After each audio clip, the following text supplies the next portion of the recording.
Shall we get into it right away? Jeebus Lord. Thank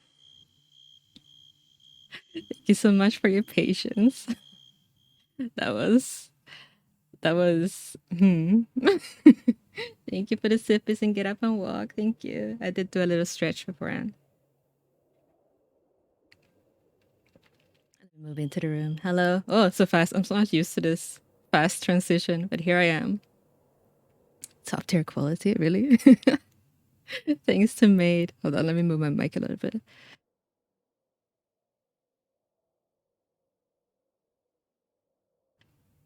Man, I'm sorry, Maid. I was like yelling at him. Oh, well, not at him. Oh, well, I was yelling in his direction because I was panicking. Yeah, I have props. I tried to find more, but I couldn't really find stuff. I have Nanami as well. I wasn't sure if I should include him, but maybe we will for more support.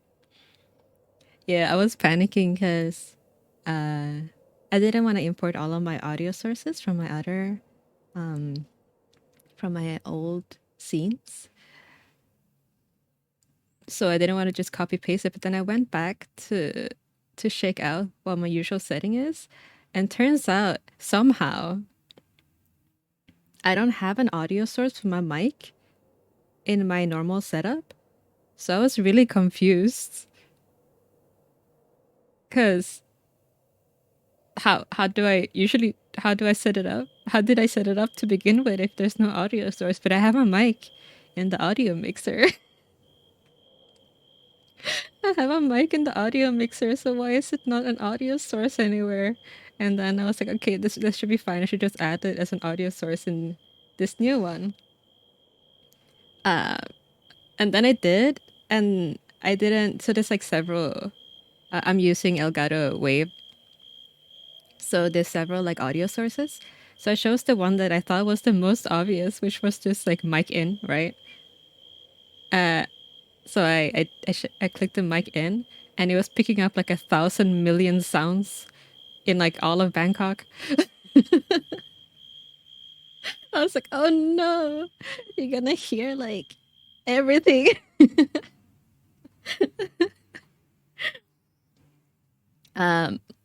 So I was panicking. I was like, oh no, I'm already late. Because I was like, oh yeah, I have everything prepared. I got, I'm chilling, taking my time decorating my scene. And then I realized I didn't have my mic. So I was like, oh, I'll have time to add it. I just had to copy it. And then panic. But hello. Here we are. Thank you all for joining me so early in the stream. Welcome in, everybody. Today we're doing a reading relay of spooky stories. So, what's it called again? Let me see. Let me get the actual name of what it's called. Hyakumonogatari Kaidankai. So basically, it is from my understanding, it was a game that people used to play where they would read stories. They would read 100 spooky stories, and after each one, they would go and blow out a candle at the end of a hallway and continue that until there's only one candle left. Oh yeah, and also we had to look into a mirror. So we'll see how that goes. So we walk down the hallway, we blow out a candle, and we look into a mirror, and we see if we see anything, and then we walk back. And at the end of it, we have to remember to leave the last candle burning so that we don't anger the spirits. Is that it? I'm so confused how y'all set up audio. What's confusing about it? See, like I was so prepared. But yeah, you should shake it, Chin.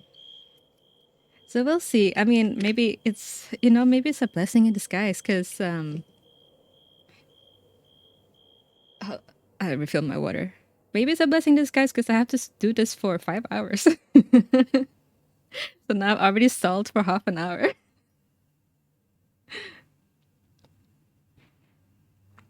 I'll be drinking a lot of water too, because otherwise my voice is gonna sound very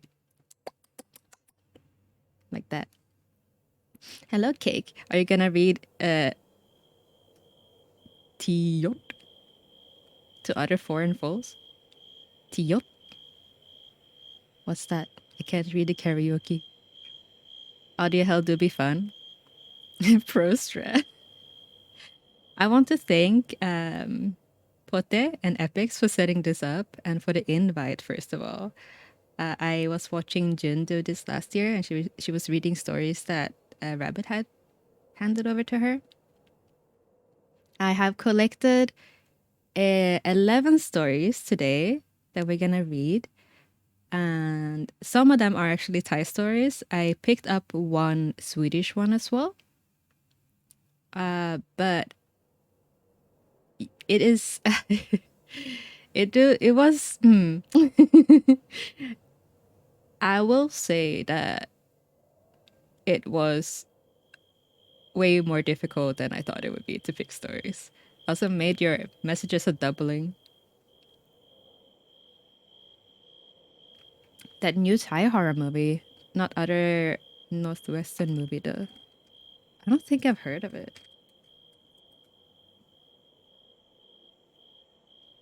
Is it good?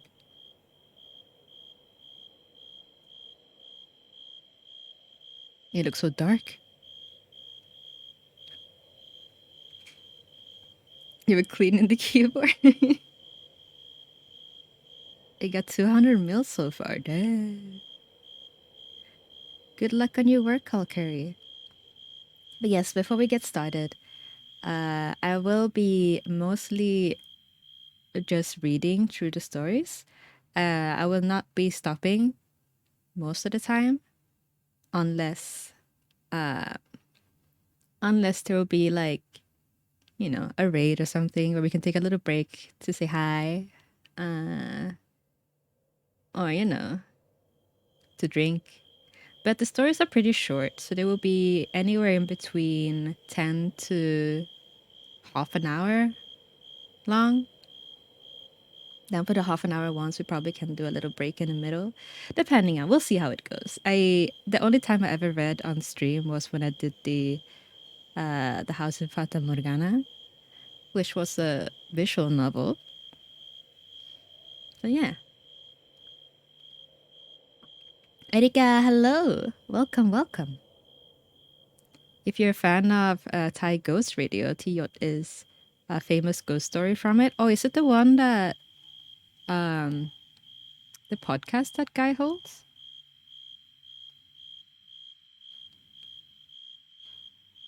Also, for those who are a little bit scared, just be prepared because I did prepare a couple sound effects. So if you hear any knocking, don't be alarmed. If you hear any low, spooky music, please don't be alarmed either. That is just me. I will try them though first because I don't want them to be too loud for you guys. This is where I go take a nap. Understandable. So we had the cricket sound, which should be okay since it was Pote who set it up. Hello, Mario. Welcome in. Are there screeching sound effects? I guess you'll have to find out. Imagine if I'm doing like a calm reading and I just have like a screaming sound effect in the middle of it. That would be kind of funny, actually.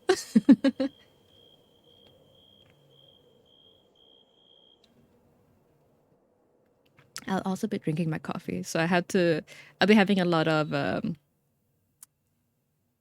liquid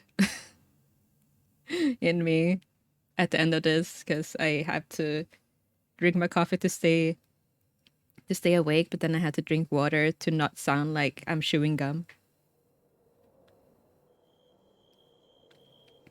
All right. Let's try the sound effects first. I only have two. So this is what the knocking is gonna sound like. Hey Yari, hello. Thank you so much for the 7-month streak. Thank you. For 8 months. 8 months, 7-month streak. I was dyslexic for a bit there. I was like, where is all the numbers? Think of it a sippy. Almost a pregnant. Yeah, congratulations. I'm sure Caramel Dancer would be very spoopy out of nowhere. It would like jump scare people. But yeah, that's the sound of the knocking. Is that okay, or do you want it louder? Are we calling the child, Sifi? Oh, that's a good question. Louder?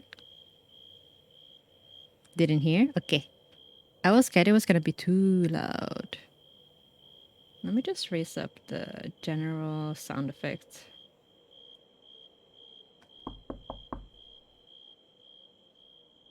How's that?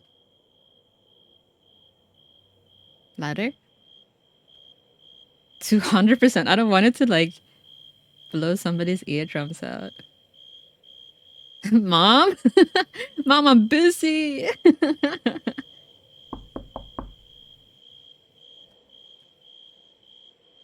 How's that? I'm guessing that's good. Good. And then I have some ambient music.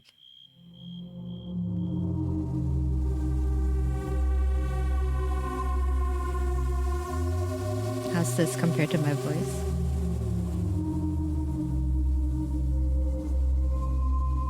It's good? A little bit lower? Okay. Thank you. Let me lower it over here. Yep, all right, I'm out.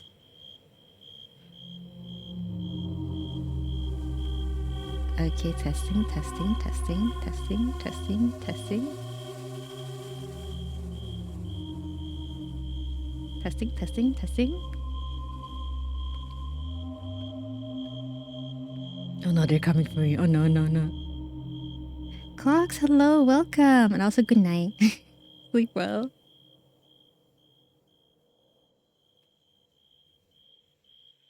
Eh? Why did my music stop?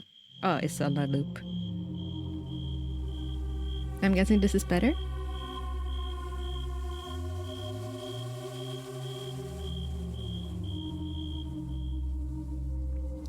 Testing, testing, testing.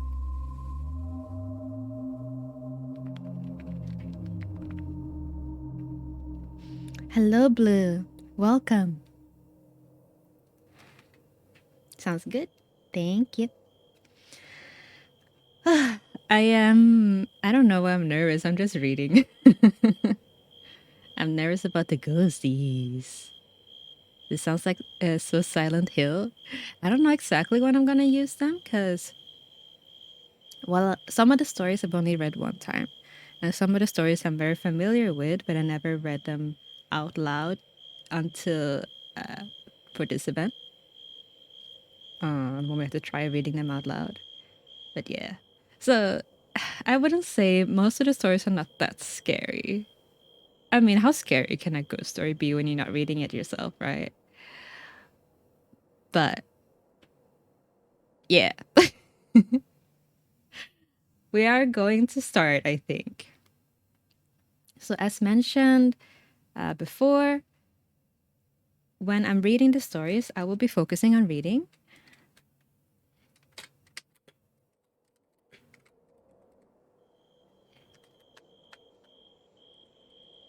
But I will be taking little breaks. Like, welcome in.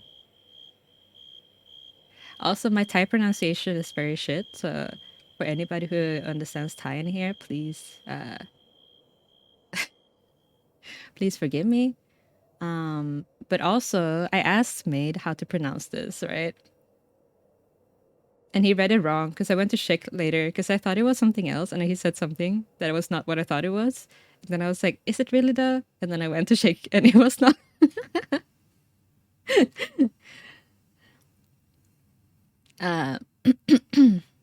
Let's hear some sounds. Phi Lang Kluang. Is that correct?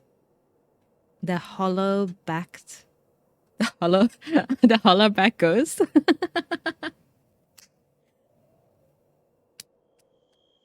I just realized it sounds like the hollow back ghost, but no, it's the hollow backed ghost.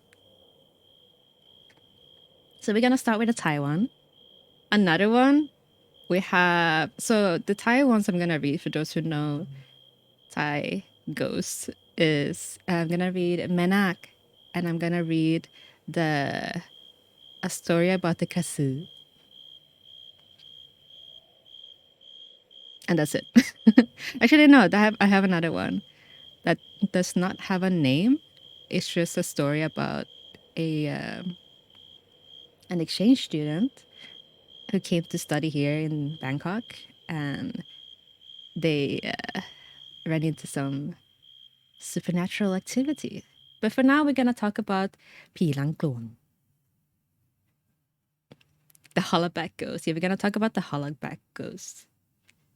Mae Nak classic guys, guys stories. It's already going so well.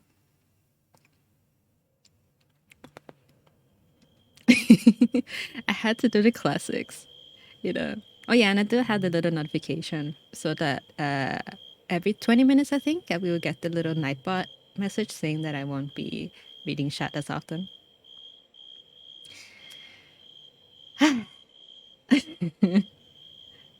I guess this one is very short, so I guess it's a good place to start. So sit back, relax, hope that you are comfortable and you have a little drink. Right before we start, I need to lift up my mic and secure it into place because it keeps going lower and I keep having to bend down. So sorry about all the noise. But yes, let's start with a tale of Phi Lang Kluang, the hollaback ghost.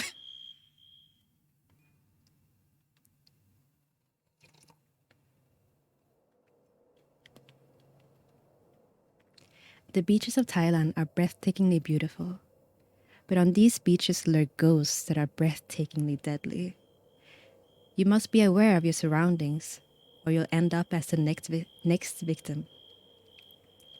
Shintana and Isra were staying with their grandparents who lived near a beach.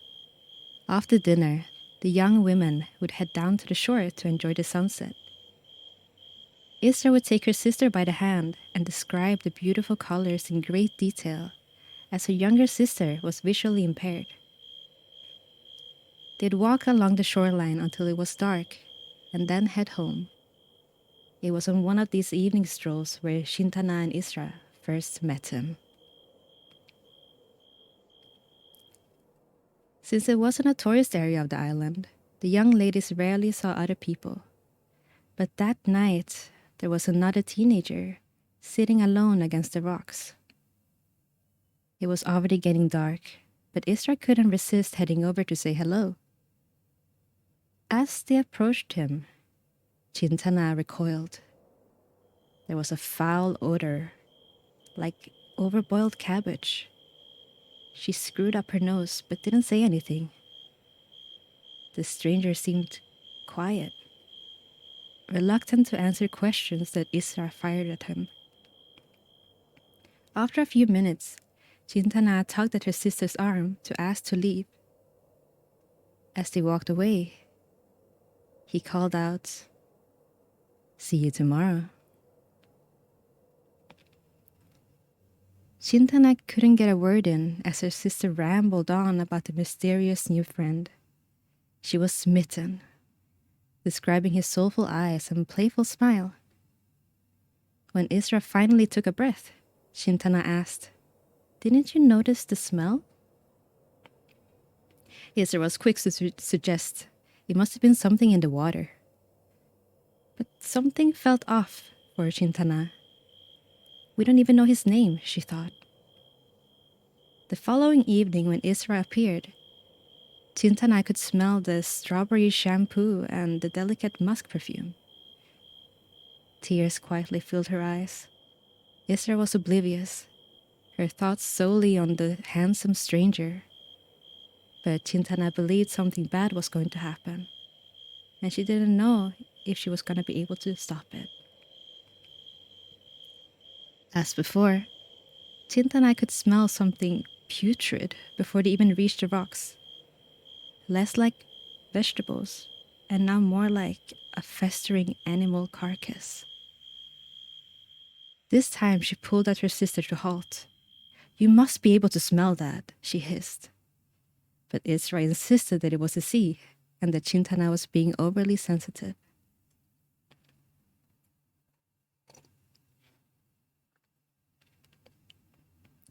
It was clear that his sister was ignoring the stench, passion overruling her senses. The handsome teenager was resting against the rocks as before. But this time he was more animated. He even tried to engage Chintana in conversation, but she just scowled. Chintana gagged, not at her sister acting like a lovesick puppy, but at the odor. Tuning out her sister's gushing, all of a sudden it dawned on her what the smell reminded her of. It was the butcher's back at home. That stink of meat, blood, and entrails was what was assaulting her nostrils. She turned back to the conversation just to hear the man suggest that Isra rubs his back. It seemed like such a bizarre request until it clicked. The stench of rotten entrails hanging out by the back of the water at night. Him asking for his back to be rubbed. No, Isra, screamed Chintana, realizing to her heart that this was not a teenager. This was a Phi Lang Kluang, a Thai spirit who befriends stranger by appearing to be a regular attractive human until they ask somebody to scratch their back. Upon doing so, their terrifying secret will be revealed. A gaping wound right through their body, festering with maggots, worms, and millipedes. But it was too late. Entranced, Isra began to rub his back. When her hand plunged into an open cavity filled with decay, fingers deep in the heaving mass of insects and viscera, she pulled away, screaming. But the worms and maggots had already attached themselves to her skin, quickly destroying her flesh as they fed at an alarming speed. Chintana could only listen, frozen in shock as his sister was being devoured by the hollowed back ghost. Their job done, the insects climbed back into the body of the ghost, sated until the next victim came along. How was that? And hello, welcome in. As I just saw Mate's message, thank you very much, Mate. Let me lower the cicadas a little bit.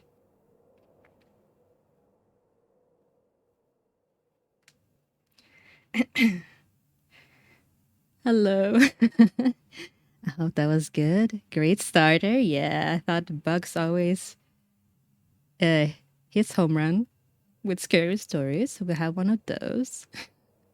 I actually never heard of this story before until I saw this.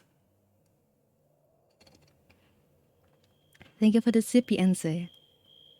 I'm pleasantly afraid. Good. Happy Halloween, everybody. So what's gonna happen now is that after we read the story, we are going to go and blow out a candle.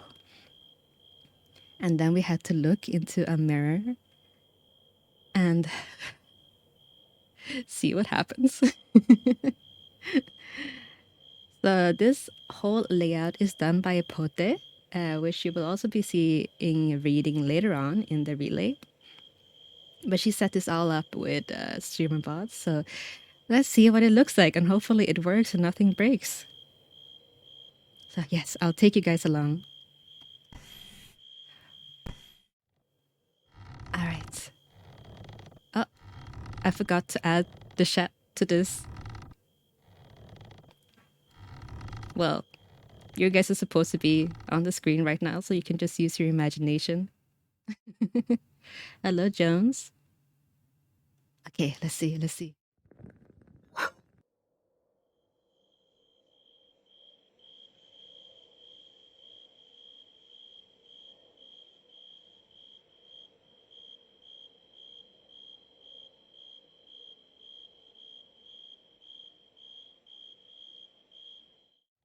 Oh, that was so scary. Let's go back.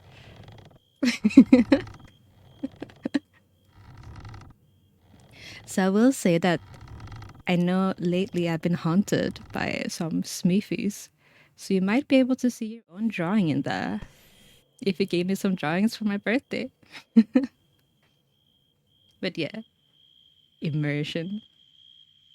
Should we add chat to the phone? Did you want Mike in the mirror scene too? It wasn't that?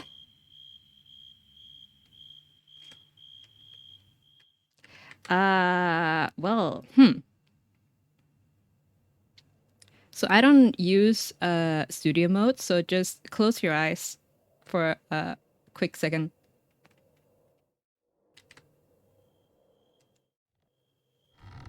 There you go.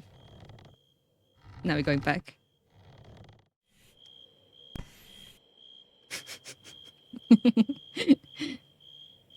I don't think I'm gonna add the chat because I had to go to my other layout to do that. So this will do. The next story I'm going to read is not gonna be a Thai ghost story. It is going to be a creepypasta that some of you may know.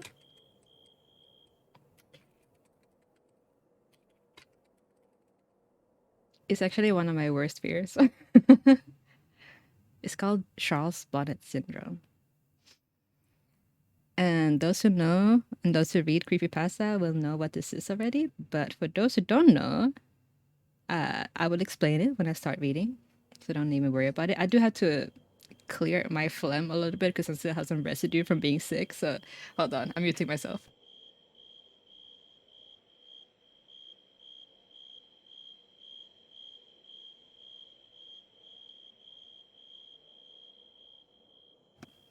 Nice. And we love phlegm in this household.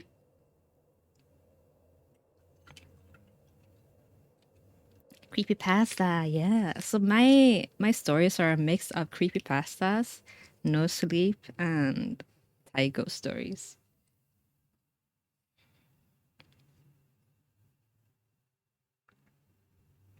Save it for later, don't waste fluids. Yeah, I spit it into a cup for later consumption.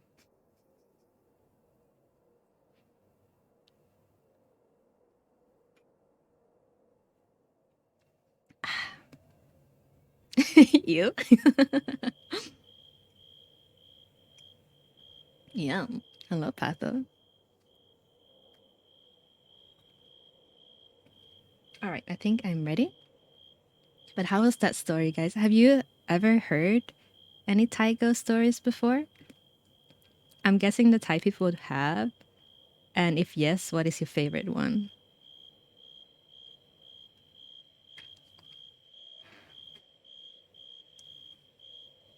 I like that story. It was spooky. It was. I was very pleasantly surprised. There's so many ghosts, like famous ghosts in Thailand. So this was just one that I never heard of before, which was really interesting. Because personally, I'm most familiar with, um, well, the Krasue, and also I forgot what they're called, but they're these really tall, skinny ghosts. Um, that how was it? I should find a name for it so I can give you guys a reference. But these ghosts, they are birthed when a person kills or harms their own parents. Endermen, no, they're like really tall, skinny white creatures with a tiny mouth. Prita, yeah. How do you say that in Thai? With Thai accent.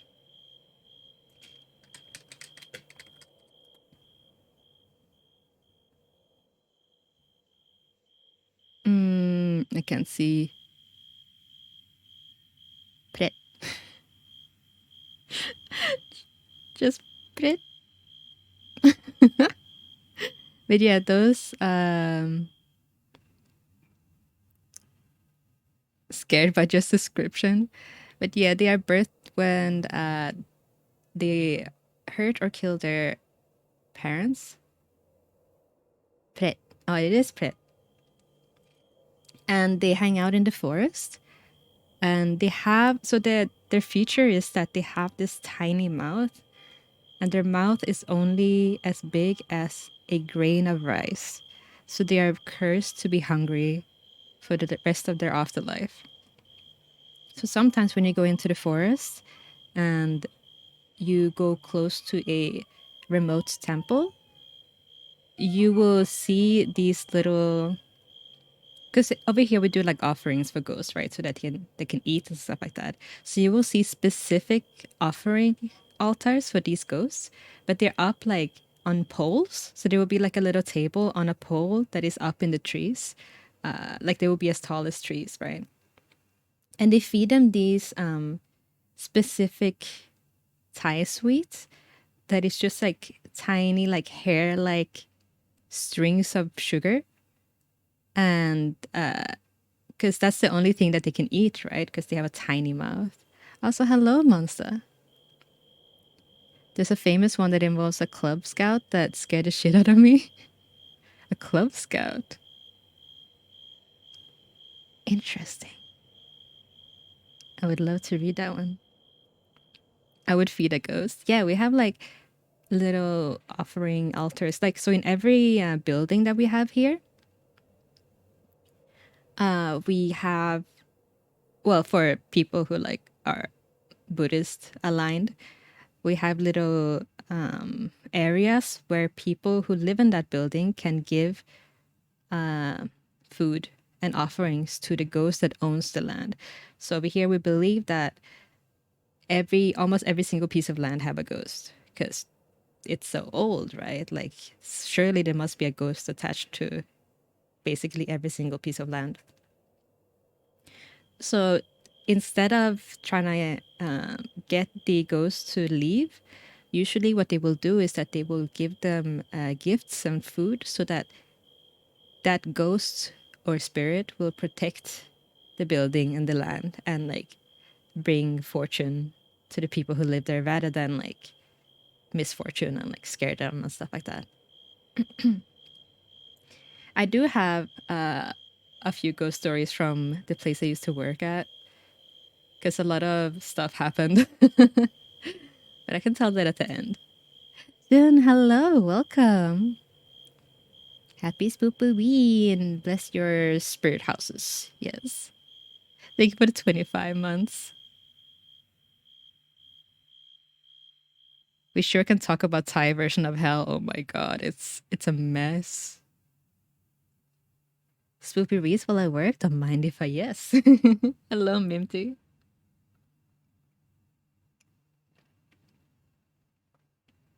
Google says Prita is a type of spirit in Hinduism and Buddhism. I tried to look it up, but I don't see a lot of images that looks accurate. Oh, there we go. If you search Pret Thai ghost, it will be the few of the first images, the really tall, skinny ones. Is a hungry ghost? Yeah. When I move somewhere, my mom tells me to pray to land spirits for protection. Same, my mom too. My mom is not even Buddhist. She is, for those who don't know, my mom is from a Islamic background. I'm not Islam myself, but her family, like her whole side of the family, is like Islamic background. But even then, she would say that every time you go and sleep at a new place, you have to do a small prayer to the ghost who owns the land and tell them that you're only there. You have to tell them exactly how long you're staying, and so that they know, and then tell them that you are not going to disturb them and ask them to not show themselves to you. Same as my family? Hell yeah. But yeah, she said like just ask them quietly before you go to bed. It's like telling a host of a house, right? Like, oh, I'm doing this. I'm staying here for 2 nights. I'll do my best to not like disturb anything. Please don't disturb me too.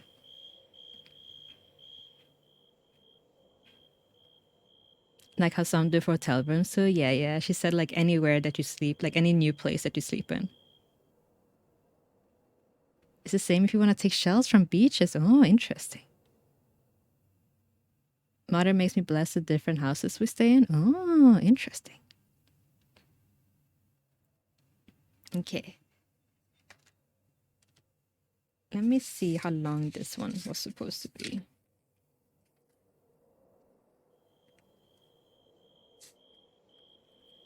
I have so many notes.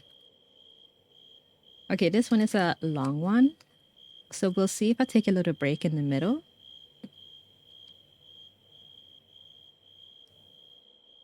Even if not, then I will take some breaks to drink and stuff. I think we can get through the whole thing.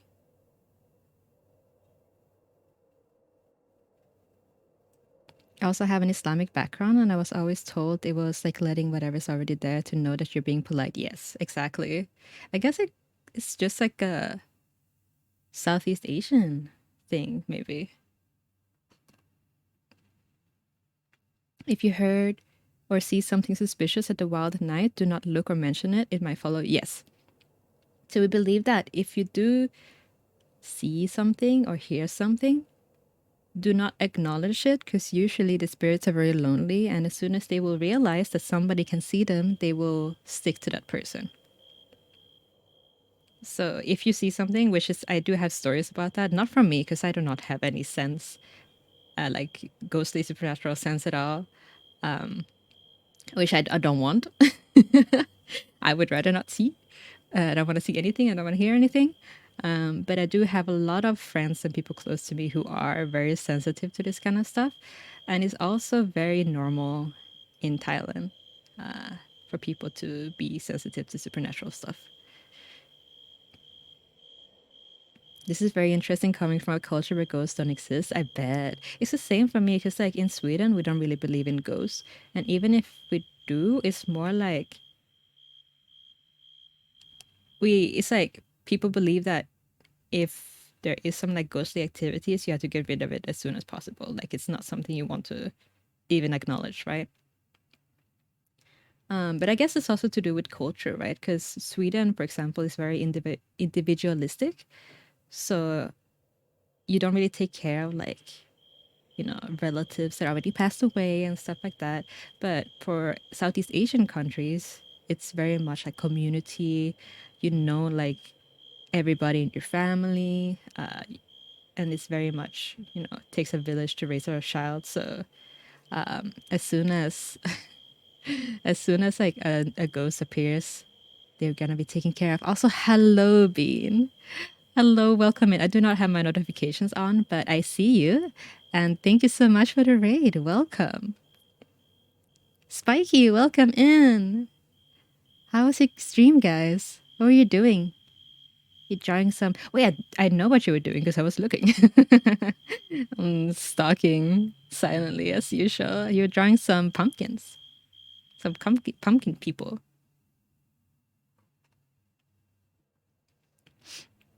Let me do my shout outs because my mods are busy.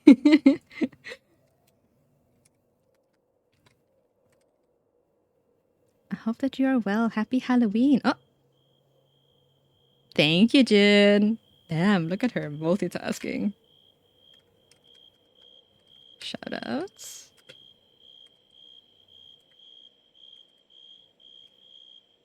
Human being. I think that's correct.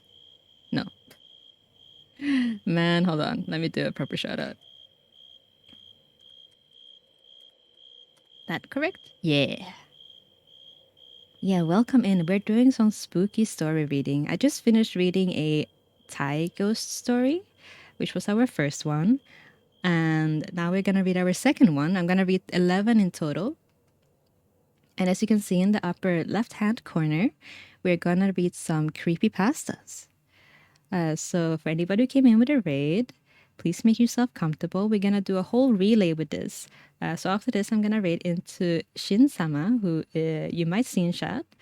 And after that, it's going to be several more people who are going to read several ghost stories. So it's going to be very fun. And we're going to end it on tomorrow morning for us, I think. So it's going to go until that.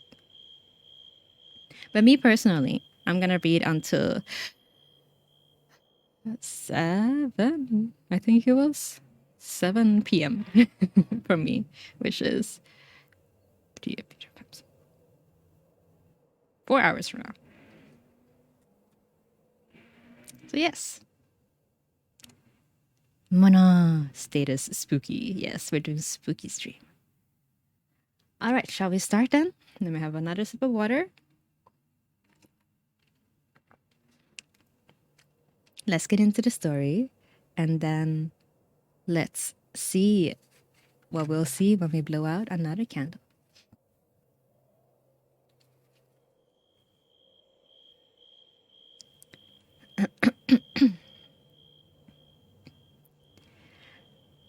I suffer from a condition called Charles Bonnet syndrome, or visual release hallucination, if you want to get into more technical terms. It's a condition that's far more common than you might realize. It's estimated that as many as half of people with gradual loss of vision will experience one or more bouts over their lifetime. Yet I'm willing to bet that most of you have never heard of it. We're going to pause a little bit and say hello to the raiders. Hello, Yuna. Thank you so much for the raid. I hope that the stream was amazing and fun. Thank you so much for bringing your people over here. Welcome, everybody. For anybody who don't know me, my name is Sifi. I'm a drow. Today we're doing a relay streaming. So I'm starting off this relay with several wonderful streamers.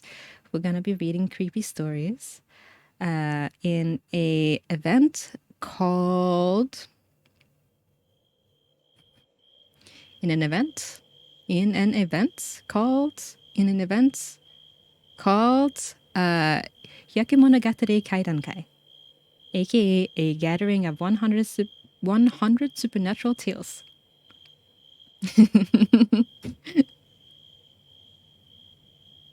We settle in for more reading and enjoying City Boys. Hell yeah, thank you. Trouble Comes Twice. Is that a visual novel?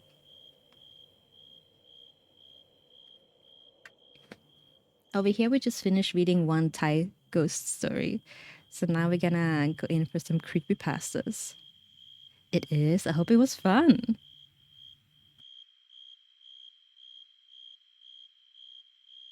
Sorry, I have to get rid of some phlegm again. I'm still kind of sick. I'm not sick, actually. I'm just have phlegm. Hello, Gigi. Welcome in. It was fun, though very cliche. I mean, that's fun still sometimes. But yeah, so we are gonna get into some creepypastas. I will start over again. Please make yourself comfortable. We're gonna be here for several hours. So if anybody needs to lurk or just put them on in the background or needs to do something else, please feel free to do so.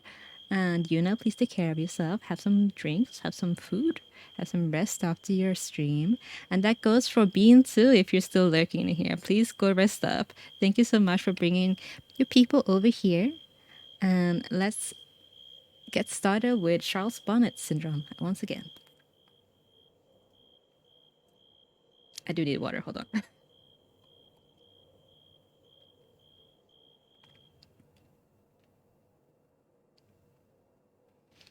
I suffer from a condition called Charles Bonnet syndrome, or visual release hallucination, if you want to get into more technical terms.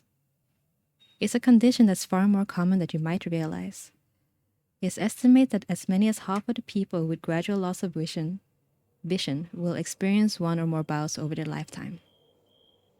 Yet I'm willing to bet that most of you haven't heard of it. The reason for that is because most sufferers are scared to tell anybody that we experience it. I know I was. But I'm getting ahead of myself. My name is Andrew, and I'm 26. 2 years ago, I woke up with awful blurred vision.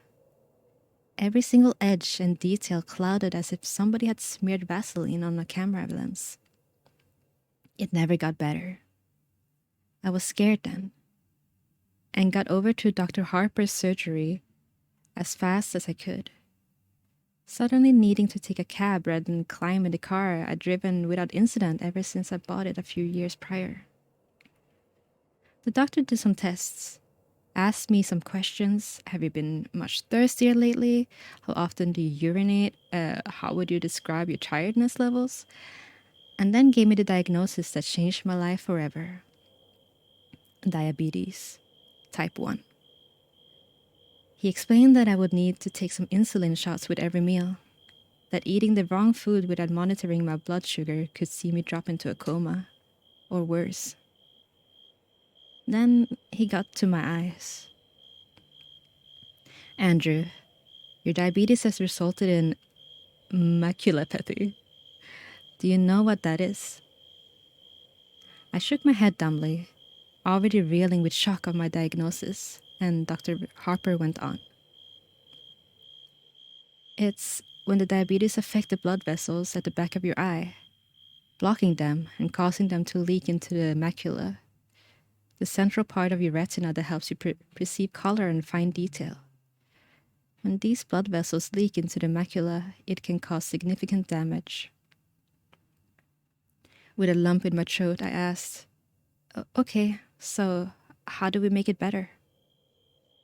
I couldn't see Harper's face properly when he spoke, but his tone of voice was enough to tell me what I've been dreading. I'm sorry, Andrew, he replied gravely. Perhaps if we caught this a little sooner, we might have some time for treatment options. But I'm afraid the damage has been pretty extensive. We can take steps to arrest the development of the condition, but I'm afraid it's irreversible. I felt as if my world had been crashing down around me. I was just 24, still at my physical peak. I was active, playing basketball and cycling a couple times a week. And now my health, my body, and my sight had been taken from me. The first 6 months were tough. I broke up with my girlfriend, a sweet girl called Holly, who tried to make it work but couldn't because I was so damn angry all the time. I lost my job because if there's anything an architect needs, it's his eyes. I even fell out with a lot of my friends, making excuses to not meet with them until they stopped asking. In truth, it was jealousy on my part. Envy that they got to keep on living while everything I'd ever hoped for had been snatched away. I became a recluse, never leaving my apartment, barely bothering to wash, shave, or get dressed each day. I was so sure that my life was over. I stopped even trying to live. I was an asshole. It took me a long time to realize this, but in the end, it was the nurse assigned to visit me at home, a tall, no-nonsense experienced woman called Louise, who brought this to my attention. You're an asshole, she said. What? I gaped, shocked at her language. So you got diabetes. Do you know how many people do that? She asked, and then, before waiting for my answer, she continued. Do you think they all hide in their apartments, refusing to get on with their lives? Losing vision is a terrible thing, and you do have my sympathy. But, Andrew, it's no excuse to give up. But you don't, I argued, trying to defend myself, but she hadn't finished. Understand? She growled. One of the bravest men I know was paralyzed from the neck down when he was just a child, and he hasn't given up. You can do so much more with your life, and you have people that want to help you do that. But you can't even be bothered to shave that ugly fucking beard off. Stop being such a crybaby and make a fucking difference. Of course, it didn't happen overnight, and I argued with her. I was furious at her blunt insensitivity and told her to leave. I said I'd tell her superiors, but she laughed and told me I wouldn't. You won't because you're a smart guy and you got too much pride for that, she said. I'll see you next week. That night, I shaved. I opened the curtains and actually looked around. Things were blurry, but when I really looked, I could see things scattered around my house. The mess I'd let it become. When Louis came back the following week, the place was tidy. I was clean shaven and dressed. I'd even attempt to comb my hair. She didn't say anything about it, didn't mention the argument of the week before. But she took me out for a coffee down the street. She guided me along the sidewalk to the coffee shop, talking to me, reassuring me. It was daunting, even though it was less than a block away. But I felt so proud when I got there.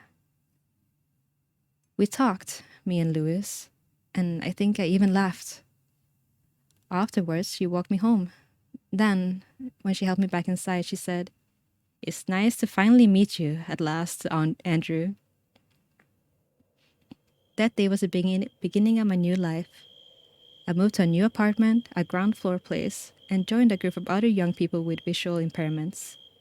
I made friends. I got out every day, even if it was just for a short walk. But I made a point of seeing what I could of the world.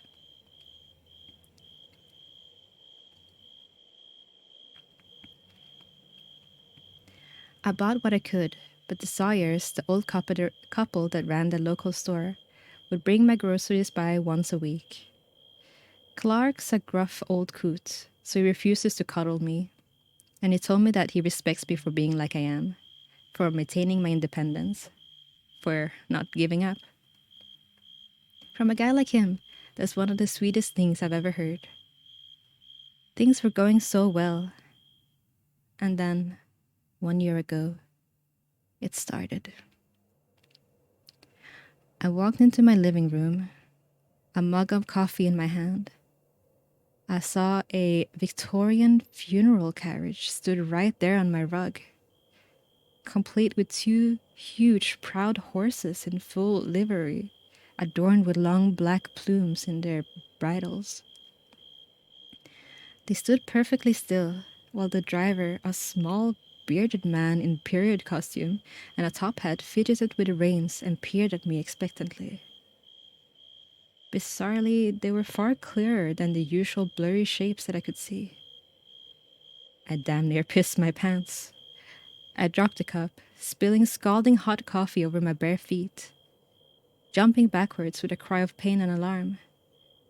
When I returned my attention to the horses and carriage back in the room, they were gone. At that moment, I wondered if I was going mad. Apparently, most of us do, which is understandable. How would you feel if you seen that exact sight in your home? Unless you're Jack the Ripper, I imagine many of you don't have a couch and horses just lying around. I certainly didn't. Eventually, after much quiet swearing to myself, more than a little self-delusion, I managed to convince myself that I had not seen what I thought I had, that it was merely a very vivid daydream. This seemed to work, and I go on living. Even if I entered the same room a little more cautiously in the days that followed, finally, I forgot about it.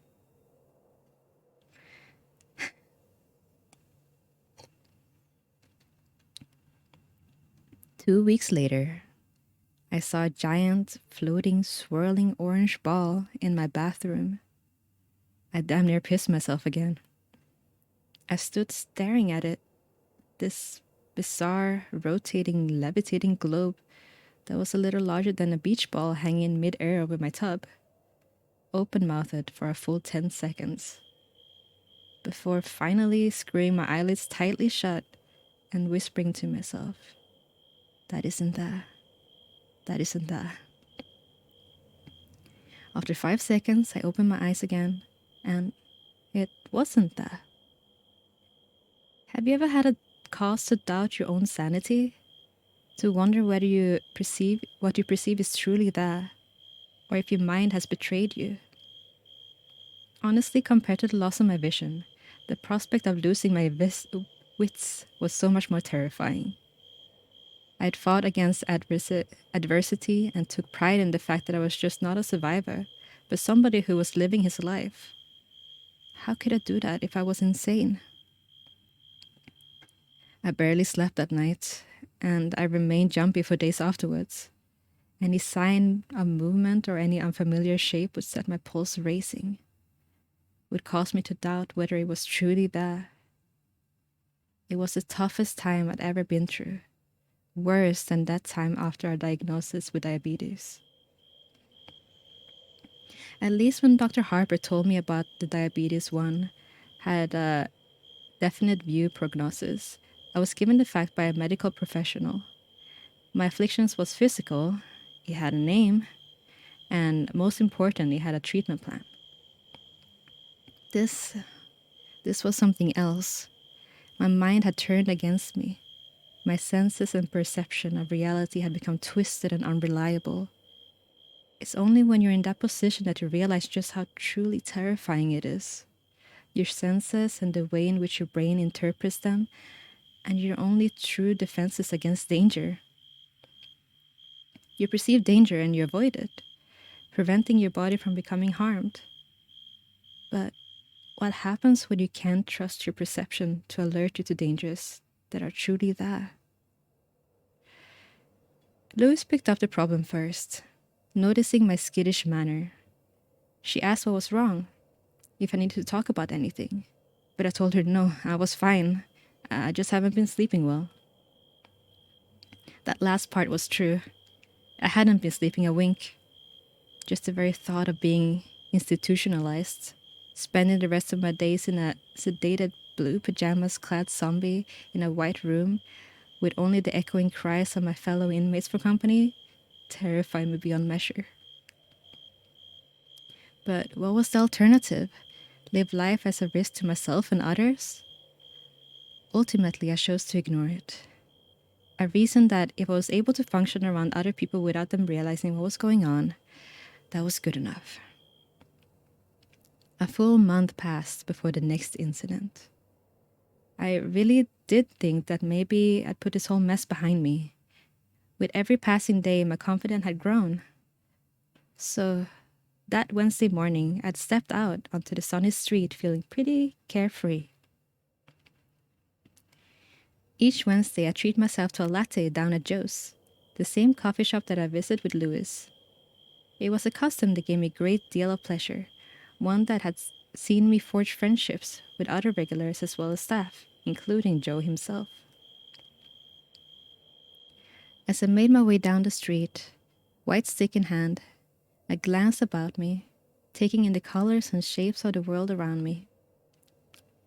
I enjoyed the feel of the sun on my face, and the sounds of the birds singing. It was a good day. And then I saw them. A party of pilgrims. 6 of them, all dressed in settler-era attire, sitting cross-legged on the asphalt. They didn't look at me. Instead, they were engaged in a heated yet strangely silent conversation. I froze, staring at them. Still, they argued, gesticulating furiously at one another. However, I couldn't hear their angry voices, despite the fact, judging by their ill temperament, they were screaming at one another. Paralyzed by the shock, the white stick fell from my numb fingers, clattering on the sidewalk. I turned to leave, desperate to flee from the haunting sight of the colonists on the road. But I was so panicked, in such a hurry, that I stepped on my cane. It rolled underfoot, and before I knew it, it pitched over, tumbling to the hard ground below. I didn't quite break my fall in time, banging my cheek hard on the floor and skinning my palms. I heard a cry from a passerby, a friendly, concerned woman who rushed to my side. She knelt before me, helping me up, applying a Kleenex to my throbbing cheek, which she informed me was now bleeding. I tried to tell her that I was okay. There was nothing to worry about. But this good Samaritan insisted on driving me to Dr. Harper's office to get my injuries looked at. And we're taking a break there to say hello to our raiders. Hello, Tender. I hope that your stream went amazing. Welcome in, and thank you so much for bringing your community. Giving me the opportunity to see your community. Welcome in. I hope that you're doing well. I also take this chance to fill up my water. But yeah, what were you doing? How was it? Let me give you a proper shout out. I do not have my notifications on because of the reading stream.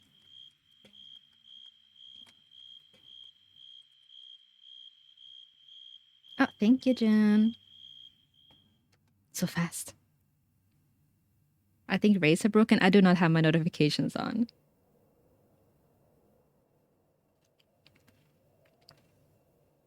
But thank you so much for the raid and welcome. Today we're doing a spooky story reading where I will be reading 11 short-ish stories, one after another, and we will then afterwards send you guys over to the next person who's gonna read some other spooky stories, and we're gonna do that until tomorrow. So it's gonna be a wrong relay. Right, welcome in. I hope that you're comfortable and cozy. Short stories, yes. We started off with a Thai ghost story, which we're gonna have a few more of. And right now we're reading a creepypasta. You will see the name of it up in the corner. And after every story, we are going to slowly walk down a corridor and blow out a candle. And then we're gonna look into a mirror and see if we see anything spooky. And then when we get to the last story, we're gonna leave the candle so that we don't get cursed by any ghosts or spirits. And then we're gonna move on to the next person. So that's what we're doing today. Happy Halloween, by the way. People raided me and I didn't see their stuff and it didn't get sent over there. I had to come manually. Oh, weird. Huh, so strange. I mean, Twitch has been like that for a bit. Usually, what I do, when I raid out, I will do a little shout out to the person that I'm raiding, so that people who are not getting pulled along can easily click in on the link. Because I don't think they ever fixed the raiding problem. Like, it just happens at random times.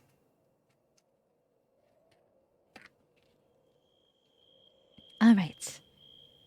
Shall we continue? So we are halfway-ish through the story about Charles Bonnet syndrome. I'm gonna continue where I left off. And yeah. Thank you once again for the raid.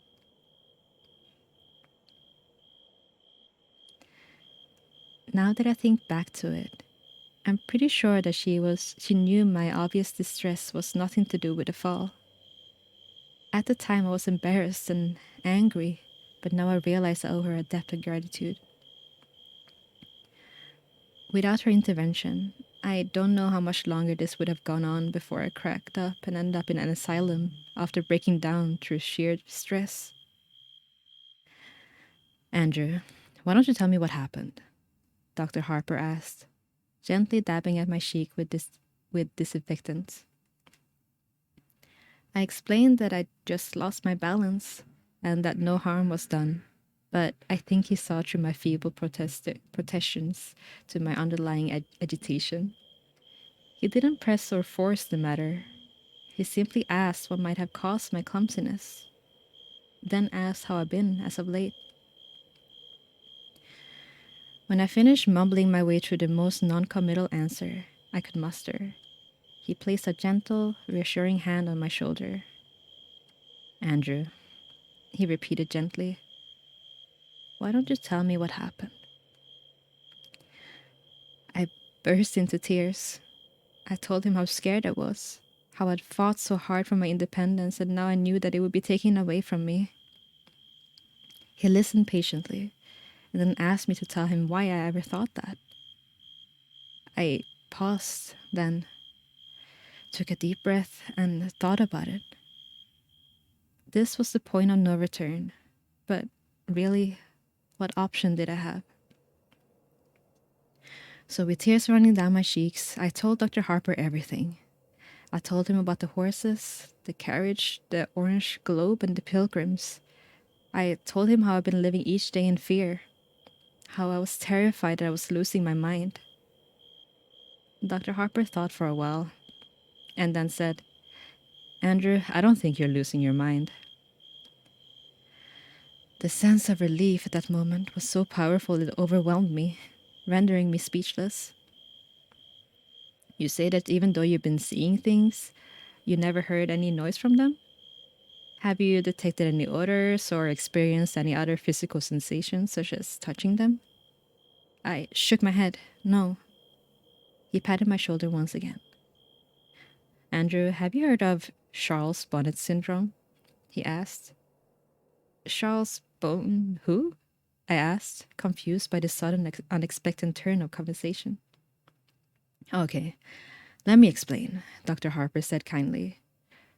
Charles Bonnet was a Swiss naturalist who was born in the 1700s. He discovered a curious condition in his elderly grandfather, who was nearly completely blind due to cataracts. Cataracts? That's a word. The old man regularly experienced visual hallucination, including random pattern and even people and places. Sound familiar? "Yes," I said, still confused. Am I suffering from dementia?" "No, Andrew, not at all," Dr. Harper reassured me. "Do you know how perception works?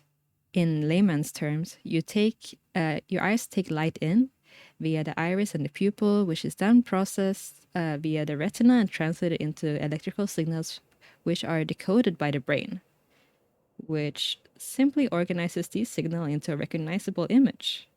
With me so far?" I nodded, finally starting to understand.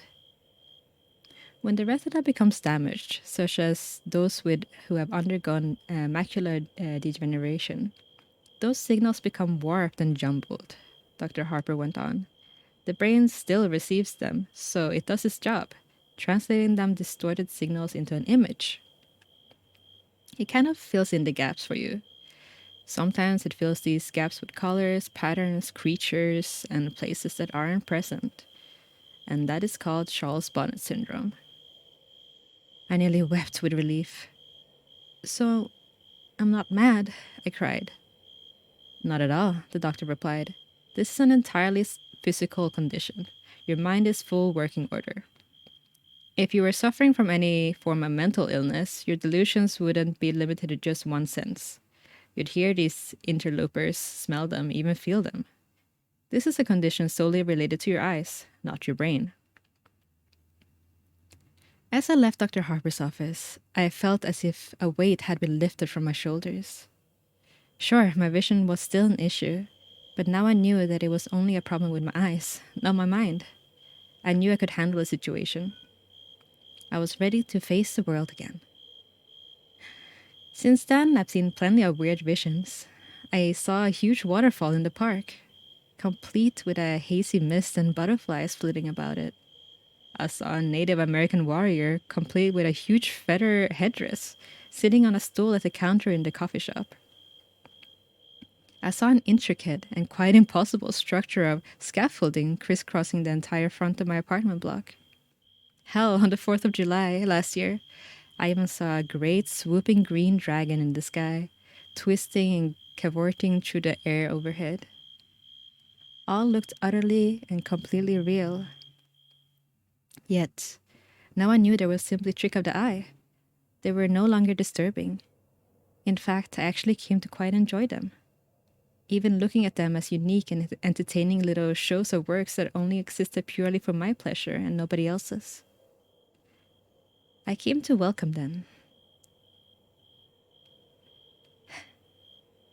Then, a month ago, I saw her. It was nighttime then. It was always nighttime when I see her. I was just getting ready for bed. I walked into the kitchen to get myself a glass of water and actually cried out in alarm when I spotted this figure in the corner. She was tall, by far the tallest woman I've ever seen. And even though she stood hunched, she still had at least 6 feet inches on me. I was used to seeing characters in dated and bizarre dress, but this was different somehow. It didn't seem like an outfit from any other time. Instead, a bizarre mishmash of items. She wore a tuxedo jacket, figure hugging and black, tailored to the female body shape, over a dirty old ruffled dress shirt. To complete the ensemble, she wore a bright red bow tie. On her hands, which she held out to either side as if shrugging, or maybe feeling for rain, she wore dirty white gloves. Her fingers were disproportionately long, almost spidery, and occasionally they twitched as if she longed to grip and squeeze something in them.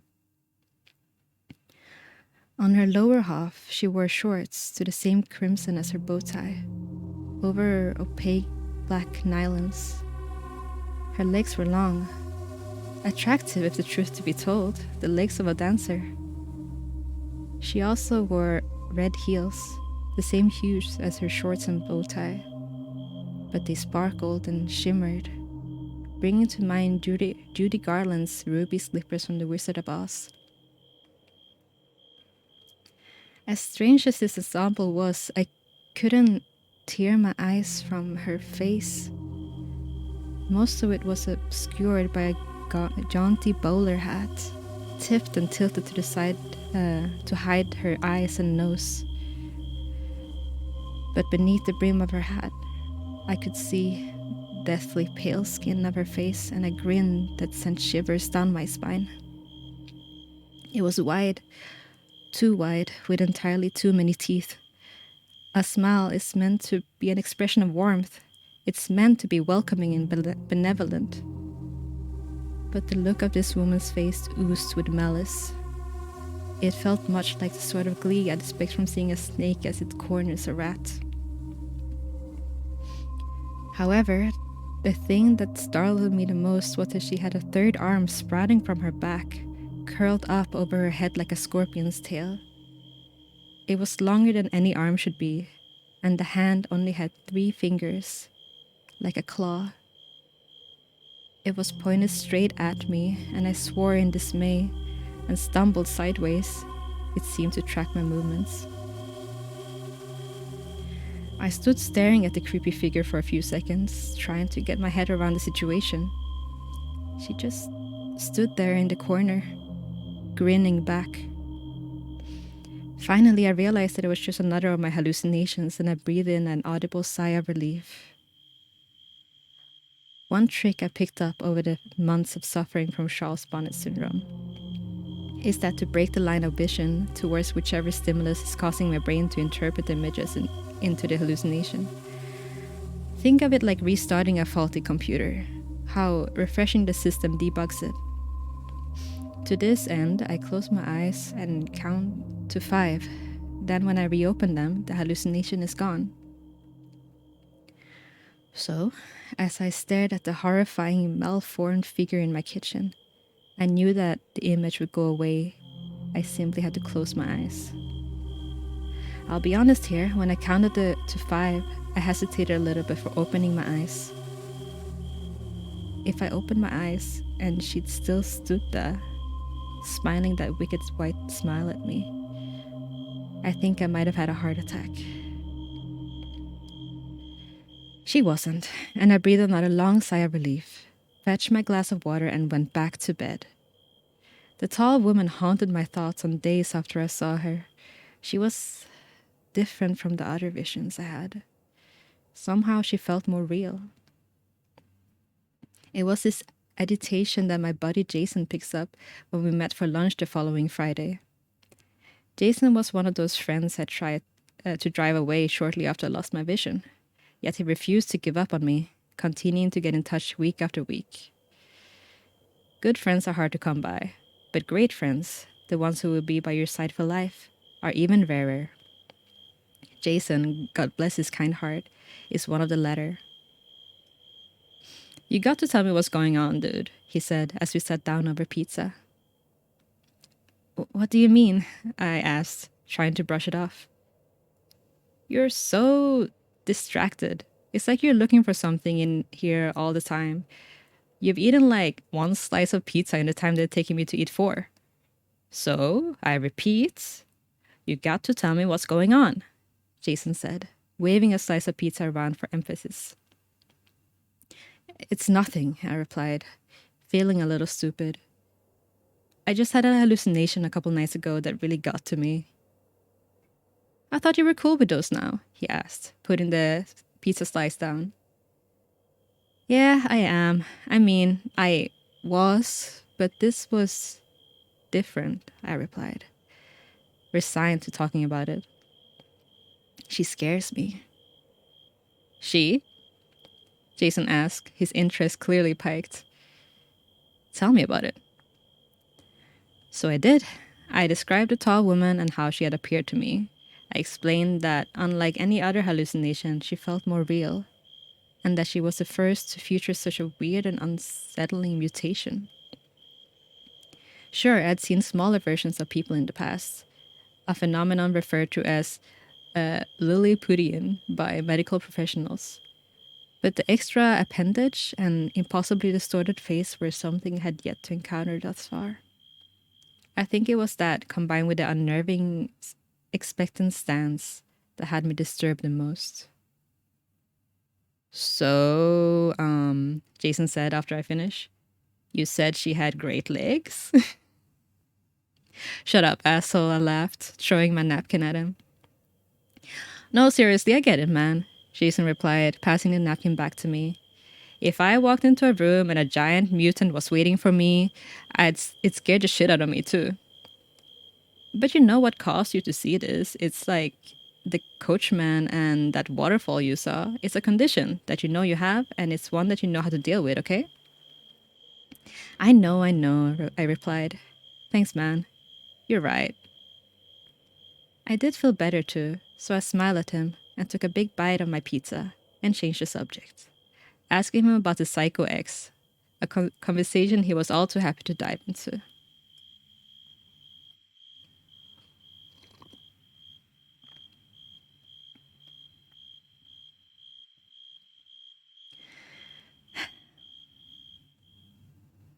The next time I saw the tall woman, just under a week later, I was brushing my teeth.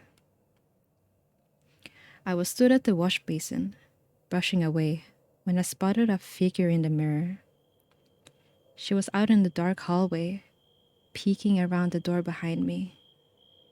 The same sinister grin I'd seen before stretch her narrow face into a distorted grimace. The dirty bowler hat pushed down over her eyes once again. Each of those 3 long spidery hands gripped the dormer frame. As crazy as it sounds, it feels like she was trying to avoid being spotted. I cried out, spitting toothpaste foam all over the mirror. But toothpaste clattered into the basin. I spun around, my heart thumping in my chest, my breath ragged in my throat. She wasn't there. Of course she wasn't. The doorway was empty.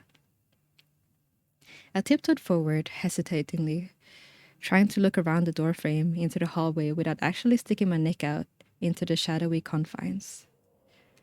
The seconds ticked by as I drew closer and closer. I couldn't see anything. So, finally, with a whisper of self-affirmation, I stepped out of the bathroom. The hallway was empty, as was the rest of my apartment. I was shaken again.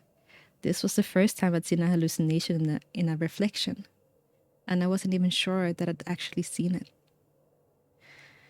Now, as I sit here writing this, knowing what would follow, I think I thought like that to try to protect myself, to shield myself from the truth. I was an idiot. A full fortnight passed without incident. Sure, I saw a flash of color one day, a dancing yellow lighting bolt that zigzagged back and forth in the street outside my apartment one day. But that wasn't exactly the sort of thing I'd come to expect from my. But that was exactly the sort of thing I'd come to expect from my condition. It was exciting, otherworldly, but it wasn't scary. Not like she was. In retrospect, that fortnight was blissful. It was a reminder of what life could be, the existence that I'd carved out for myself since my diagnosis. Life was good. The night that changed the way I viewed the tall woman. Last night, I'd been out and had a couple of drinks. I'd met with other guys with visual impairment for dinner, and we'd ended up at a bar afterwards. I wasn't hammered, but we got through plenty of beer between us, and by the time I stepped out in the cold night air, I felt decidedly lightheaded. It took me a while to make it home, laughing and talking to a couple other guys from our group as we strolled along. It had been a great evening. It's probably the last truly good one I'll ever have.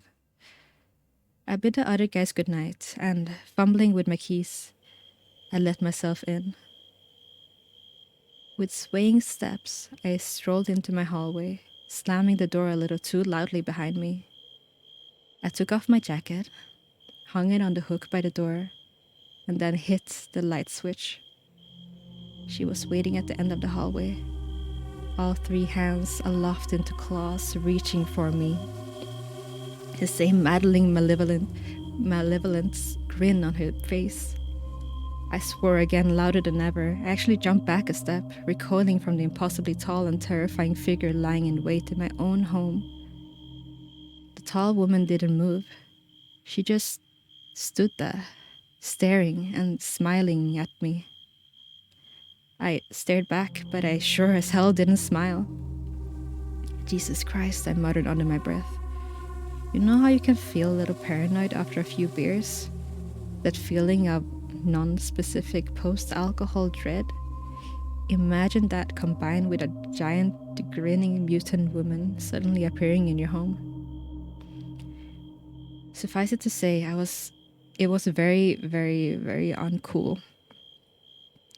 I don't need this, I signed and closed my eyes. 1, 2, 3, 4, 5. When I opened my eyes, her face was just a foot from my own, grinning wider than ever. She had dashed the length of my hallway and was now stood so close that her long, grasping arms were on either side of me, her fingers twitching and clawing at the air around my face. I could see her chest heaving as she was actually laughing silently at my attempt to dismiss her. As if the thought that I could ever be free of her was amusing. I screamed, a full-bodied shriek of terror, and actually dropped to my knees, covering my head as if to fend off an unexpected blow. It never came. Finally, I lowered my hands, gasping for a breath, shaking. The hallway was empty, the tall woman nowhere to be seen. I stayed there on my knees for a moment, gasping for a breath. Then I was on my feet and turned around and ran out of the apartment, out of the building and into the street. I stood there, shivering, terrified beyond reason, without a clue as to what to do next. Finally, I pulled out my phone from my pocket and made a phone call. "Hey, Andy, what's up?" Jason asks. "Jason, I need you to come here," I said, sobbing. Jason didn't ask why, didn't complain. Instead, he simply replied, "I'm on my way." Less than 20 minutes later, his car pulled up outside, and he dashed over the steps outside my building where I was sitting, shivering. He threw his jacket around my shoulder and asked what happened, his voice filled with concern. "She's in there," I stammered. "A tall woman. She's back." I wish I could say that I was brave when we went inside, but I'd be lying. I cowered behind Jason, one hand on my shoulder, on his shoulder as we made our way through my home. Of course, we didn't find anything. We're talking about a giant mutant woman with in my pokey little one-bed apartment. Where the hell was she going to hide? Finally, after we checked every single room twice, I had to admit that she was gone. I'm so sorry, man, I apologized, feeling genuinely stupid. I got scared and I'm sorry, man. Hey, forget about it, buddy, Jason said. So I'm here now. Where do you keep the booze? I'm gonna take a little bit of a break there to say hello and welcome Minecraft. Welcome in and thank you so much for the follow. Thank you for get up and stretch. I will do a little walk around when we go when we have to go and blow out the candle. And hello Enme Meowdy.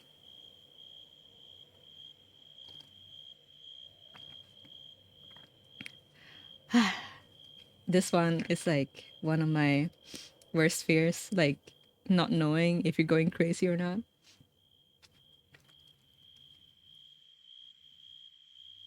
I'm gonna have some coffee too.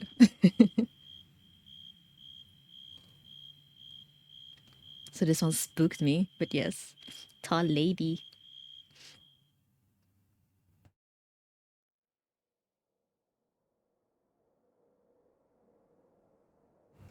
I'm sorry, I was clearing my throat. All right, let's continue. Half of a bottle of bourbon later, we were both feeling pretty talkative. She's, you know, just kind of different, you know?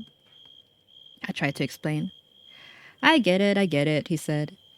It's like you saw something bad and you feel bad, and that's bad. He didn't get it. No, she's different, you know? I explained. I never had a repeat hallucination before, and they've never been scary, you know? She's not like the others. Dude, Jason said, taking another sip of bourbon. You've got like Shaw's bony syndrome, and you know that makes you see shit. So he waves his hand in there like a magician who just performed a trick. I know, I replied. No, listen, Andy, he said. You know it makes you see shit. It's just your eyes, yeah? You don't hear anything, you don't feel anything. This is how that stuff goes. It's your eyes, and I know it's scary, man, but you've been through like hell and high water in your life so far. You're tough. One of the toughest, bravest guys I know, and you can handle some creepy hallucination, bitch. I laughed. I couldn't help it. She is a very creepy hallucination bitch, though, dude. He laughed too, and we both took a drink. You know, that could help, he said finally, with his voice thoughtful. What? Drinking? I asked. No. Well, yes, it does, he giggled. I mean, like, demystifying her.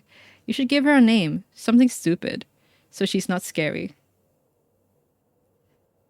I've got to say, as much as I like creepy hallucination bitch, it's a bit of a mouthful. I laughed. Yeah, I get that, he replied.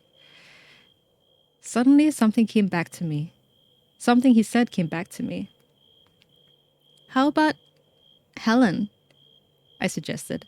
Helen Highwater. Awesome, he said, then raised his glass. Here's to Helen, buddy. To Helen, I smiled and drained my glass. Jason spent the night on my sofa, mainly because he had too much to drink to even think about getting behind the wheel of a vehicle. But honestly, I think the reason he drank so much was so he had an excuse to stay and keep an eye on me. I'm glad he did. Knowing that he was there made me feel safer, and I was able to get some sleep. It gave me a sense of security to know that if the strange vision I just christened Helen was to appear again, I'd be able to call him for support. This morning, we both needed support. It feels like a mule kicked me in the head, he groaned, when I made my way into the living room. Yep, I replied, my own hand thumping. Joe's? Joe's, he replied firmly, staggering to his feet. As we drank strong black coffee and ate muffins, we didn't talk much. Finally, Jason broke the silence. So, you feel cool now? He asked, his mouth still full of blueberry muffin. I nodded. Yeah, I think so. Not still freaked out about you know who? He asked. Helen, I replied with a smile. No, I really don't think I am. I reckon I can handle some creepy hallucination, bitch. Good, he laughed, giving me a hearty pat on the back. That's cool, man. I bet you can. Now, as I sit here, covering in my bathroom, too scared to go out in my own apartment, I know we were both wrong about everything. Remember how earlier I told you that I thought that I was being institutionalized? That the very idea of losing my grasp of reality was the most terrifying thing I could imagine? Now I'd welcome that, because the alternative is far, far worse. After breakfast, I said goodbye to Jason and he climbed into his car and drove away. The day passed without incident, and when Louise stopped by this afternoon, she even commented on how upbeat I seemed. You got a lady in your life? She asked casually. I laughed at that. Wondered what she'd think if I told her the truth. Yeah, I chuckled. Something like that. Huh, good for you, she sniffed. Just make sure you treat her right. That tickled me even more, and I had to bite my lip. Sure, I replied. I'll do my best. Tonight, still a little white from the extortions of the previous evening, I decided to turn in early. I brushed my teeth and washed my face and hands and got changed.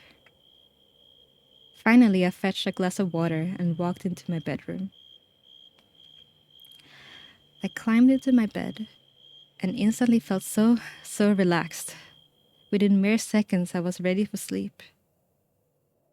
That sudden, overwhelming drowsiness that comes when you've spent the whole day keeping sleep at bay. I decided that resistance was futile. That resistance was futile, and I set up to switch off the lights. I nearly didn't see her. But as I reached for the switch, I caught a glimpse of something out of the corner of my eyes. My heart leapt into my throat as I turned to the foot of my bed.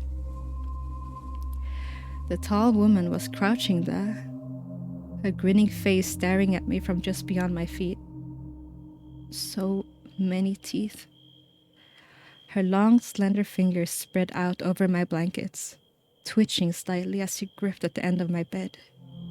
Slowly, excruciatingly so, her third misshapen arm came into view over her shoulder, joining her other hands on my bedding. I froze, utterly petrified. I was at a crossroad here, arriving at a pivotal moment that had been coming for some time. But this time I'd had enough. You don't scare me anymore, I said, my voice filled with defiance and anger. I'm not letting you do this to me. I reached across to switch the light. Good night, Helen, I said triumphantly, then flicked it, plunging the room into darkness. I laid there, a sense of tremendous pride surging through me, and I grinned to myself in my warm, comfortable bed, overjoyed at the emotional victory of overcoming my own fear. And then it happened. And the thing that led me here, something that turned my blood to ice water and my bowels to jelly. Good night, Andrew, her rasping voice hissed from the darkness.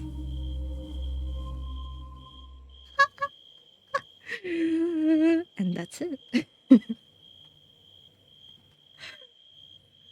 Ooh. Oh no. Helen, please. I'm trying to sleep.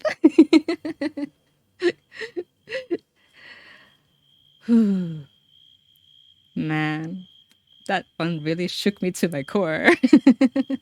I knew it. Yeah, it was so predictable, but still, like, I'm like, please don't, please don't, please don't. I need to blow my nose. Hold on.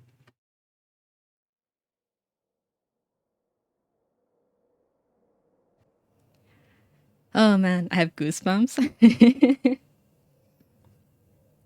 All right, that was a really fun one.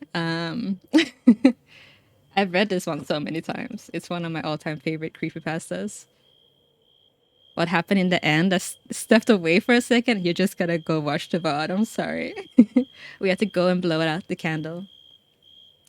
Okay, now I need you all to open your mind and imagine the chat box. Okay? I need you to imagine a chat box. And now imagine that chat box on the left side of the screen. All right? Okay, let's go. Are you imagining?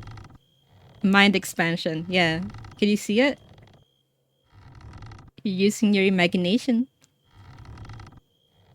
I forgot to tell you about it yesterday. It's all good. You're imagining it, right? I mean, Curry, you're gonna pass because you can see anything in your brain. Same as me. All right, let's see. What are we gonna see? Yeti! No! Yeti, what you got there? Yeti, what do you have in your hand? No! I'm running away. I'm running. Slowly.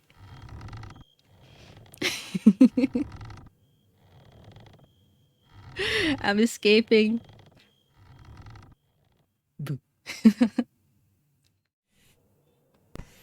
All right, I do have to go to have a toilet break. I haven't prepared anything to put up while I'm in the bathroom. But I'll go to the starting soon screen, and I think, yeah, I'll go over here, and I'll just put up a little BRB text. I'm gonna go to bed, but great first two stories. Thank you. Sleep well. I'll see you later.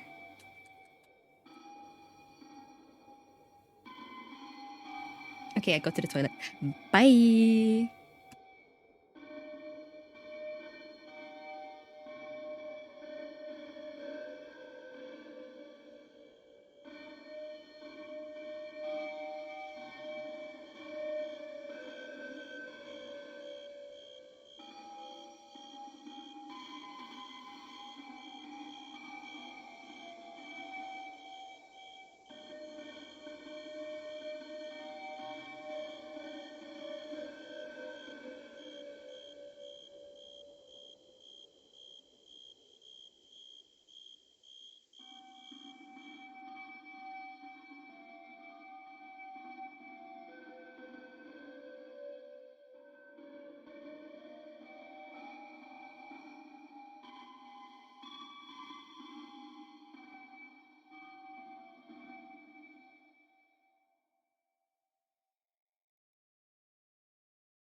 All right.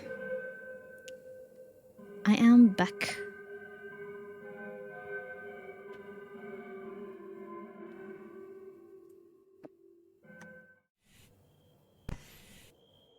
Oh, I think we can actually fix the chat. Let's see. I can probably do it right now before we go to the third story.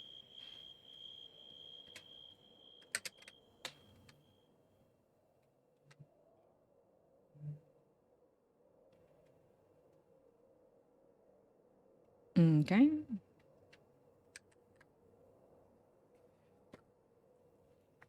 Say something.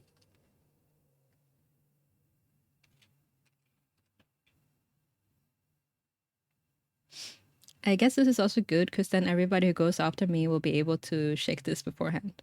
Oh, there it is. Meow. I can do it like this too. Alright, it looks like I'm thinking it. Meow, indeed. Or maybe, I don't know. What's better? Thinking bottle? Bottle? There we go. Also, don't look.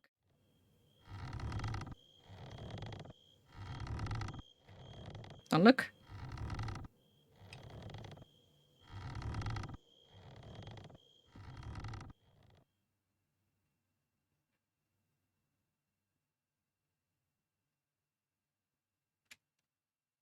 You don't see this. Also, I can't make it. I can't make it a line. Sure. Anyway, we did it. We fixed it.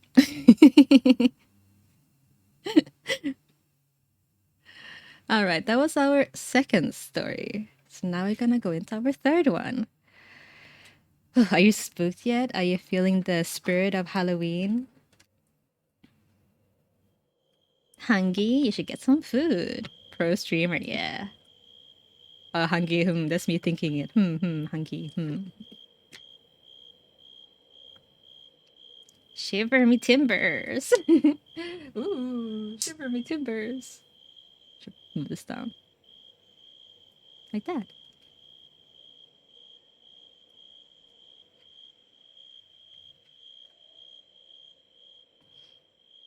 I'm actually doing surprisingly little for Halloween.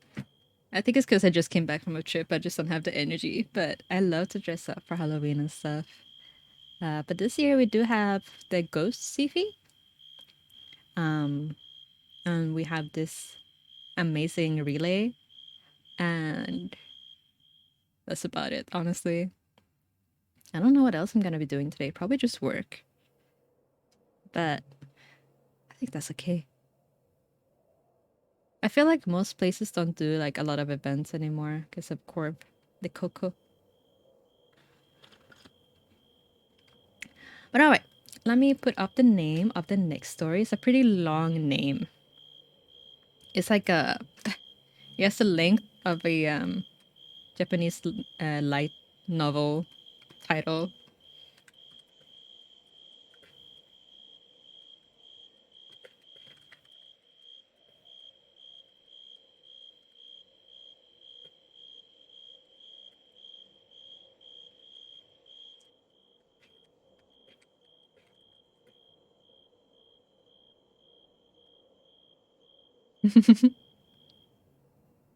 Japanese light novel title length, yes. It's called My Sister Discovered Our Universal Language, but she hasn't spoken a word since 2003. So this one is a little bit different from the other two. It's not a ghost story, but I thought that it still fit in. It's still not a like murder or anything like that or like a mystery. It's more of a cosmic horror theme, I would say. Eldritch, kinda, yeah. It's also a no sleep story. So for those who read a lot of no sleep and creepypasta, you probably know of this one. It's a pretty famous one from 4 years ago. Also, I forgot to mention Charles Bonnet is written by S.P. Hickey, and my sister discovered a universal language, but she hasn't spoken a word since 2003. Is written by Death by Proxy. And the first story that we did is just like a Thai folklore story.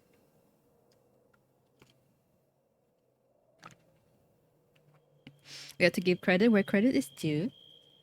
These amazing writers are just giving us stories for free. Okay, kind of trying to get rid of as much phlegm as possible. I haven't read it, but I read a lot of those eldritch horror thingies. Yeah, it's fun. A little tangent before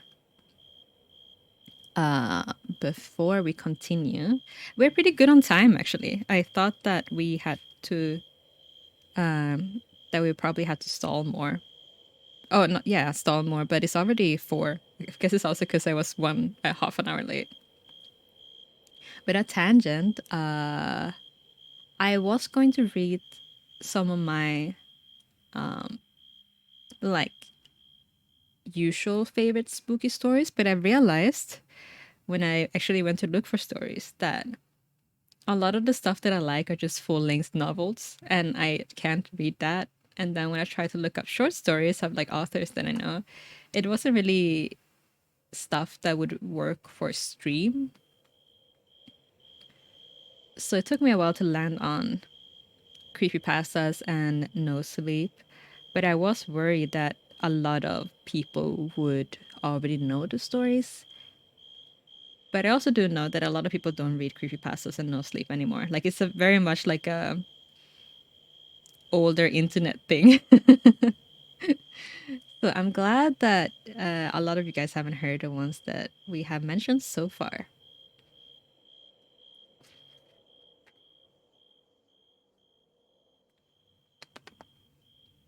All right. Shall we get started with the third story?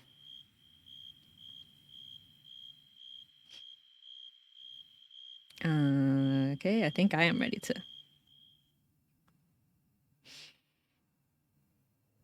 All right. My sister is a genius. When she was about 13, she made this device that honestly still blows my mind. I've spent my entire life studying physics and still don't know what she did or how she did it. Which is probably for the best considering how things played out in the end. I don't know how she did it, but what I do know is in the summer of 2003, the laws of governing matter and atomic mass didn't seem to affect her anymore. She was invisible to the human eye, and she was speaking a universal language we'd never been able to identify or reproduce. Before I get into this, though, have you ever seen Firefly? Allow me to quote. I am very smart. I went to the best medic ed in Osiris, top 3% of my class, finished my internship in 8 months. Gifted is in the terms. So when I tell you that my little sister makes me look like an idiot child, I want you to understand my full meaning. This could have been written about me and my sisters. We come from a long line of gifted people. My father is a neurologist, my mother works for SpaceX, and my eldest sister is an artist whose work has been featured in galleries since she was 12. I'm a full-time researcher, a researcher associate of high energy density physics at university. Of a university I can't name without risking my career. And like Simon Tam from Firefly before me, I didn't tell you all of this to flaunt our intelligence or to make us look special. I tell you this so you can fully understand what I mean when I say that Nirali, my little sister, made us all look like idiot children. In 2003, I went about to turn 17. My interests weren't like most teen girls. so I won't bore you with all the details of what I found more entertaining than TV, books, or the mall. But more than often than not, I was occupied with my personal research projects. The first time Nirali made herself invisible, I was in the middle of a research rabbit hole. I was deep in some really heavy academic articles when I heard Nirali pipe up behind me. They're wrong, you know. I groaned inwardly. We have had the knocking talk. I'm having issues reading this one, so I apologize in advance. We have had the knocking talk, but she was still so bad at respecting boundaries. Nirali, what did I say about knocking? Oh, she said, and sounded genuinely surprised. I didn't think about the door. What? I frowned and spun my chair around to look at her. My room was empty. Wait. Empty? I looked around briefly before rubbing my eyes, wondering when I had slept last and already writing the conversation off as auditory hallucination. Shaking my head, I turned back to my computer when I heard a giggle. All right, Yerkol, where are you? Right here, she giggled, her voice coming from directly in front of me. What the? How? Did you hide the speakers again? I stood up, taking a moment to really look around the room. She'd pulled a prank like this before, hiding a complex set of speakers she'd modified to create a confluence of sound she could easily manipulate. It would sound like she was somewhere in the room she specified. She'd even make it sound like she was moving around. It was really impressive, especially since she'd only been 10 at the time. This time, though, she'd either gotten much better at hiding the speakers, or something else was going on. She giggled again. No speakers, just me. Okay, just me. But how? I folded my arms, looking in the direction of the disembodied voice. That is going to be hard to explain. That was Nirali for you won't get it. Try me, I said, because I'm stubborn. We're gonna take a little break there to say hello to our raiders. Welcome in, raiders. I do have my notifications off, but hello and welcome in. Thank you so much, Goth Miral, for the raid. Welcome. I hope that you're doing well, and thank you so much for sharing your community with me. Into the button, welcome in. We're doing some scary story reading today. We're gonna do a relay, so after I finish my 11 stories, we're gonna raid into another amazing streamer so that they're gonna continue the relay until we end in tomorrow. So it's gonna be many scary, spoopy stories with different. I think everybody's reading different stories, which is gonna be amazing. Gonna check into work. Have a good work time, Shin. Thank you so much for stopping by. I'll see you later. Lusan, welcome in for a raid. Thank you. Welcome. Welcome, raiders. Thank you so much. Let me double raid. Let me do shout outs.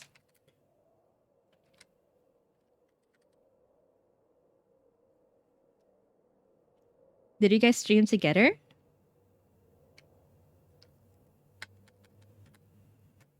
Give me a moment. What were you guys doing?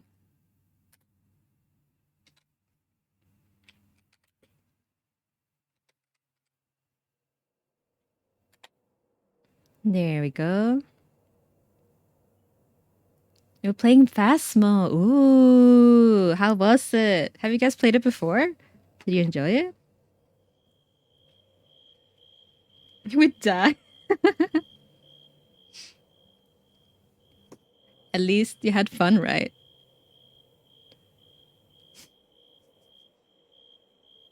Oh, you were doing art as well. Or was it art first and then you changed to Phasmo?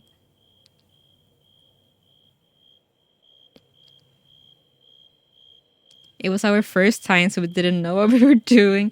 It is quite complicated. I usually, whenever I played Phasmo, I've always played with somebody who knows what they're doing, so I just like tag along. But I'm glad you had fun. And once again, thank you so much for bringing your community here to me. And as I said, blah, blah, blah, blah, blah, blah. I already said I was reading stories. Sorry, I'm on my third story. And we just got back from a little break. But for anybody who's new here, my name is Sifi. I'm a drow. Usually I do art streams or gameplay streams. But today we are doing something that is called, that I keep forgetting, Hyakumonogatari Kaidankai, which is the gathering of 100 supernatural tales, which is a game that people used to play in olden Japan, where you would read 100 stories, and after every story, you would blow out a candle and look into a mirror. And then at the end of that 100th story, you had to make sure to leave one candle still burning so that you don't anger the spirits. So that's what we've been doing. We've been reading stories, and then we walk down a long hallway and we blow out a candle, and we have been looking into a mirror. And right now we're on the third one. I'll be reading 11 today. So I'll be going for another few hours. Hopefully I'll be able to finish them all in time. Yes, make yourself comfortable, do your off the stream care, and also Blue Ocean Noli, welcome in. Thank you for the sippy bean.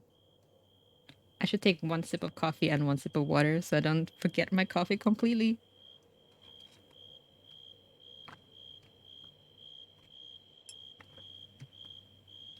All the raiders, get your water too. Get your food, get some rest, and sit back and relax.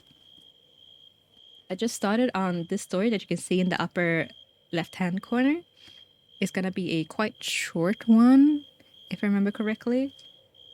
I do have my times written down, actually. This one is about 15 minutes long, so it's not gonna be too long. And then we're gonna get into some more. I do have some Thai stories and folklore queued up as well, and one Swedish one. So as you can see in my tags, I do. I am half Thai, half Swedish. So I wanted to include some like local stuff as well. All right, shall we get back?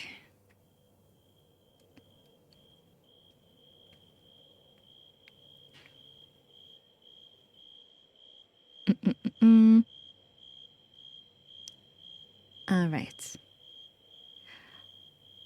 Okay, I said, rubbing my temples as I tried to digest it.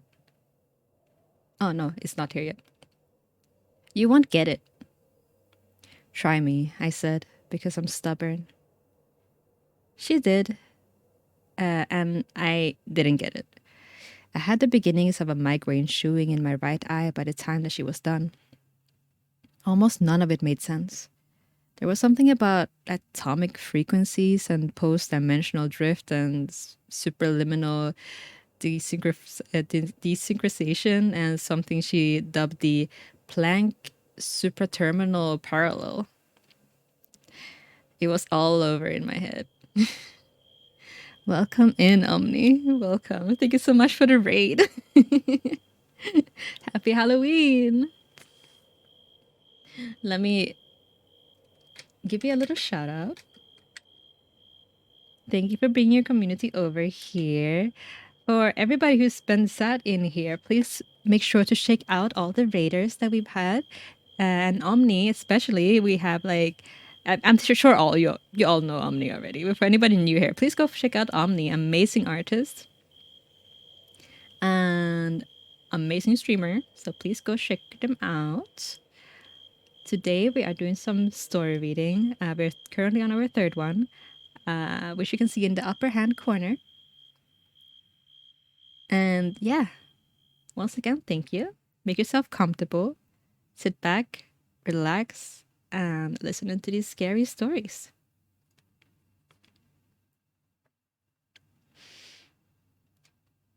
Okay, I said, rubbing my temples as I tried to digest it all. But how did you get here? I walked. Infuriating. I mean, how did you get in here? I gestured wildly to the door, which was closed, and the walls around us. Oh, I could hear the shrug in her voice. I just walked where the walls weren't. I squinted at the spot I thought she was standing. You... what? She sighed. It was a special sigh. It was the kind of sigh that told somebody that they were much smarter than you. That somebody much smarter than you was put out. Well, I'm not having so much issues with this specific story. I apologize. It's all the big words that's too big for my brain. It was the kind of sigh that told you someone much smarter than you was put out of having to dump something down enough for you to understand. An embarrassed heat flooded my cheeks. I knew she was smarter than me, smarter than all of us.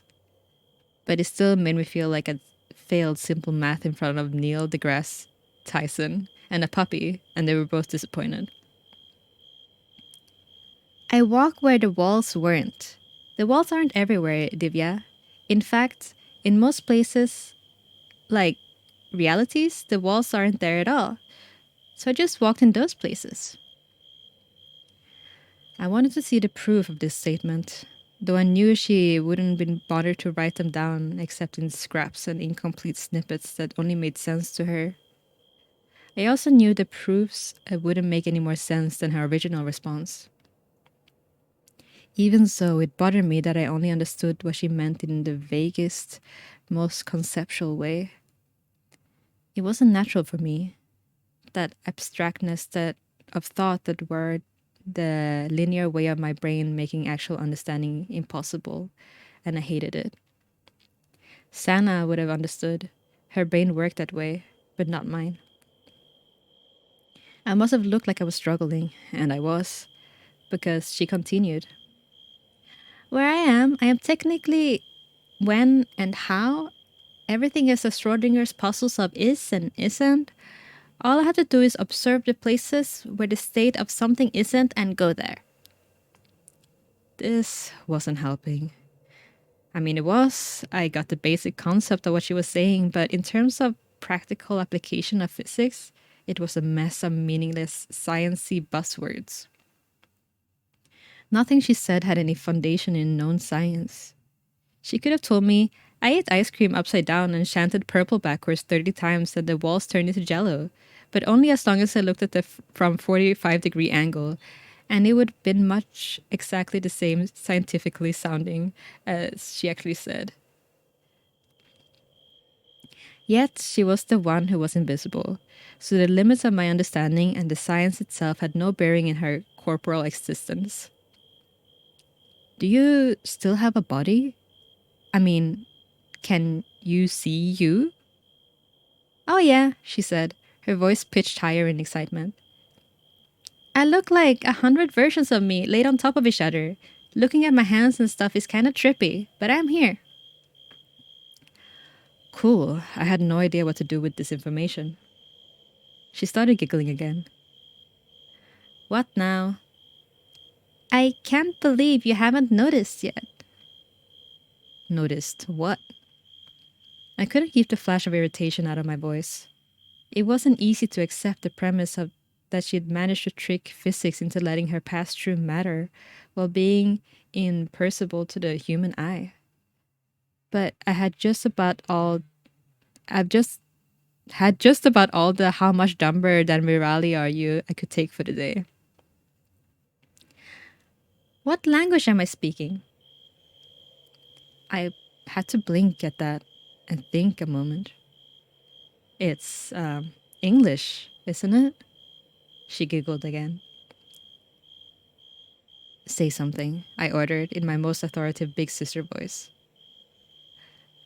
Nor again is there anyone who loves or pursues or desires to obtain pain of itself because it's pain, but because occasionally circumstances occur in which toil and pain can procure him such great pleasures.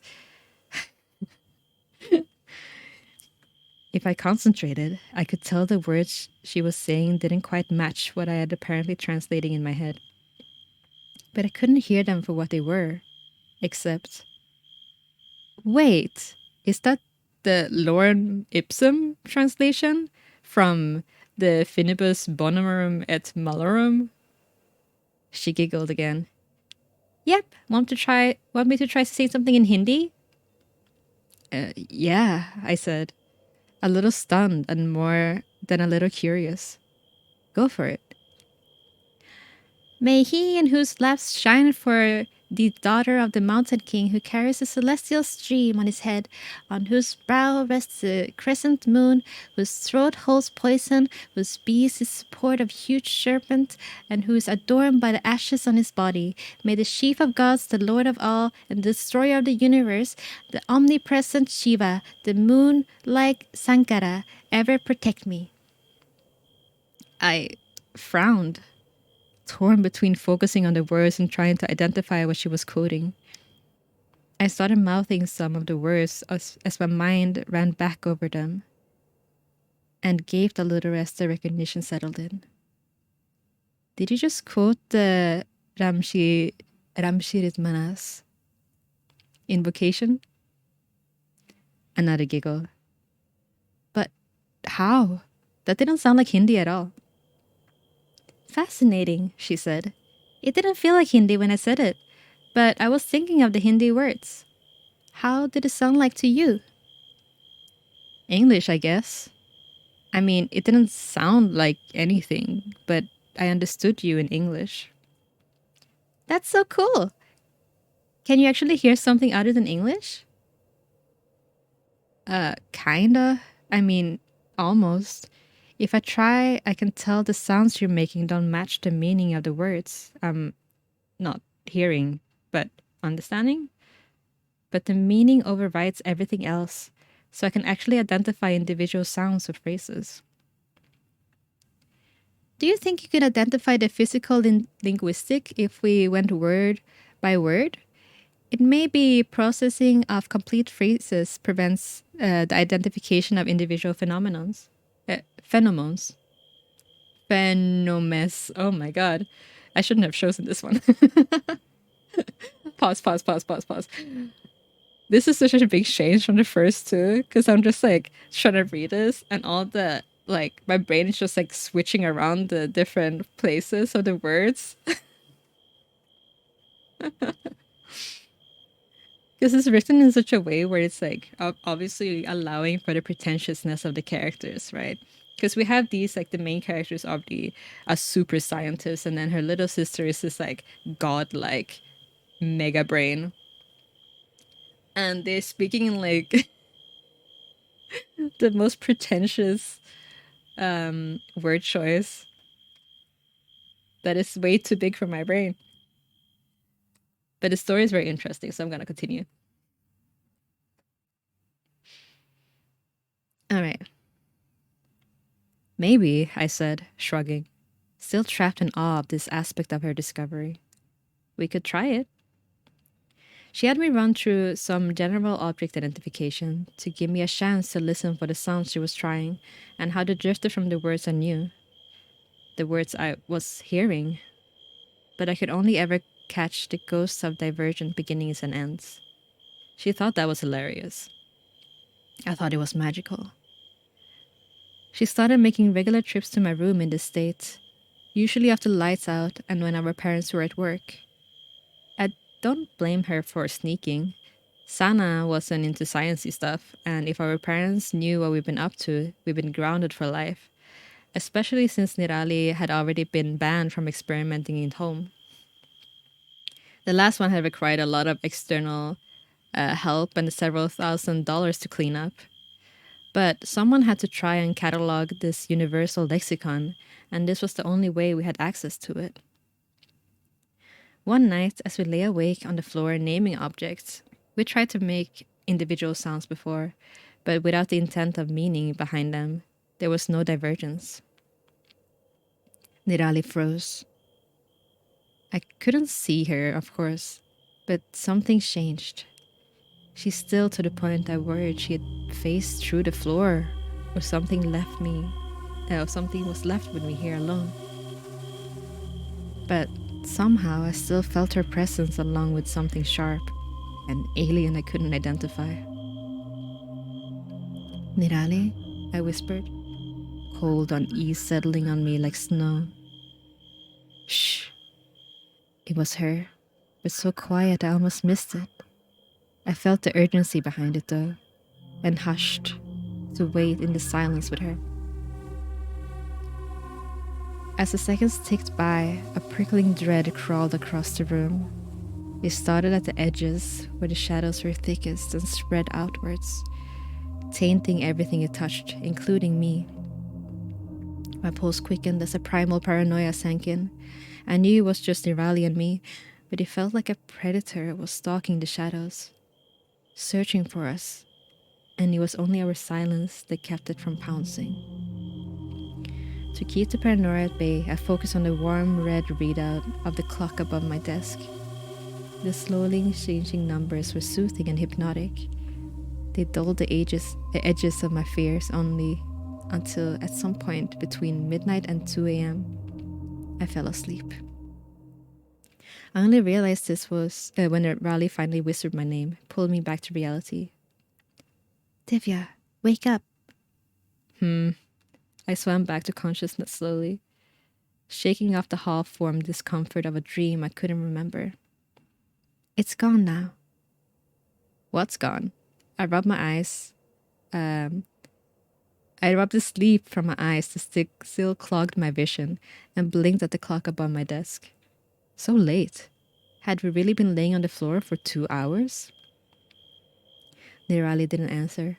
For a long time. Long enough that I thought maybe I'd been dreaming her waking me up entirely. The shadows behind the walls, she whispered, cutting the silence away like cobwebs.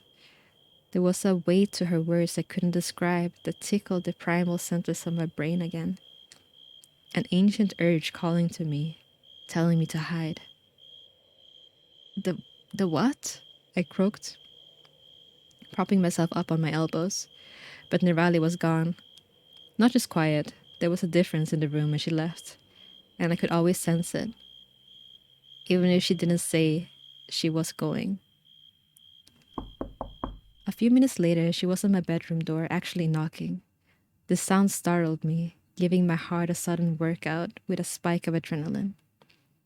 I snuck over to the door and let her in, too keenly aware of the night around me and jumping at the shadows. I suddenly worried that they couldn't be trusted. Without a word, she slipped past me and crawled into bed, hiding beneath the covers with her knees against the wall and her back to me. I took my cue as it was offered and crawled in behind her, offering myself as protection against the night. Sleep was slow in coming as my body flushed the survival instincts from my veins. But eventually, it must come, as the next thing I knew, the sun was peeking through the window and Nirali was watching me sleep. Divya? Nirali said my name like she was testing it, as if she didn't expect to hear it again. Yeah? Nothing, she said, curling back under the covers before adding, Thanks. It was a week before she came to me through the walls again. I think it's drawn to the language, she said, pulling me out of my dream about superfluid. What is? I yawned, oddly comfortable with a resumption of our nightly conversation. The shadow behind the walls. What is that? I don't know. Something big. Something old. Older than time, maybe. What's with that Sana talk? Older than time? I don't know, Divya. It's just what it feels like. She was always like this, caught somewhere between science and emotion, like the perfect cross between me and Sana. I think it allowed her to think abstractly enough to escape the box of the known to innovate, while remaining linear enough to build a new box to house her innovation. But sometimes it means she didn't have the math to back it up. Sometimes it was just a feeling or the hint of a notion. But even then, Nirali's feelings were always spot on, even if it took science a few decades to prove it. All right, I said, accepting that answer. It was odd, I realized then, how a few weeks of exposure to what my mind told me was factually impossible opened me to the flexibility of the possible. I was surprised too when I noticed my first instinct wasn't to change her or demand proof just because what she said was beyond my experience or immediate comprehension. Instead, I would nod and accept that what she said and what she experienced was simply truth, and that the limitation of my understanding couldn't change that. So, what does it want? I don't know. I don't think it talks, but I think it listens and understands. That's unsettling, I said, shifting under the covers. The superstitious child in me made sure to cover my feet at the center of the bed because the shadows still couldn't be trusted. She hummed her agreement. It's not the only thing here, though. A chill surged through me, prompting my head into a panic gallop. What do you mean? I mean, there are other things. Big things. Old things. Most of them can't see me, I think. I'm not really where they are, same as I'm not really where you are. But they can hear me, same as you. Are you safe? Nirali was silent. My stomach churned because I knew it meant something big and old and dangerous was near enough to pose a threat. After several minutes passed, she answered. Sometimes. Only sometimes? I sat up, staring at the spot on the floor where she would have been seated. Only sometimes. Then why are you doing this, Nirvali? I wouldn't have agreed to it if you were in danger. I know, she said quietly. But there's so much here. If I focus on a color, I can experience everything that color has ever been and ever will be. If I think about a time, I'm sitting in what used to be here or something that will be here, watching a blur of activity that won't happen for another thousands of years. I've seen cities you can't even begin to imagine made of glitter bones and glass. Monolithic wonders to shame the gods. Last night I was standing in the center of a black hole. Not a hologram or a simulation, but an actual black hole. Captured, contained, reproduced, harnessed, I don't know what. But it was here, and so was I. And through the black hole I saw so many other universes, all laid out like mirrors into infinity. Nirali, I whispered, both awed and terrified. What had she been experiencing? Had she been experiencing these things every night? All the hours we talked about nothing and nonsense? But there's also bigger things, she said, her voice dipping into darkness. Things that hide in the glint of starlight on glass. Things that follow me back from the future and wait for me in the past. They skip like stones on water, only touching the surface for a minute and never with their whole selves. But even that is too much. It hurts to look at them. There's too many shapes. All at once, all of them are hungry in ways I don't understand. Tears welled in my eyes as I listened to her. It hurt to accept these things were true. I couldn't understand them or touch them or even experience them myself, but I had to accept they were real because my sister was invisible. She could pass through matters at will and spoke in a universal language to me every night. But accepting all that also meant accepting that my sister spent every night compelled by her own curiosity to go back to this dangerous state again and again, only to be terrified by what had waited in between. I'm glad they can't see me, but I don't think that will be true much longer. What? Why? The shadows behind the walls have been in my room all week. I can feel it following me around. It's listening now, but I don't think that it will come into your room again. Nene, you have to stop this. I can't, she said, her voice thick with imminent tears. Of course you can. Just come back and we'll destroy whatever you've been using to shift. We can fix this. No, she said, the words wet and bent beneath an anguish no 13-year-old should have known. You don't understand. What could possibly be worth the risk? My heart broke in the silence that stretched between us. An eternity of pain and longing swirled between us, and one final fragile breath spoke of the tears she held back when she found her voice again. I I can't speak English anymore. I didn't understand. Like the first time she described the math to me in this statement defied understanding. What do you mean you can't speak English anymore? I mean, I can't speak anything but this stupid between language, Divya.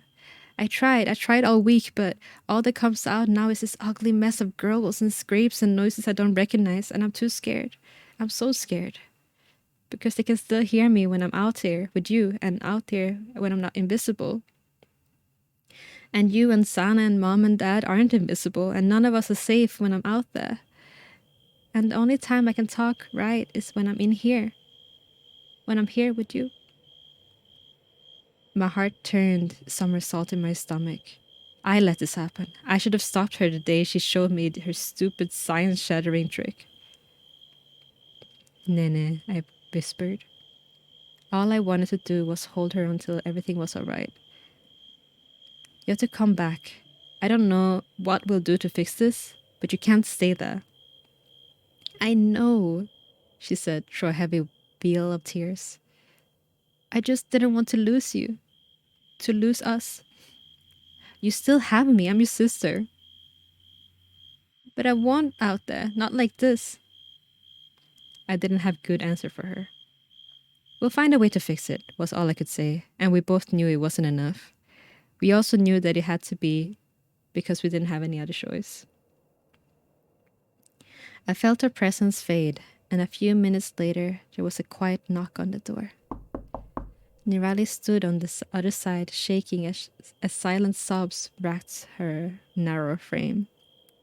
I gathered her up, shutting the door behind her, and together we curled around the shutter onto the floor and cried. We cried until we passed out from exhaustion and woke up long after the sun had already risen. I woke to Nirali watching me and blinked away the haze of tear-stained sleep. Nirali? She nodded, mute, a sadness hanging around her shoulder. Can you... She shook her head. Nothing? She glanced up, looking over me and towards the hall as someone passed by. I could tell a million thoughts were flitting through her head in that moment, most of them conflicting. But after a minute or so, a stony resolution had settled in her eyes, and she scooted closer, waving for me to do the same. Her mouth was almost against my ear when something unimaginably foul rattled from her lips. A shudder of revulsion rocked through me, and the sound of each mangled phoneme. There we go. That's the word. I've never been so disgusted or terrified in my life. I could hear her voice, but it was dripping with caustic venom, dragging over hot coals, buried in deepest oceans, and clawing at the edges of my sanity with angry talons. It was wrong, and to this day it was the most vile and viscerally upsetting experience of my life. The words, this language, was never meant to be spoken by men. Science won't support me, but I know in my bones these words have power over man. Wasn't meant to have power man wasn't meant to use. And yet, despite my mind rebelling from the mere sound of the voice warped around these hideous words, I still knew what she meant as she said it in English. Don't tell Mom and Dad. And that's it. Oh man, that was a rough one. That was really rough to get through. I don't know why I kept having issues. I think this is like the writing style of this author doesn't resonate with my brain. Thank you for sticking through that with me. Oh lordy lord. Let me look at the next one. The next one shouldn't be as hard. I've read that one a few times. But yes.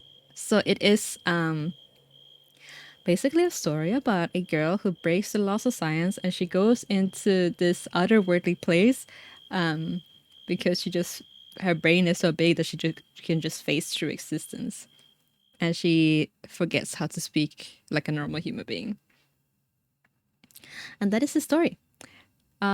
We shall move on to the next one, I think, because it's almost 5. So let's go and blow out the third candle. Come with me. Let's see if the chat works too. Hey, kinda. There. There you are. Let's see what we're gonna get in the mirror this time.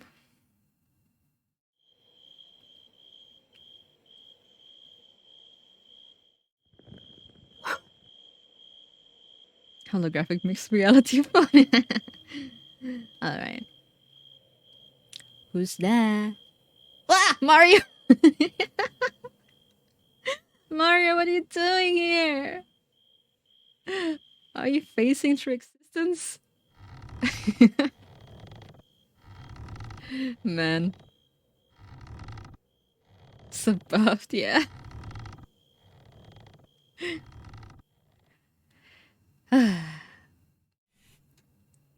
The spookiest thing about that story was the fact that I couldn't read it. Maybe I'm the one who forgot English.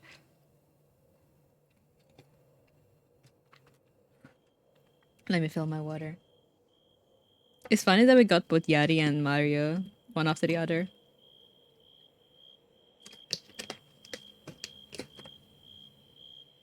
Alright, I think we should go into the next one right away. The next 2 stories are actually connected.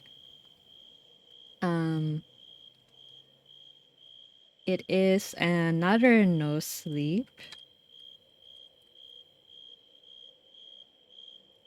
And it's actually a collection. They do have like 5 parts. We're only gonna read the first 2. They all can be read as standalones. They're all pretty short as well.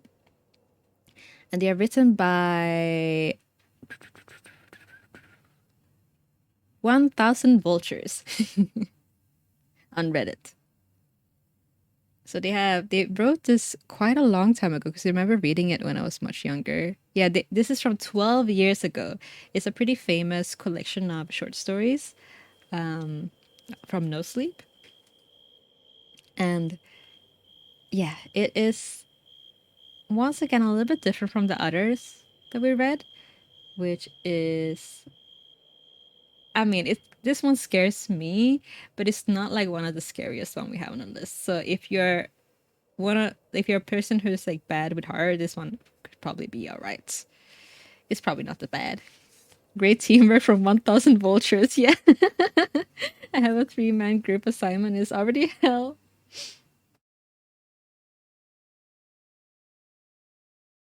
Oh my god, this a nose help. Yeah, they're great teamwork. Let me also see if I need to check anything.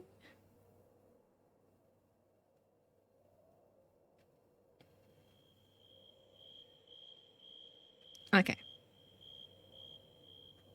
I caught up with the Discord. Let me get right into it. So now we're gonna read a story called Footsteps by 1000 Vultures.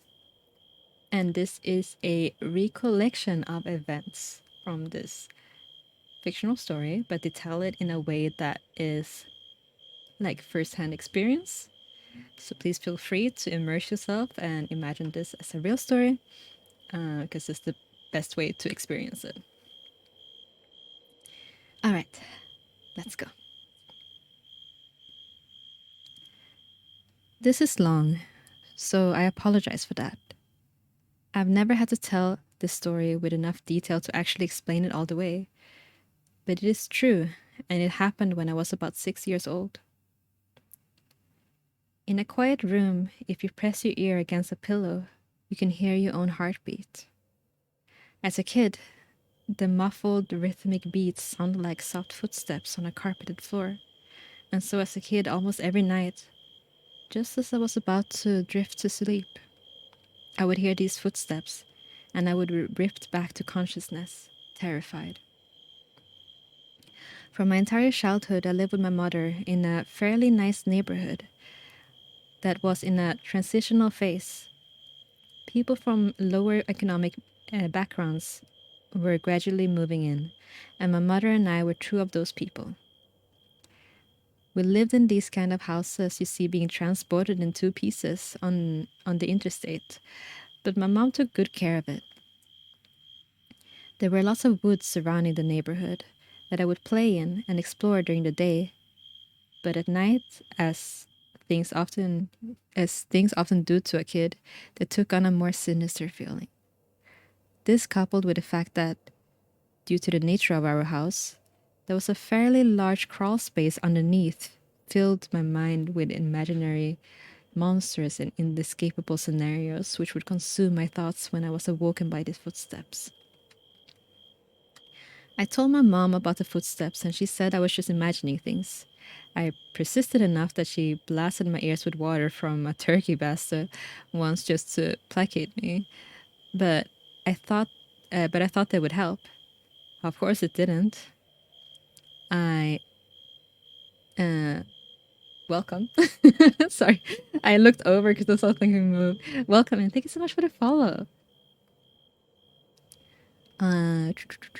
Of course it didn't. Despite all the creepiness and footsteps, the only weird thing that ever happened was that every now and then I would wake up on the bottom bunk despite having to gone to sleep on the top. But this wasn't really weird, since I'd sometimes get up to piss or get something to drink, and I just couldn't remember going back to sleep on the bottom bunk. I'm an only child, so it didn't matter. This would happen around twice or once a week, but waking up on the bottom bunk wasn't too terrifying. But one night, I didn't wake up on the bottom bunk. I had heard footsteps, but was far too gone to be woken up by them. And when I was awoken, it wasn't from the sound of footsteps or a nightmare. But it was because I was cold. Really cold. When I opened my eyes, I saw stars. I was in the woods. I sat up immediately and tried to figure out what was going on. I thought I was dreaming, but that didn't seem right. Though neither did me being in the woods. There was a deflated pool float right in front of me, one of those ones shaped like a shark. This only added to the surreal feeling. But after a while, it seemed like I just wasn't going to wake up because I wasn't asleep. I stood up to orient myself, but I didn't recognize these woods. I played in the woods by my house all the time, and so I knew them really well. But if these weren't the same woods, then how could I get out? I took a step and felt a shooting pain in my foot, which knocked me back to where I had just been laying. I had stepped on a thorn. By the light of the moon, I could see that they were everywhere. I looked at my foot, but it was fine. As a matter of fact, so was the rest of me. I didn't have another scratch on me, and I wasn't even that dirty. I cried a little bit and then stood back up. I didn't know which way to go, so I just picked a direction. I resisted the urge to call out since I wasn't sure I wanted to be found by who or what might be out there. I walked for what seemed like hours. I tried to walk in a straight line. I tried to course correct when I had to take detours, but I was just a kid and I was afraid. There weren't any howls or screams, and only once did I hear any noise that scared me. It sounded like a crying baby. I think now that it was just a cat, but I panicked and I ran, veering in different directions to avoid being big, thick bushes and collapsed trees. and I was paying close attention to where I stepped because by that point my feet were in a pretty bad condition. I paid too much attention to where I was stepping and not enough to where those steps were leading because not too long after hearing the cry, I saw something that filled me with the kind of despair I haven't experienced since. It was the pool float. I was only 10 feet from where I had woken up. This wasn't magic or some supernatural space bending. I was lost. Up until that moment, I thought more about getting out of the woods than how I got in. But being back at the beginning caused my mind to swim. I wasn't even sure these were my woods. I had only been hoping that they were. Had I run in a huge circle around the spot? Or did I just get turned around and start making my way back? How was I going to get out? At the time, I thought the North Star was just the brightest shining star, and so I looked and found the brightest one and followed it. Eventually, things started to look more familiar, and when I saw a dirt ditch my friend and I would dirt clod wars in, I knew I had made it out. By that point, I was walking really slowly because my feet hurt so much. But I was so happy to be close to home that I broke into a light jog. When I actually saw the roof of my house over the neighborhood, over a neighboring lower set house, I let out a light sob and ran faster. I just wanted to be home. I had already decided that I wouldn't say anything because I had no idea what I could possibly say. I would get back in the house somehow, clean up, get in my bed. My heart sunk as I rounded the corner and my house came into full view. Every light in the house was on. I knew my mom was up, and I knew I had to explain or try to explain where I had been, and I couldn't even figure out where to start. My run became a jog, which became a walk.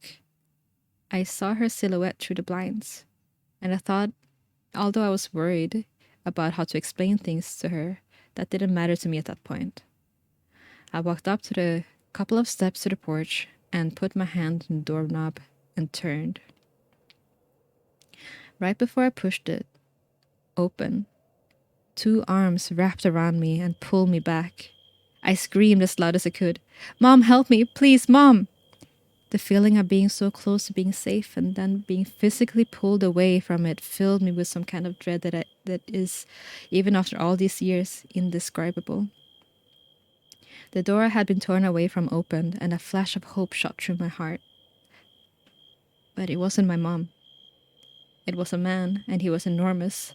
I thrashed around and kicked at the shins of the person holding me while still trying to get away from the person who had just come out of the house. I was scared. I was furious. "Let me go. Where is she? What have you done to my mom? What did you do to her?" As my throat stung from screaming, I was drawing in another breath, and I became aware of the sound that had been present for longer than I had perceived it. "Honey, please calm down. I got you." It sounded like my mom. The arms loosened and set me down, and as a man approaching me blocked out the porch lights with his head, I noticed his clothes. He was a cop. I turned to face the voice behind me and saw that it really was my mom. Everything was okay. I began to cry, and the three of us went inside.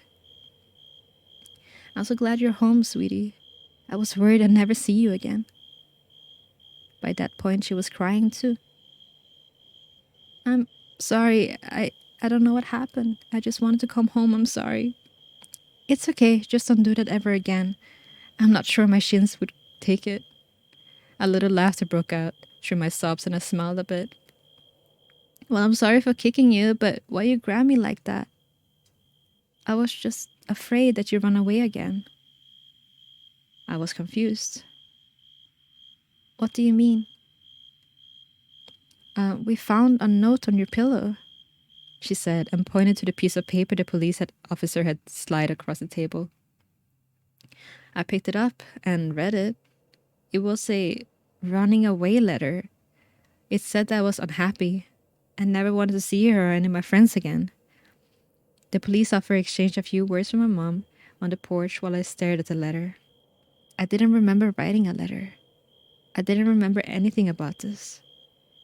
But even if something went to the bathroom at night and I didn't remember, or even if I could have gone into the woods on my own, even if all this could have been true, the only thing I knew at that point was, this isn't how you spell my name. I didn't write this letter. Edit. After a conversation with my mom about what happened when I was a kid, I was reminded of something that cannot be unrelated to this. It answers some questions about the story, but also raises questions that I'm still looking into.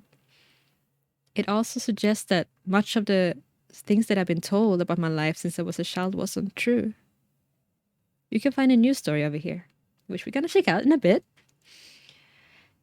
Oh shit, still going. What do you mean still going? I'm going until 7. But that was the first part, or like the first story of this little collection. And also the fourth story in our big collection. Shall we go and blow out another candle before we continue? I do think I have to drink more water and like clear my nose again. I don't know how my voice is gonna do after 7 hours of this. But I'm glad you guys are still hanging out with me. Birthday cake time. Let's go.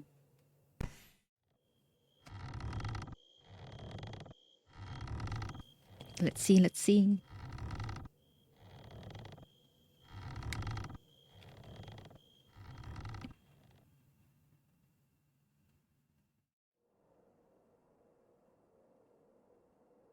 Anybody here?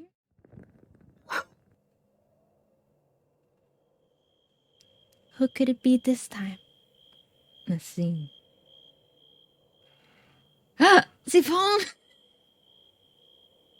What are you doing here? Get out of here! This is my stream! Can't believe it. Can't believe it. I'm here, doing my thing, and you gotta come and disturb. Shaking my head.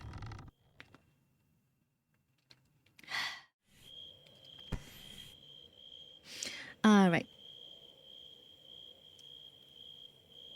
Let me do a little stretch.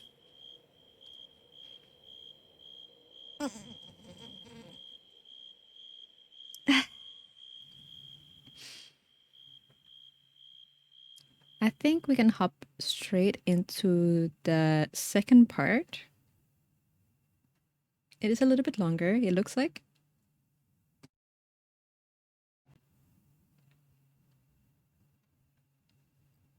I haven't read this part as much as I have the other ones. So we'll see how that goes. It's still by the same person, so 1000 Vultures. And the second part is called Balloons. And it is in the same setting as the first part. And I'm gonna blow my nose.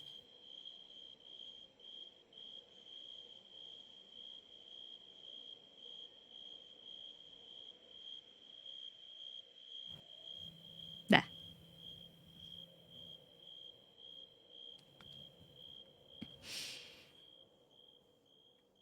All right.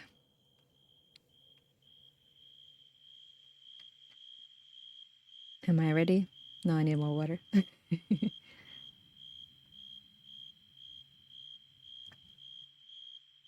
We're almost halfway through. But yeah, I'm having a good time. Except for the second to last story, the sister one. Oh my god. That was this. I feel like that destroyed my brain a little bit.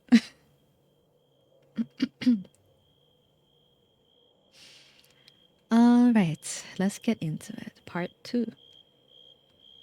Balloons. A couple of days ago, I posted a story called Footsteps here on No Sleep.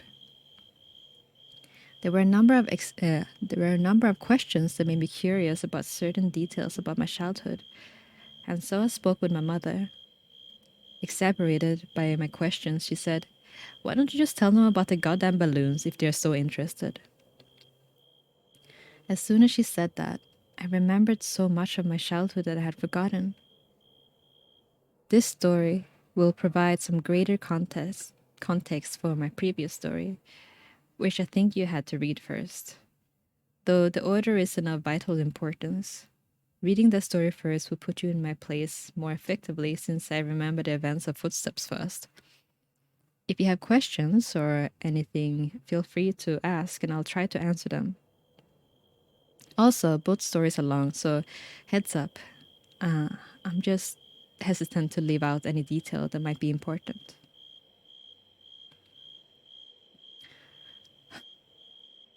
When I was 5 years old, I went to an elementary school that, from what I've come to understand, was really adamant on the importance of learning through activity. It was part of a new program designed to allow children to rise at their own pace and to facilitate that the school encouraged teachers to come up with really inventive lesson plans. Each teacher was given the latitude to create his or her own themes, which would run for the duration of the grade. All the lessons in math and reading, etc., will be designed in the spirit of that theme. These themes were called groups. So there was a space group, a sea group, an earth group, and the group I was in, community. In kindergarten in this country, you don't learn much except for how to tie your shoes and how to share. So most of this wasn't very memorable. I only remember two things very clearly. I was the best at writing my name the right way, and the balloon project, which was really the hallmark of the community group, since it was a pretty clever way to show how a community functioned at really basic levels. You've probably heard of this activity. One Friday, I remember it being Friday because I was excited about the project and it being the end of the weekend, of the week, rather. Towards the beginning of the year, we were walked into a classroom in the morning and saw that they were full of inflated balloons tied with a string taped to each desk. Sitting on each of our desks was a marker, a pen, a piece of paper, and an envelope. The project was to write a note on the paper, put it in the envelope, and attach it to the balloon, which we could draw a picture on if you wanted. Most of the kids started fighting over the balloons because they wanted different colors, but I started on my notes, which I had thought a lot about. All of the notes had to follow a loose structure, but we were allowed to be creative within those boundaries. My note was something like this. Hi, you found my balloon. My name is name, and I attend space elementary school. You can keep the balloon, but I hope you write me back. I like Mighty Max, exploring, building forts, swimming, and friends. What do you like? Write me back soon. Here's $1 for the mail. On the dollar I wrote 4 stamps right across the front, which my mom said was unnecessary, but I thought it was genius, so I did. The teacher took a Polaroid of each of us with our balloons and had us put them in the envelope along with the letter. They also included another letter that I assumed explained the nature of the project and sincere appreciation for anyone participating in writing back and sending photos of their city or neighborhood. That was the whole idea, to build a sense of community without having to leave the school, and to establish safe contact with other people. It seemed like a fun idea. Over the next couple weeks, the letters started rolling in. Most came with pictures of different landmarks, and each time a letter would come in, the teacher would pin the picture on a big wall map we had put up showing where the letter had come from and how far the balloon had traveled. It was a really smart idea because we actually looked forward to coming to school to see if we had gotten our letter. For the duration of the year, we had 1 day a week where we can write back to our pen pal or another student's pen pal in case our letter hadn't come in yet. Mine was one of the ones who were last to arrive. When I came into the classroom, I looked at my desk and once again didn't see any letter waiting for me. But as I sat down, the teacher approached me and handed me an envelope. I must have looked so excited because as I was about to open it, she put a hand on mine and to stop me and said, "Please don't be upset." I didn't understand what she meant. Why would I be upset now that my letter had come?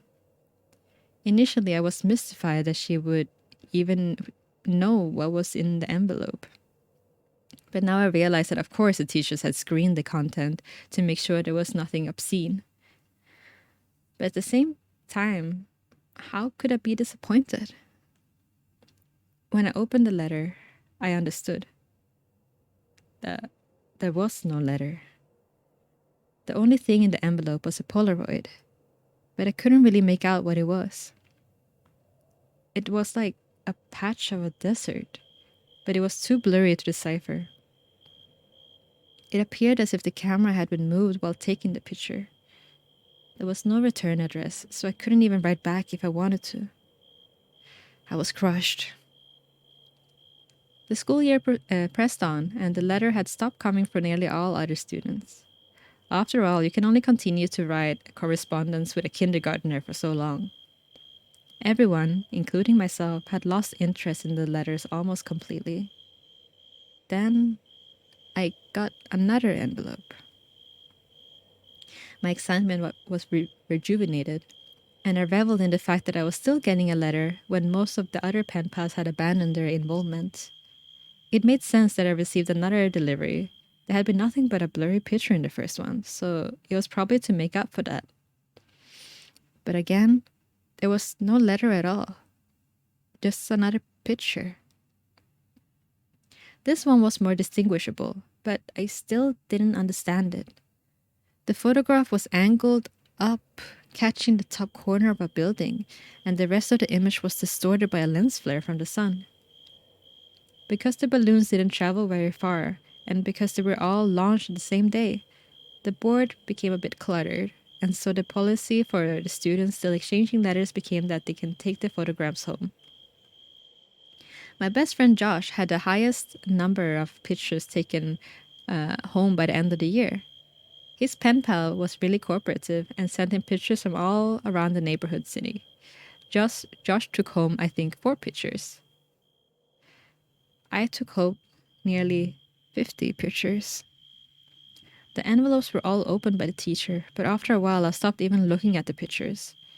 However, I saved them in one of my drawers that housed my collections of rocks, baseball cards, comic books, Marvel meta cards, for those who might remember, and little miniature baseball batting helmets that I get out of a vending machine at the Winn-Dixie at the T-ball game. With the school year over, my attention turned to other things.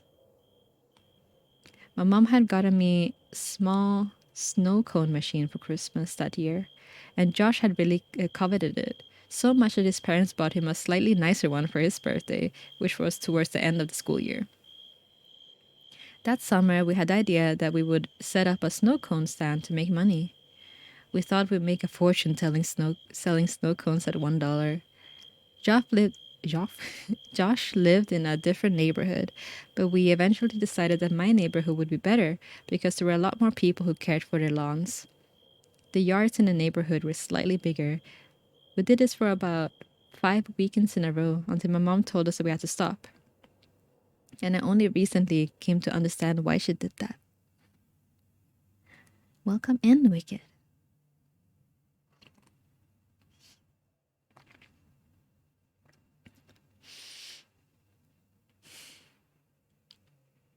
On the 5th weekend, Josh and I were counting our money. Because we both had a machine, we each had a separate stack of money that we put together in one stack, and then we split it up evenly. We had made a total of $16 that day, and as Josh paid out my fifth dollar, a feeling of profound surprise consumed me. The dollar said 4 stamps. Josh noticed my shock and asked if I had miscounted. I told him about the dollar and he said, "That's so cool, man." As I thought about it, I came to agree. The idea that a dollar had made it right back to me after changing so many hands floored me. I rushed inside to tell my mom, but my excitement, coupled with her being distracted by a phone call, made my story incomprehensible, and she responded simply by waving, "Oh wow, that's neat." Frustrated, I ran back outside and told Josh I had something to show him. Back in my room, I opened a drawer and took out a stack of envelopes and showed him some of the pictures. I started with the first picture, and we went through about 10 before Josh lost interest and asked if he wanted to go play outside in the ditch, a dirt ditch down the street from my house, before his mom came to pick him up. So that's what we did. We had a dirt war for a while, but it was interrupted several times by rustling in the woods around us. There were raccoons and stray cats that lived here, but this was making a little too much noise, and we traded guesses at what it might be to attempt to scare each other. My last guess was that it was the mummy, but in the end, Josh kept insisting that it was a robot because of the sounds we heard. Before we left, he got a little serious and looked me in the eye and said, "You heard it, didn't you? You sounded like a robot. You heard it too, right?" I had heard it, and since it sounded mechanical, I agreed that it was probably a robot. It's only now that I understood what we had heard. When we got back to Josh's mom, who was waiting for us in the kitchen table with my mom, Josh told his mom about the robot, and our moms laughed, and Josh went home.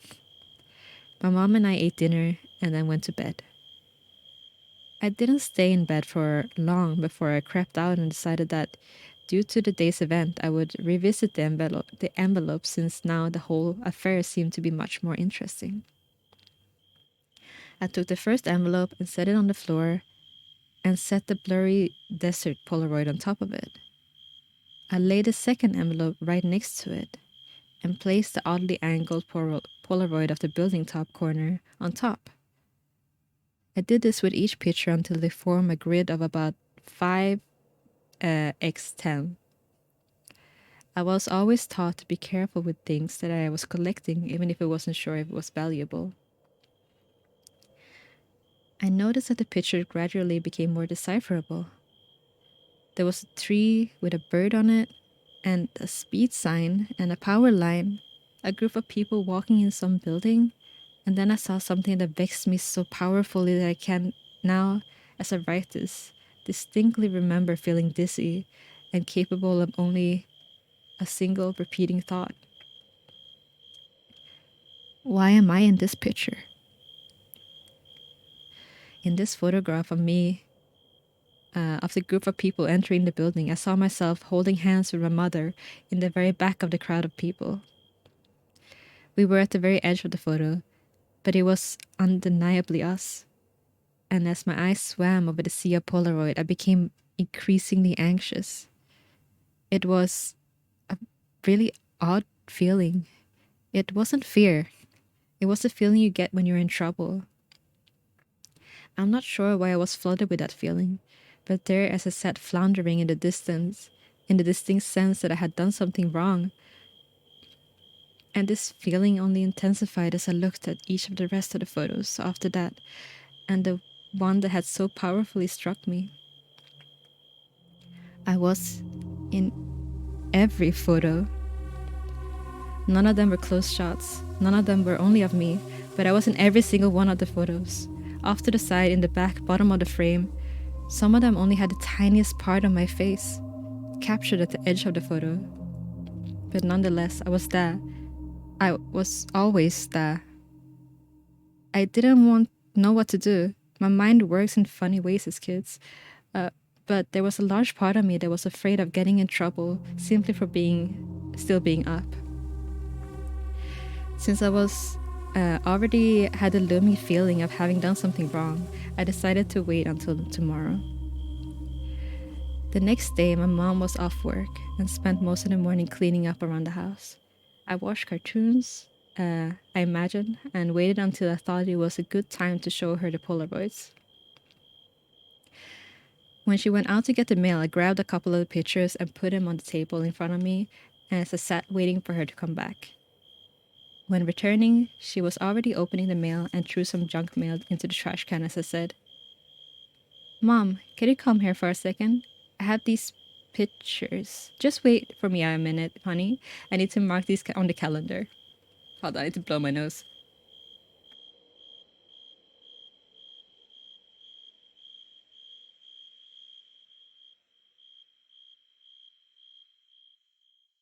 Okay. Welcome in. Also, thank you so much for the follow, Fussy. All right.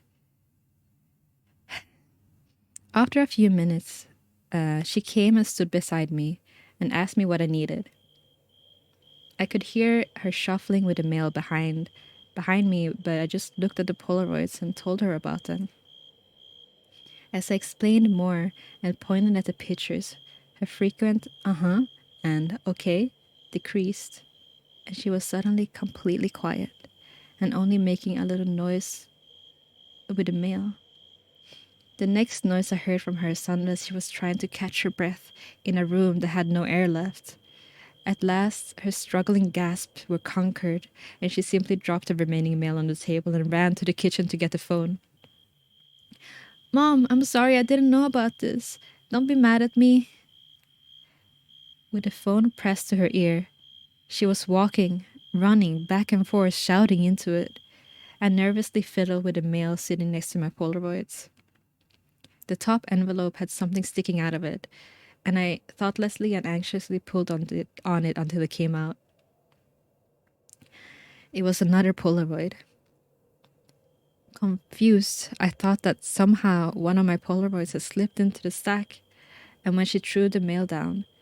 But when I turned it over and looked at it, I realized that I had not seen this one before. To my dismay, it was me, but this one was much closer shot. I was surrounded by trees, I was smiling, but it wasn't just me.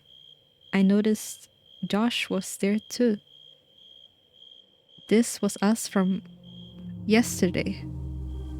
I started yelling to my mom, who was screaming into the phone. I repeatedly yelled for her until she finally responded. "What?" I could only think to ask, "Who are you calling?" "I'm talking to the police, honey." "But why? I'm sorry, I didn't mean to do anything." She answered me with a response I never understood until I was forced to revisit these events from the early years of my life. She grabbed the envelope off the table, and the picture of Josh and I spun and slid, landing next to the other Polaroids in front of me. She held the envelope up to my eyes, but I could only look at her and watch as the color began draining off her face. With tears welling up in her eyes, she said that she had to call the police because there was no postmark. And for those who wanted to know more, there's also a next part called boxes. So that's it for that story. It's a really good series. It's really well written, and as I said, it goes on for many other parts. Hold on, I need to blow my nose again.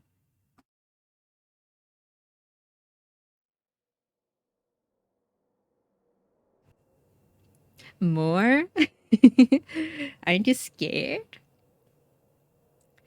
I will put the link in the chat for the first story that is footsteps. So if you want to read all of them, you can click in on it, and then at the end of each chapter, they will have all of the ones that she wrote. So yeah, please read them. They're great. I just had shitty pizza. I'm unstoppable. But yeah, that was our 1, 2, 3, 4, 5th. We're halfway through. But yeah, that I think from what I remember, this story really, because I think I read Balloons first when I was younger, before I read Footsteps, and then I read all of them, right? Because I found this story And I was so freaked out because our school does this exact thing. Like, it's almost as if somebody from my school wrote it. I haven't heard about like a stalker case, but that sounds exactly like my school. Because we would always do this, like I think every year we do it once. So you would tie like a message to a balloon and, send it up and hope that somebody would write back. And obviously we don't put like our home address on it. It's like the school address. But yeah, I got a message back a couple times, and mine was just like, it was like some farmer, and it just wrote back and took a picture of like their farm. Oh hell no, yeah, it's a really cool project. I think they stopped because it's like littering, but it was really cool. But it was still going. I will, uh, I will go on a toilet break, but first we're gonna go and blow out the candle. I almost forgot. Just some farmer. I mean, rather than stalker, All right, let's go. Come along.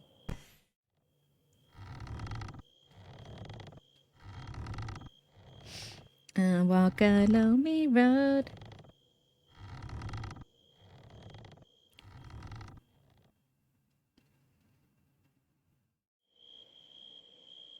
Hello? Anybody in here?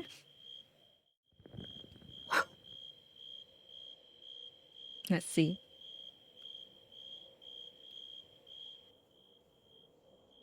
Who's that? Oh, Boo again. Hello. Ah, Boo. Ah. Why? Why did we get the same text? That's hilarious. That's so scary. The RNG is so scary. Ooh. All right, I'll be right back. Please hold. Whoop.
Alright, I am back.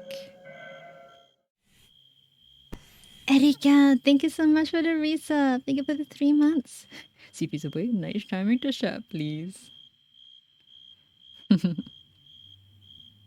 You sneaky little backroom creature.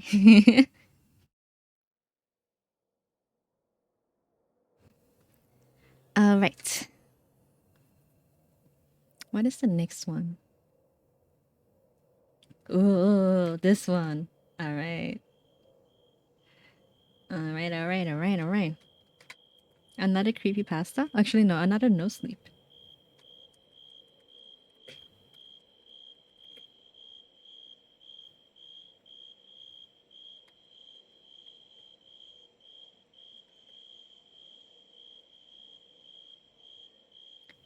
This one is called the strangest security tape I've ever seen. I need to put on some lip balm. Also, my phone is lagging. But you're just listening in, right? You're not looking at me, right? Right?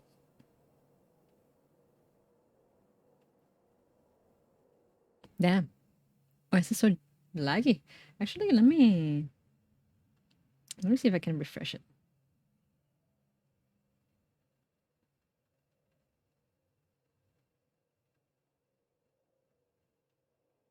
Boo.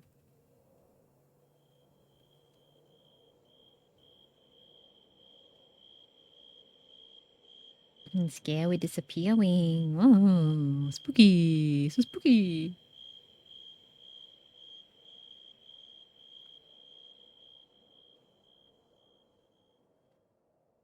Spooky floating hand. Spooky. Alright. Still? Wow.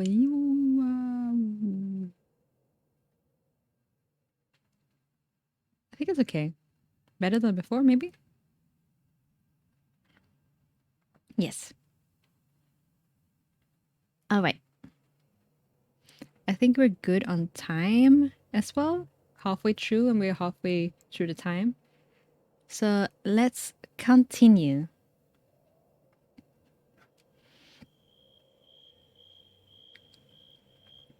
So this one is called The Strangest Security Tape I've Ever Seen.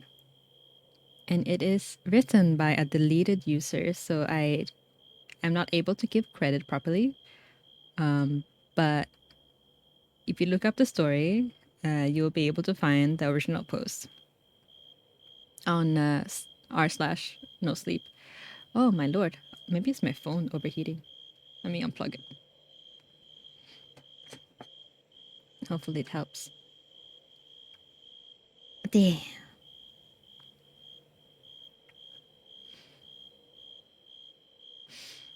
Let's start. I work at a gas station in the rural Pennsylvania. It's a boring job, but it's pretty easy and it pays all right. A few weeks ago, this new guy started. I'll call him Jeremy. Jeremy's weird. He's about 25 to 26 and he hardly speaks. But he's got the creepiest laugh I've ever heard. My boss and I both noticed this, but it's never been a problem, so there's not much we can do about it. Customers have never complained about him, and he's always done his job fairly well. Up until a few weeks ago. Anyway, that's when things started going missing. Employee theft can be a problem at any business that sells consumer goods, and there's only one person working at a time at the gas station. It's a pretty small place. About 2 weeks ago, my boss started noticing that we were short on motor oil. At first, it was a few containers at a time, and then entire shelves and boxes from the back room. Pretty soon, entire shipments would have gone in the day after we got them, and it would always be right after Jeremy's shifts. My boss had checked the security camera tapes from every single night he worked, but he'd never catch him in the act. Jeremy would lock up closing and then the motor oil would be gone the next day. My boss usually takes the tapes home with him to try and catch Jeremy stealing. But his daughter had a softball game last night, so he asked me to watch the tapes for him. He offered to pay me overtime under the table, so obviously I took the offer. There are 3 cameras, so he gave me 3 different tapes to shake. I figured it would be a long night, but I'm trying to save up for a vacation, so I really need the money. I took the tapes home, popped them in the old VCR, and sat back. 2 days ago, the last time he worked, Jeremy started at 4 p.m. Everything seemed pretty normal at first. He counted up his drawer, switched off with the girl who was working before him, and waited for a customer. The first person who came in was Mrs. Templeton. The timestamp on the video read 4:03. A regular. She picked up her cigarettes and a newspaper and paid with a 20. Nothing unusual here. The next customer was some local guy named Ron. He drives a motorcycle and usually comes in every few days. He filled up his tank, got a bag of beef jerky, and paid with his credit card, and then left. Next was some guy with a cowboy hat. I'd never seen him before, but we get plenty of strangers passing through, just like any gas station. He got a $40 worth of diesel fuel and paid with a $100 bill, and went on his way. I sat back and sighed. The only thing more boring than doing this job is watching somebody else do it. My boss's offer was enough to make me watch though, so I left the tape on. Everything seemed pretty normal. I had a feeling that if Jeremy was stealing motor oil, he knew we were suspicious of him by now. I didn't expect him to be dumb enough to let us catch him on camera. Things stayed boring and routine until about 5 o'clock. At 5:03, Mrs. Templeton came back in. She must have forgotten something. But she didn't. She bought the same pack of cigarettes as before, and the same newspaper. She paid with another 20. That's odd, I thought, but then again, she's a little absent-minded. I thought Jeremy should have told her she already got her smokes, but it's not against the rule to sell somebody the same thing twice. That's when Ron came in again. He bought another tank of gas for his motorcycle again. I later checked the outdoor camera because I thought maybe he had another car he wanted to fill up. And the same pack of beef jerky. He paid with his credit card again. No big deal. I figured this was just a weird coincidence. Mrs. Templeton is forgetful and Ron probably owns more than one Harley? More than one Harley? That's when the guy in the cowboy hat came by. I felt a chill run down my spine. Don't get the diesel, don't get the diesel. I found myself whispering to my empty living room. But he did. He got $40 worth of diesel fuel and paid with $100 bill. Every move he made was identical to his first visit, right down to the way he scratched his nose before he walked out. Either this guy's rich, owns a lot of trucks, and just moved into town, or something really bizarre is happening. I kept watching. Every customer for the next hour was the same as before.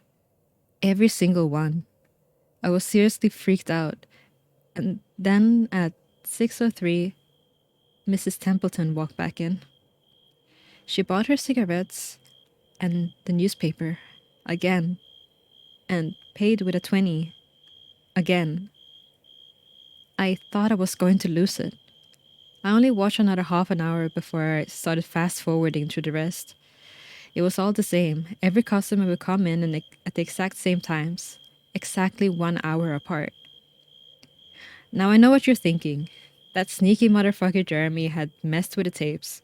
He had run a loop of his first hour of business over and over. That wasn't the case. There are windows around the cash register area that had cameras that the cameras covers, and I watched as the sunlight fades as time ran on. Jeremy's routine didn't loop over. He swept, mopped, restocked, and did all his duties exactly how you would expect. But the same customers kept coming in. I was panicking at this point. Something was seriously wrong with what I was seeing, and I had no explanation for it. I skipped ahead to when he was locking up and walked out to his car. He hadn't stolen anything, but I kept watching just to make sure. I fast forwarded one last time to about midnight. At exactly 12:03, out of nowhere, Jeremy's face pops up on the camera. I don't mean he moved his head into view. I mean that 1 second the camera was showing an empty store, the next second his face was all I could see. He wasn't looking at the camera, he was looking at me. I was sure of it. I screamed and fumbled for the remote. By the time I grabbed it, he was gone. Just as soon as he had left. One frame he was there, the next he wasn't. Hello, Rabbit, I need to cough, hold on.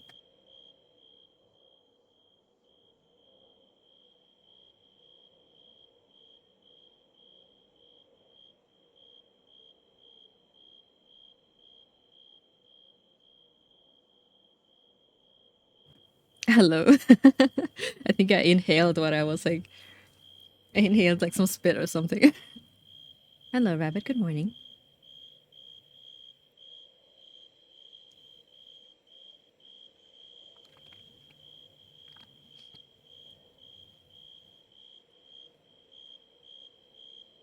All right.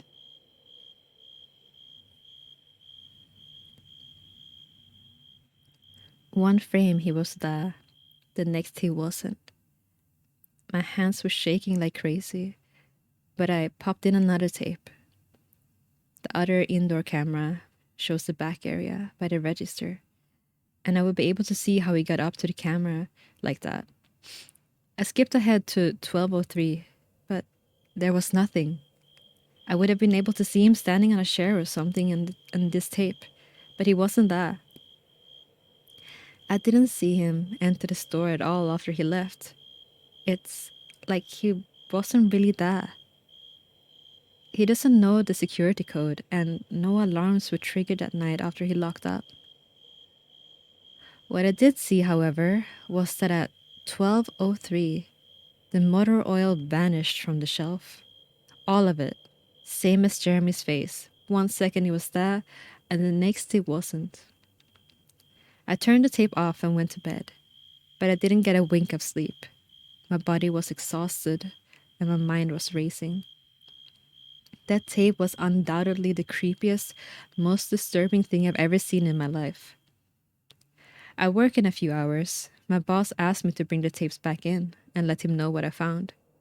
But really, what the hell am I going to say?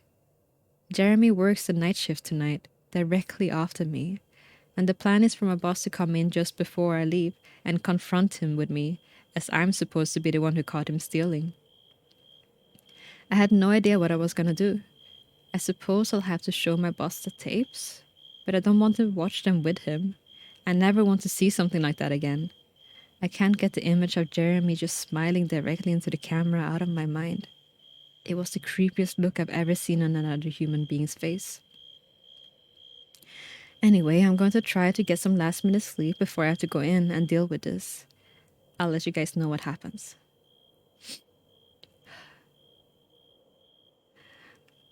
Update 2:49 p.m.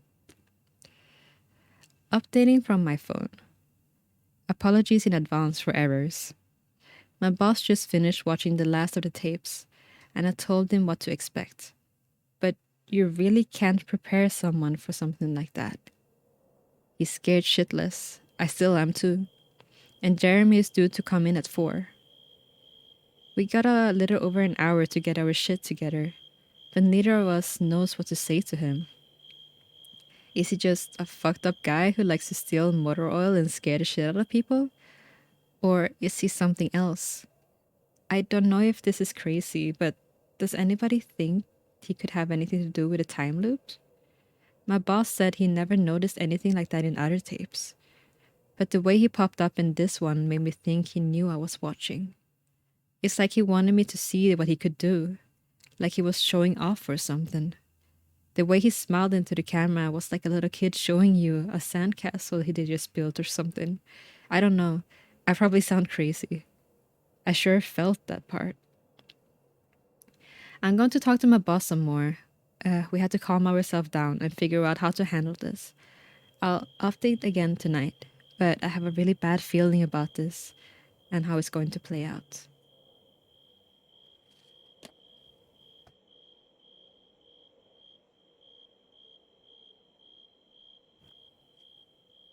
Update.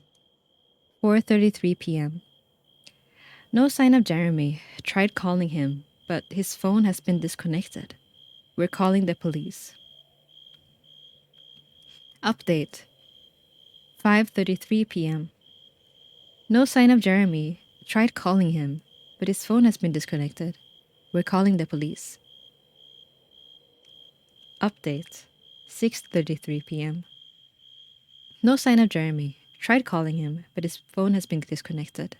We're calling the police. Update. 7:33 p.m. No sign of Jeremy. Tried calling him, but his phone has been disconnected. We're calling the police. Update. 8:33 p.m. No sign of Jeremy. Tried calling him, but his phone has been disconnected. We're calling the police. Update. 10:58 p.m. Holy shit. Holy shit, holy shit. I just got home and I saw my previous updates. Things make less sense than ever now. Here's what I can tell you. I went to work, Jeremy never showed up. My boss and I decided to call the police as, well, you're aware. When I picked up the phone to call, though, the sun went out. I shit you not. That's what I thought happened. Apparently I blacked out for exactly 5 hours because when I looked at the clock, it was 9:33. I think I got stuck in one of Jeremy's time loops. Then I snapped out of it at the exact point I blacked out, if that makes sense. But that's when things got really weird. My boss was right next to me when I blacked out, ready to corroborate my story to the cops. When I came to, the phone was in my hand, but it was dead. Not even a dial tone. My boss was still right there, but he wasn't moving. He was standing up, but frozen. I looked at the clock again and it wasn't moving. The second hand was stuck on 12. It was exactly 9:33. The clock on the register on the computer screen wasn't moving either. My phone was frozen. There was even a customer at the register waiting for my boss to get him cigarettes. I'm betting that it would have been his fifth pack on the day. I got the fuck out of there. I didn't lock up. I didn't turn the lights out. And I'm sorry, guys, I didn't grab the security keys to upload to the internet. Believe me, that was the last thing on my mind. The gas station is on a major highway and cars were parked along the way. Except they weren't parked. They were frozen. The people inside were just sitting as wax statues. I got in my car and prayed that it would start, and thankfully it did. About halfway home, time started again. The static from the radio turned into music like it was supposed to be, and from what I could tell by listening to the host talking between songs, no one noticed the time freeze, or whatever it was. I was the only one. Well, I'm sure Jeremy noticed as well. Still, I have no clue where he is or what he's doing. I'm hiding in my room and I'm calling the police again in the morning. I don't know if I ever got through to them before, or if I did, whether they took me seriously. I'm scared for my life at this point. I'll update tomorrow if I can. Final update. 10:33 a.m. I finally fell asleep last night around 4. I have no idea how I did it. I guess exhaustion finally got the best of me. This morning I woke up to my phone ringing. It was my boss. He'd been calling me up since about 6. He woke up when time turned back to normal last night and immediately called the cops. They came to see what was wrong and he told them everything. The police around here are all small time guys. They were more concerned with the missing motor oil than anything. But my boss figured he would take it, as long as he had their attention. They decided to go looking for Jeremy. We all keep our employees' applications on file, and since Jeremy just started working here, his was easy to find. They checked the address on it and headed over to the house.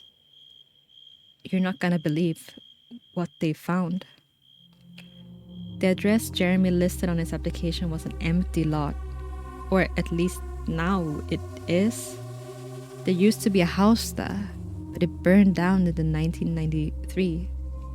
Being a small town, almost everyone remembers that fire.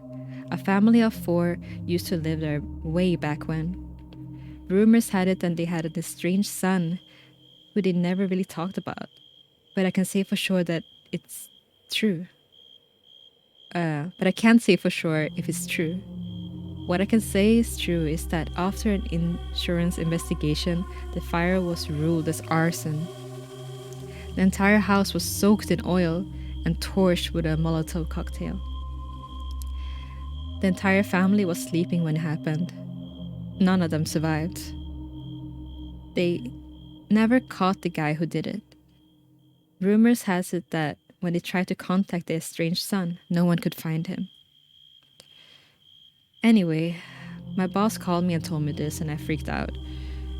Then he asked me to come to the gas station. What? Are you crazy? I said, but he assured me that the cops were there with him. Then he dropped a bomb. The FBI were also in town, and they were going to talk to me one way or another, so I might as well come in. It was about 7:15, and I wanted to go back to bed. But I figured I wouldn't be able to sleep much more anyway, so I went down. 4 men in suits greeted me and told me to have a seat. We went over everything 2 or 3 times until they got all the details down, and I told them about Jeremy. The security tape last night at work, everything. Finally, after I finished, one of the agents said, "Oh Christ, we got another one in our hands." And then they made me sign a bunch of papers saying I wouldn't tell anyone about what happened and so on and so forth. So I can't say much more. I might be breaking the law just by posting this. So now I'm home. I'm not sure what to do with myself. The agent's words when I told him the story are going to haunt me for the rest of my life. Anyway, I got to go. I have some errands to run today, and then I had to go into work to pick up some tapes. My boss and I think this new guy Jeremy, he's a complete creep. He's stealing motor oil, and I have to watch the security tapes to see if I can catch him doing it. I have better things to do, but my boss is paying me overtime under the table, and I'm trying to save for a vacation, so really, I could use the money. It should be pretty simple. The oil always goes missing right after his shifts. I figure I'll just watch the tapes, maybe catch him in the act, and that will be that. And that is the story of the strangest security tape I've ever seen. That was interesting, wasn't it? I like this one. It's very unique. A time loop, if you will. I think I might have to go get more tissue as well. Pachi, pachi, pachi. Thank you, deleted user. Thank you for the sippy as well. Get up and walk. Okay. I will go and blow out the 6th candle. And then I'll go and get some more tissue. So let's go. Ugh, stretching my back. It's cracking. It's crack-a-lacking. But yeah. This was written 11 years ago.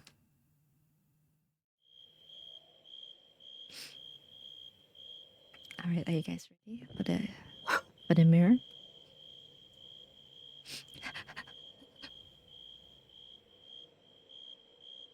Who's there? Oh, hi. Hello? Hello? Oh, it's a friendly ghost. All right, then. I think that's easy to handle. We like friendly ghosts in this part, as long as they don't show themselves.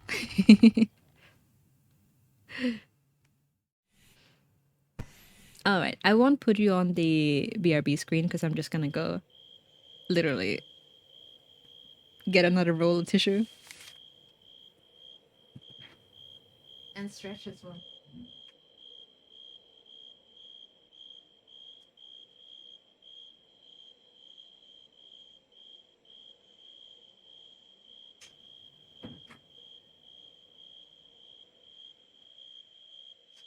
All right. You know what I should have done? I should have gotten tea, like hot tea.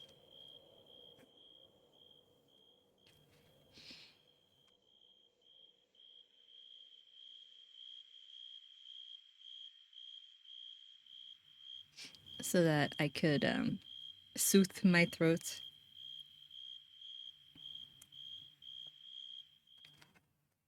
What's also interesting about these older spooky no sleep and creepypasta stories is that usually there will be like people interacting with it and they will create like they will build on the universe, right? So on this one, for example, if you go down into the comments, you will see people being like, you should have uploaded it to the internet. Like, as soon as you saw the tapes, you should have like uploaded to the internet, and then the user would reply, I would, but they were on a VHS tape and I'm not sure how to put them up. And then people would put like links for him being like, here, this is the best place to like convert it so you can put it to like a digital file. It's so interesting. You don't really see that much anymore, but I've seen an influx of similar things on Twitter recently, which is very interesting. The only issue with that is that people who are not used to these stories, they think that like the authors are trying to like basically trick people into thinking it's real. But if you click in on the profiles, it will say that it's like a story, right? But lately it's been like real time updates of like people running into really creepy stuff. So there was this one recently where this lady was tweeting out that she saw something really weird in her garden and she didn't know what it was, and she was asking people like, what is this? Like, because she would post a picture of like a blurry picture of something like running through her garden, and she posted it. She's like, what kind of bird is this? Like, I never seen it before. And in the beginning, people don't know that it's like a interactive story, right? So they would be like, oh, I think it looks like this, I think it's this kind of bird, maybe it's this one. Like, what is your like general location? Because then we can like figure out what the environment is like and what kind of bird species are in this area. And then riff the times of ARG being treated like they were real by everyone interacting with them. Yeah, like I think people are starting to do it again, but it's so like it takes away a bit of the charm to have to say that it's an ARG, right? But still, but yeah, it was really interesting. And then she would update like as she would like update in real time. So she would wait a day and then like update like, oh, like I saw it again. This is what it like. This is the footprints that it left behind. Like, what do you guys think? And then eventually, like it quickly started like affecting her life, where she would be like, oh, like it's trying to get into my house. It's scratching at my door. Listen to this, and she would post like audio, like it's scratching at my door. This and that. Really cool. I am very excited to see more people do it. But yes, so shall we go to? We have 1 hour left. This time is flying by, and we have 5 stories left. So let's go to the next one. This one is another no sleep, and this is the Swedish one that I mentioned.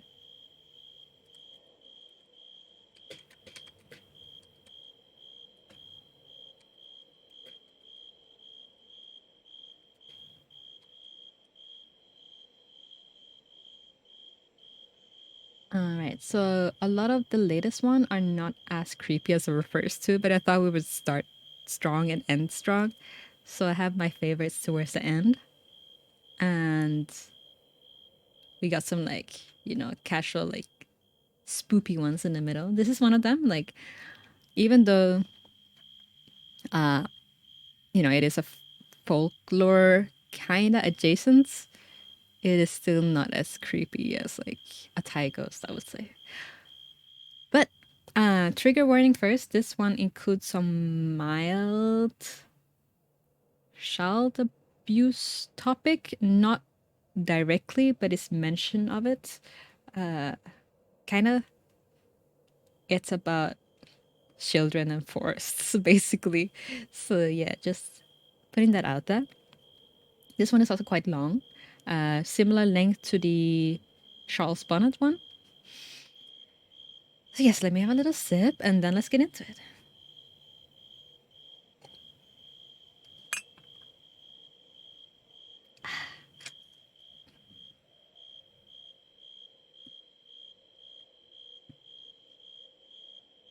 And there is something in the deep woods of northern Sweden, written by a deleted user. I went to a garage sale in my local town a few days ago.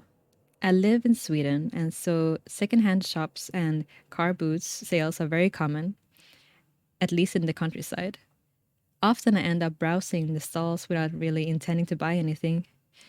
The one I visited a few days ago was in a village about half a drive from where I live. The secondhand store was literally one room packed with all sorts of riffraff that should have been thrown away ages ago, rather than being sold for far more than it's worth. On my way out, something caught my eye that I couldn't resist taking a closer look at. It was a history book about the local area, and because I recently moved here for work, I got curious and decided to buy it. Inside were a few loose papers with handwritten notes, which took some time to decipher due to the fading of the ink.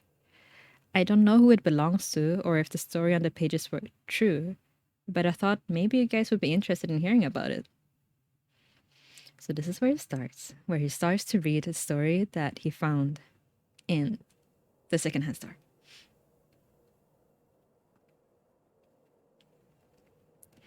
Before I begin, I need to be honest with you. You see, the thing is that this story isn't mine to share, but I feel like I had to assume then and I messed it up. But I feel like I have to. I spent too many years feeling guilt pressing against my chest, and if I don't tell you now, it'll go with me to my grave. And I'd like to live this life with a clear conscience. Another thing you need to know is that I've changed some detail, such as the names of those involved and place names, just to allow them some privacy. I apologize if I seem a little more cryptic, and I don't mean to sound like one of those conspiracy theorists, but you'll understand. I promise. Some of you reading this might have kids of your own, and maybe you're still deciding whether or not parenthood is for you. I just want to tell you this. I am so sorry. Anyway, I guess I should start at the beginning. My name is unimportant, but to make it easier for you, let's just call me Edwin. Ever since I was a kid, I loved making up stories. By the time I started school and learned to write, it was almost impossible to make me stop. Back then there were no smartphones, computers or iPads or what have you. The only thing we had was good old pen and paper. Soon enough, Swedish became the subject I excelled in, and my grades were always high. One of my teachers said that I'd been born with the gift of the words. I could look around me and transform my surroundings into a fantastical adventure. It was a way for me to cope with the repetitiveness and mundane nature of daily life. To that end, I feel it's important for you to understand that I've never been a city person, and I'm not the only one. You see, my family come from northern Sweden, an area known locally as Tornedalen. When I say north, I mean way above the Arctic Circle, and in the middle of literally nowhere, surrounded by forests and mountains. My old man grew up in a minuscule village in the northernmost of Tornedalen, on either side of the rippling waters of Torne River, and an hour's drive away from Kiruna. Dad grew up in the small homestead of 4 older brothers and my late grandmother, who to this day is the kindest woman I've ever known. I never met my grandfather as he passed away when Dad was 16 years old, and so my grandmother was forced to raise 5 boys all alone while running a small grocery store. There wasn't much Grandma couldn't handle, and God help anyone who dared challenge her. During the first few years of my life, I lived in that homestead with my family. I attended school in the local village and liked it well enough. If you ever lived in the countryside, it's almost impossible to convey the freedom of living so far away from the city. Summer months were spent exploring every single path, stream, and hunting cabins with your friends.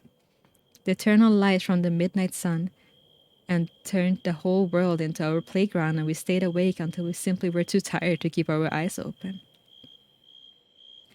Welcome in, Sexy Sad. Have an amazing day. In those days, parents didn't really care as much about where the kids went, as long as they were home for supper. During the winter months, we used to snowshoes to get around the woods, which were now covered by a thick blanket of white, powdery snow.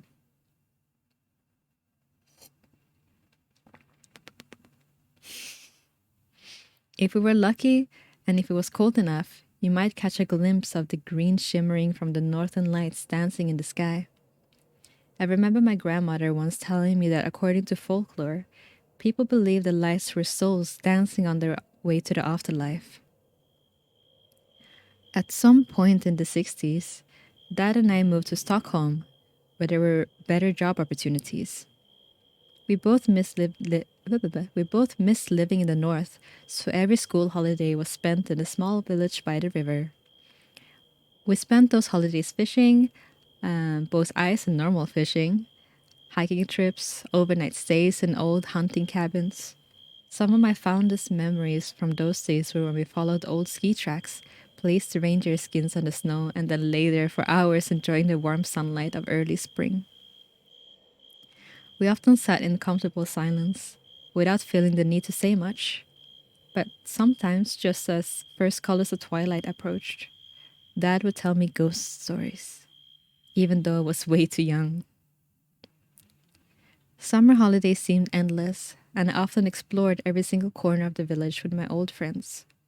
Sometimes we set up tents in those secluded meadows, retelling some of the ghost stories first shared by our parents. I wish I could tell you that I continued visiting the village in my teenage years, but with all the things brought on by puberty and when I eventually started going to university the year I turned 19, I'd almost forgotten all about the little village up north. When it comes to my mom, there's not much to say. She's never been a part of my life, and I learned early on that there was no point in asking questions about her. My only memory of her is a vague scent of lavender which she used as perfume.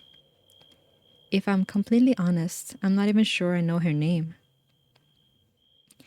That's probably why Dad sounded so surprised when I offered to travel up for Easter during my second year of university. Even now, I'm not sure why I was so keen to go. But when I heard that my uncle hadn't been seen for a few days, I just knew something was wrong. My dad couldn't go because he was tied up with work, and none of the other brothers had a particularly great relationship with my uncle because they thought he was a little more eccentric than what was socially acceptable. In their defense, they weren't wrong, but they also rarely spoke about him, and just like my mom, I learned to simply not ask questions. Uncle Hage was Dad's oldest brother, who had a few years ago decided to move back to their childhood home. He'd grown tired of city life and missed the tranquility and silence of the far north. Dad always said that when you get older, you get this yearning to go back to your roots. Honestly, I can't remember a single Saturday morning when Uncle H didn't phone us to talk about the latest gossip in the village. Now, before I continue, I feel like I have to explain what winter is like in the north, because I honestly don't think you can understand it unless you experienced it yourself. Imagine waking up in the morning and it's so eerily silent that not even the birds who sometimes stay over winter are awake. It's so bone crushingly cold that when it hits you, it's as if thousands of sharp needles are piercing in your skin all at once. Not only can you see your breath, you can practically touch it. When there's sun, which doesn't rise until late in the day and only stays up for a couple of hours before it's making its all too quick descent behind the horizon. I began my journey on the day before Maudie Thursday, when I flew from my small university town to the north, where I met up with one of my childhood friends whose car I was borrowing to drive to the village. The moment I stepped in through the front door with my family's squeaky hinges, very familiar squeaky hinges, my childhood memories instantly came flooding back. I could almost smell Grant's freshly baked bread and warm laughter echoing through the hallways. Two empty coffee cups stood on the kitchen table, and a half-eaten cinnamon bun, which is practically social heresy in Sweden. Other than some dried reindeer meat, a loaf of bread, and a half a liter milk, the fridge was depressingly empty. Maybe Uncle H was in a rush somewhere and hadn't been able to buy groceries. It was still strange and not like him to not tell anybody where he was headed.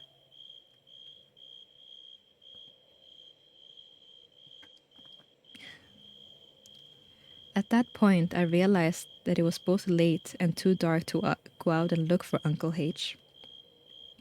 Not to mention, nights were even more freezing than during the day, and to be completely honest, I had no idea where to begin my search. Besides, if I spent the next few days with the house as my base of operation, my first priority was to make sure I didn't freeze to death inside. I spent most of that evening cranking up the heat in the fireplace and making myself comfortable in the lounge. City life, I realized, had spoiled me with its modernities like electric heating, and the simplicity of life above the Arctic Circle was almost forgotten to me. Even though the house was a more than familiar part of my life, I still felt like a stranger here. An eerie feeling lingered in the air that I couldn't quite describe. The closest thing I could think of was that it felt as though I was trespassing. Maybe it was the general fatigue of the journey here, or my worry over Uncle H's disappearance catching up to me. To silence my worrying mind, I decided to plan what tomorrow would look like. Many of the families from my childhood still lived in the village, and I thought that perhaps one of them had seen my uncle over the past few days. An angry and hungry growl came from my stomach, and I quickly made a sandwich with smoked sausages, which I devoured with a glass of cold milk. I thanked my past self for packing an extra duvet in the car because I was convinced that whatever bedding remained in the old wardrobes were covered in damp and likely partially eaten by a moth larvae, burying themselves in the fabric. Nevertheless, I made myself comfortable in the old sofa bed and began to feel more at peace as stared into the fire, feeling myself being hypnotized by the hot glowing embers and dancing flames. Just before my eyelids became too heavy to stay open, I thought I heard a vague buzzing sound from just outside, almost as if there were voices creating a melody traveling with the wind.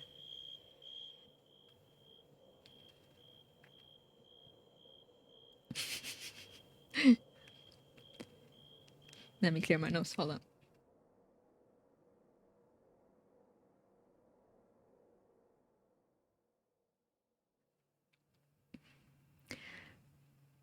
I was awoken at 4 o'clock in the morning by a deafening bell of the grandfather clock in the kitchen.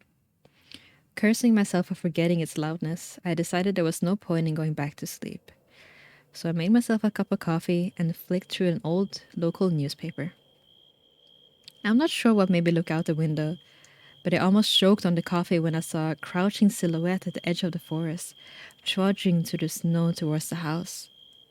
My heart began to race when I realized that I had nothing to defend myself with, and if I did, what was I going to do?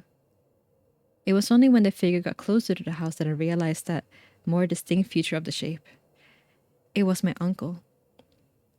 Without even putting on my shoes, I ran out to him. He was limping as though he had been injured, but he was still carrying a rifle in the hand.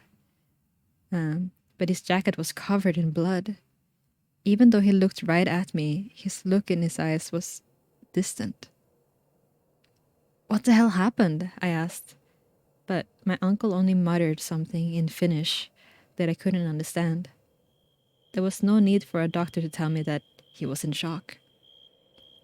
"Come on," I said. Let's get inside." "What the hell, boy?" he cursed. "What are you doing here? Don't tell me your father sent you." I explained that when nobody had heard from him, Dad got worried and I offered to come up here. As soon as we got inside, I lit the stove to make some more coffee and then recalled seeing half a bottle of vodka in the pantry, which I put on the table along with a glass next to it. But my uncle drank directly from the bottle.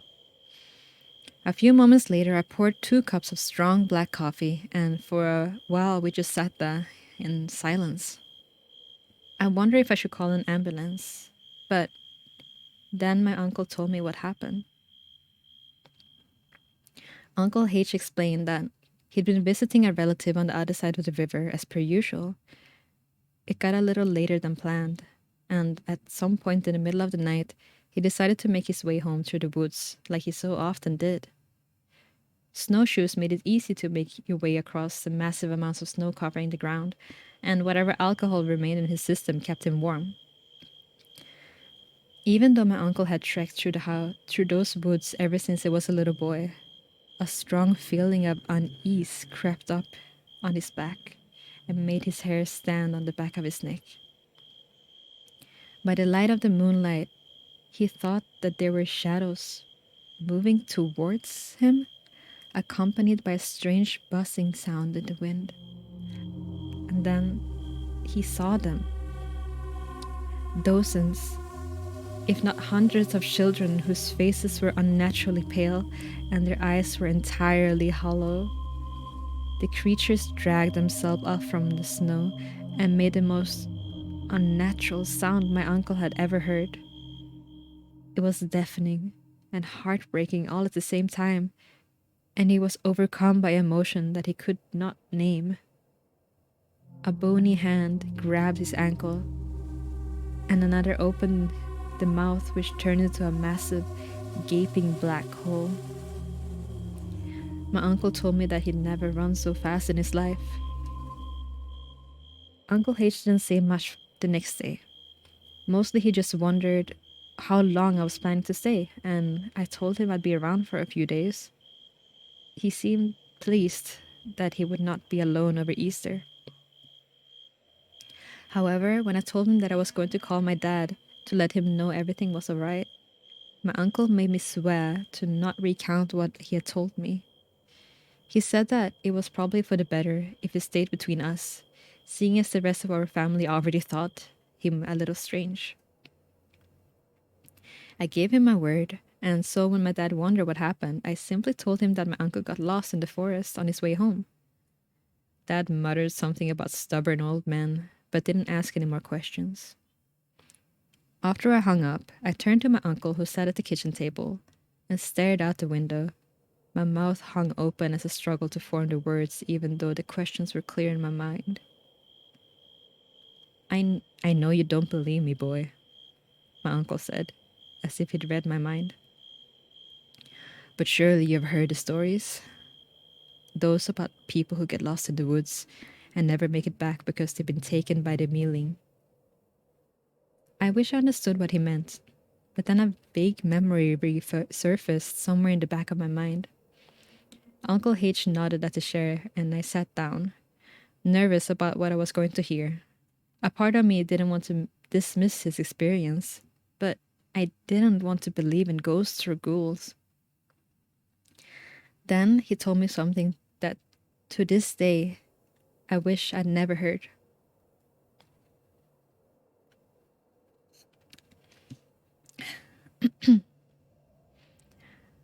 When Uncle H and Dad and their brothers were younger, they often traveled to the neighboring village on Saturdays to attend barn dances.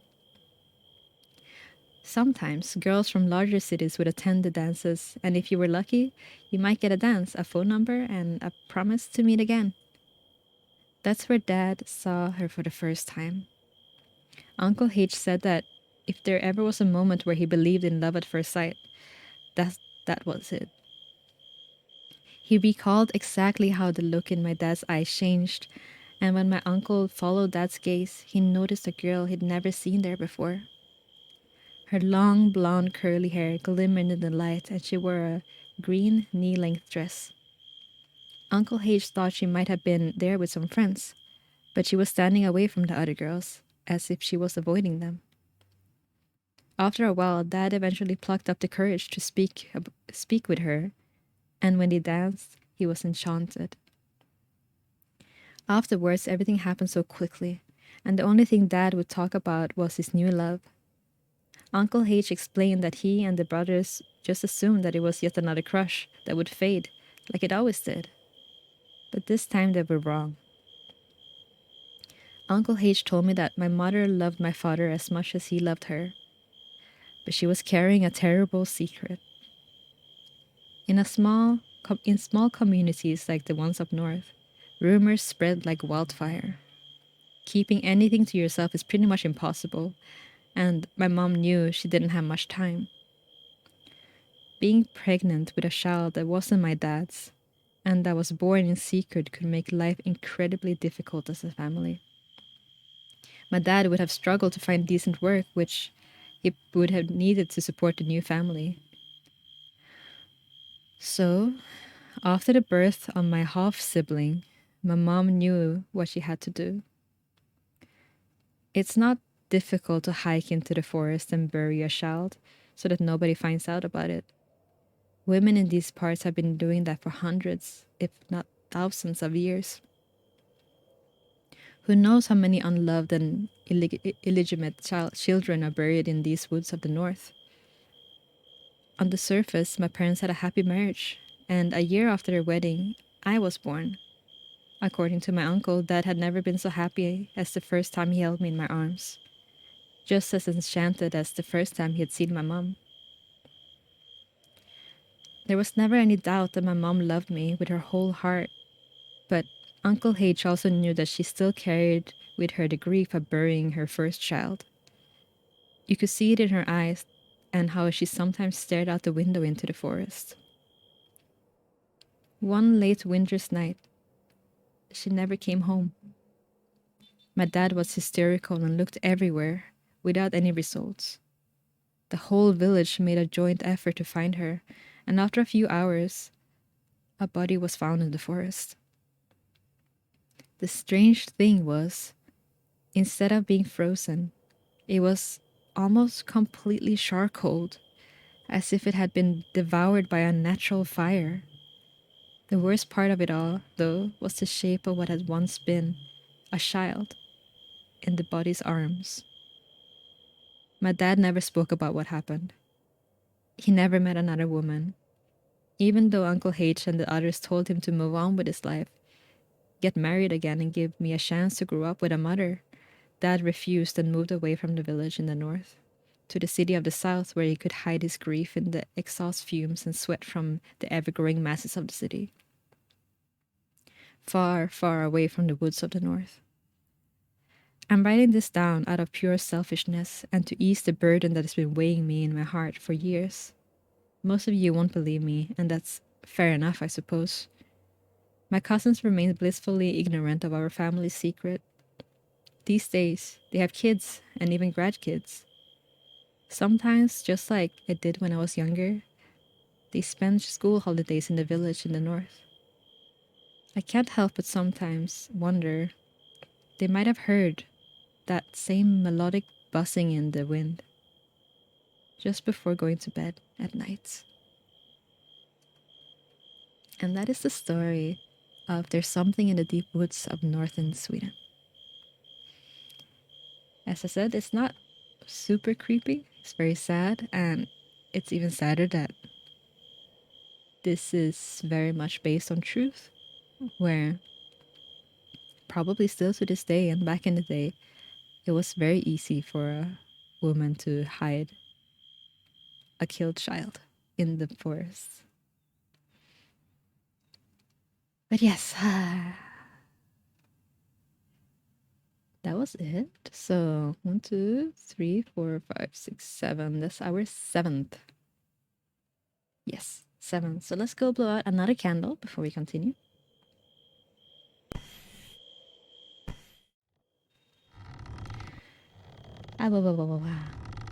My voice is starting to take the hit of speaking for several hours straight.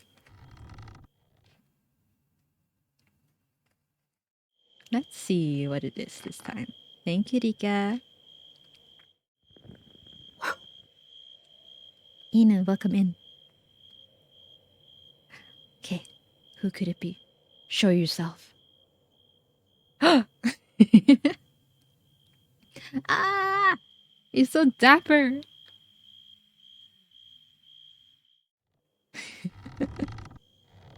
Well, that was pleasant. It wasn't too bad.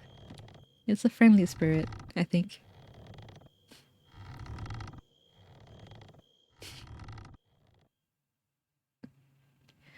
I do need to refill my water and clear my nose again, so I will do that.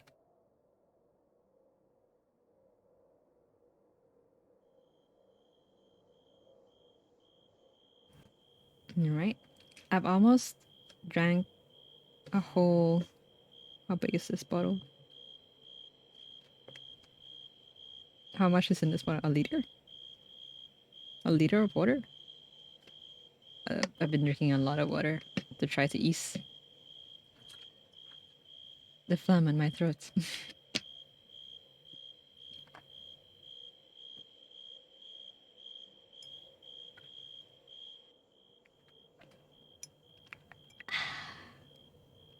Alright, let's move on right away because we only have half an hour.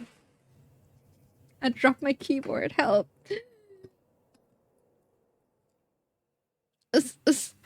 It fell onto my foot. That was spooky.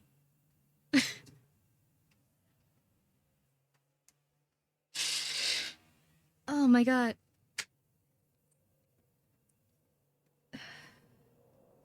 Alright.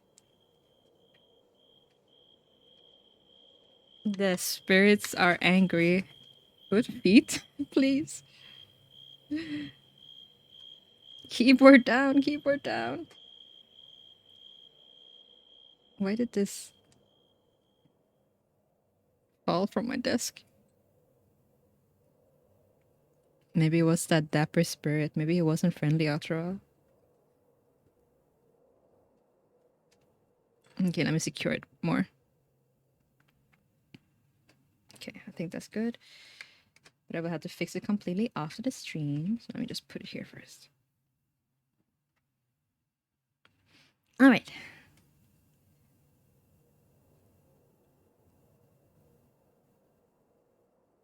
Didn't think your PC was into feet. Please. Next one is a sillier one. Another, it's our last actually, last no sleep. And after that, we're only gonna do Thai stories. They literally kissed your feet. Hiya. Dapper Smeefy is innocent and made it that way. How could the Smeefy betray us? I don't know, Patha. You made him look so dapper, but they had a secret all along. Maybe they, in the afterlife, they, you know. I don't know where my thoughts were going. We do have half an hour left. I don't know if we can finish all of them. Probably, maybe. So yeah, this is the last no sleep, and then we're gonna do 3 Thai stories. So let's get it started. Name is my sugar daddy asks Meet for weird favors. It's American spelling. Favors.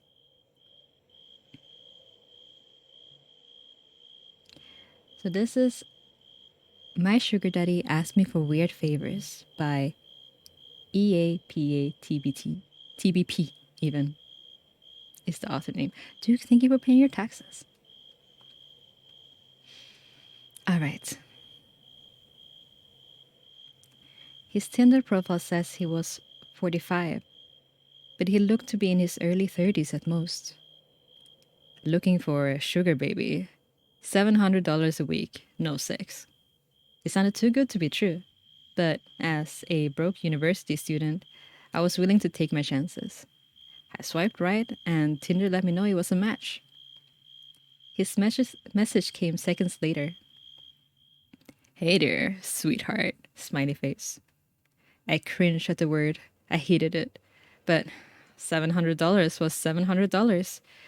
So I sucked it up and replied, Hey, winky face. His name was Jack, and he told me he owned his own business, although he never specified what kind of business it was. We talked for a while before he asked me for my Venmo to send me the first payment. After a few minutes, I got a notification. I stared at the $700 for at least 20 minutes, expecting to wake up from a dream at any second. But it wasn't a dream. You still there? I clicked on the message. Yeah, sorry. If you don't mind me asking, what are you looking for in return? I stared at the chat until it replied, I am just looking for you to do a few favors for me, smiley face. That sounded like it was gonna be sexual to me. Like what?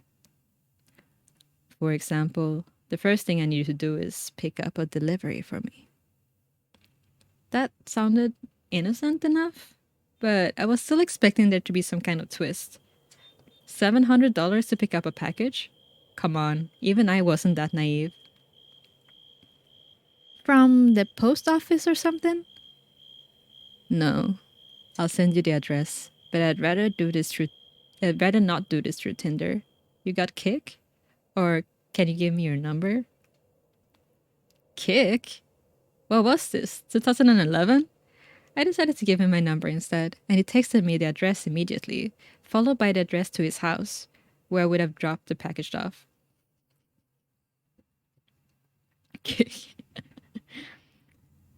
I am not at home right now, but there's a key on the bottom of the blue flower pot near the door. Go inside and put the package on the coffee table in the living room. Make sure that you lock the door, and when you go inside the house, and lock the door when you leave. I grabbed my car keys and wallet and got into my car, putting the address into Google Maps. Got it. On my way. My phone buzzed as I backed out of the driveway. I'm serious. Lock the door both times. Please. I thought it was a little excessive, but I promised him that I would. The house looked abandoned. It had a broken chain link fence around it, with a small door that was hanging onto dear life. It stuck out like a sore thumb, surrounded by houses that were a lot nicer than the ones in the comparison. You here for jack shit? I looked up to see a man standing at the door. He had took up almost the entire space, his head skimming the top of the doorframe. He was huge, in height and muscles, and his entire torso was covered in tattoos. Yeah, I guess, I replied, not moving from the spot on the sidewalk. Stay right there, he said. I did. I actually don't think would have moved even if he asked me to. I looked around and realized that there was no one on the street. I was a 21-year-old woman alone in the street. I gripped my car keys. A few minutes later, the man came out carrying a cardboard box. It was about the size of a shoebox, but stained and damp on some of the corners. Can you open your car? He asked. I opened the trunk, not wanting that inside of my car seat, and he set it in. All right, there you go. Thanks, I replied. I walked around the car side and opened the door. "Oh, and one more thing," he said. I looked at him. "Watch out," he said. I didn't reply. I blasted my music as I drove to Jack's house, hoping that it would drown out my anxiety. It didn't. I parked my car in the stone driveway and stayed inside the car, admiring the house. It was a huge house, with stone pillars on the front porch and the greenest grass I'd ever seen in my life. I turned the car off and got out. I grabbed the package and walked to the front door, getting the key from where he said it would be. I opened the door and stepped in, closing it behind me. I thought about what he said, about locking the door when I got inside. I thought that was a little overboard, but I stared at the closed door and something made me reach out and lock it. I walked inside, my feet cushioned by the thick maroon carpet. I admired the inside of the house. All the furniture were wooden and looked incredibly expensive. I would probably finish school a dozen times with the money that it took to finish this place. I set the package down on the coffee table, and as I walked back to the door, I heard a phone ringing from somewhere inside the house. I froze. In my pocket, my phone buzzed, and I took it out to look. Don't answer any calls that aren't from Marvin. I put my phone back and followed the sounds to the phone, poking my head into a few different rooms before I found it in the office. I walked over to the desk and looked at the caller ID. Incoming call from Jack. That was odd. I grabbed my phone to look at the message again. It was starting to get a little bit creepy, and I decided I wouldn't answer just to be safe. And I left the house, remembering to lock the door as I left. I've done a few more favors for Jack since then. I drove a BMW to a random park in a city, only to get out and drive a different car back to Jack's house. He had me meet one of his employees at a lunch, who would then give me a briefcase to deliver to the first house I had gone to, and told me I would know, and he told me that he would know if I looked inside. On several occasions, he asked me to drive down to the same house and stay with a guy whose name was Julio for a certain amount of time. In total, I made around $3,500. Most recently, Jack asked me to stay in his house overnight. I woke up to a message from him. "I need you to spend the night at my house." I hadn't even seen him in person, but I had talked to him on the phone a few times. He proceeded to tell me that he would pay me $1,000 to spend the night at his house, provided that I follow a few rules. I drove to his house that evening. The driveway was empty, as it normally was, and the porch light was on. I walked in, unlocked the door, went inside, and then locked it again. Everything in the house looked the same. Jack told me over the phone that he would leave the list of rules on the dining room table, and I set all my stuff down and went into the living room. My bags looked like garbage compared to the fancy furniture in there. I wandered into the kitchen and then to the dining room. Sure enough, there was a piece of paper on the wooden table, held down by an empty glass.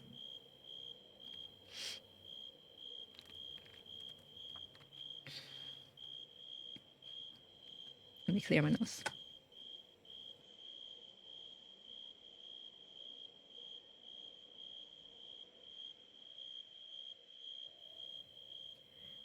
And here's the list.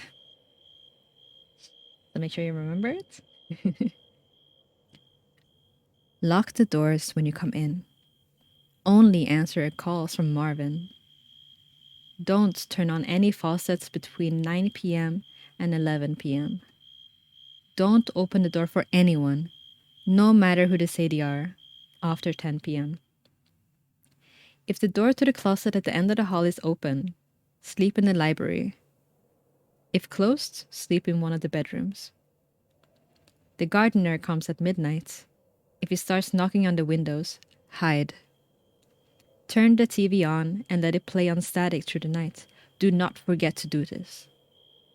Help yourself to anything in the fridge, smiley face. I'll pay you in the morning. Good night. I made sure to follow all the rules. To be honest, I was regretting my decision. But seeing as I was already here and I was getting paid, I decided to stay anyway. I figured as long as I followed all the rules, it'd be perfectly fine.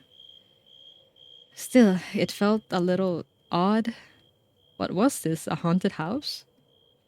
Nevertheless, I lounged around the house for a few hours as I was planning on going to sleep around 9 since that's the time that all the weird shit was gonna begin happening. At 8:50, I brushed my teeth, using the faucet for the last time before 9.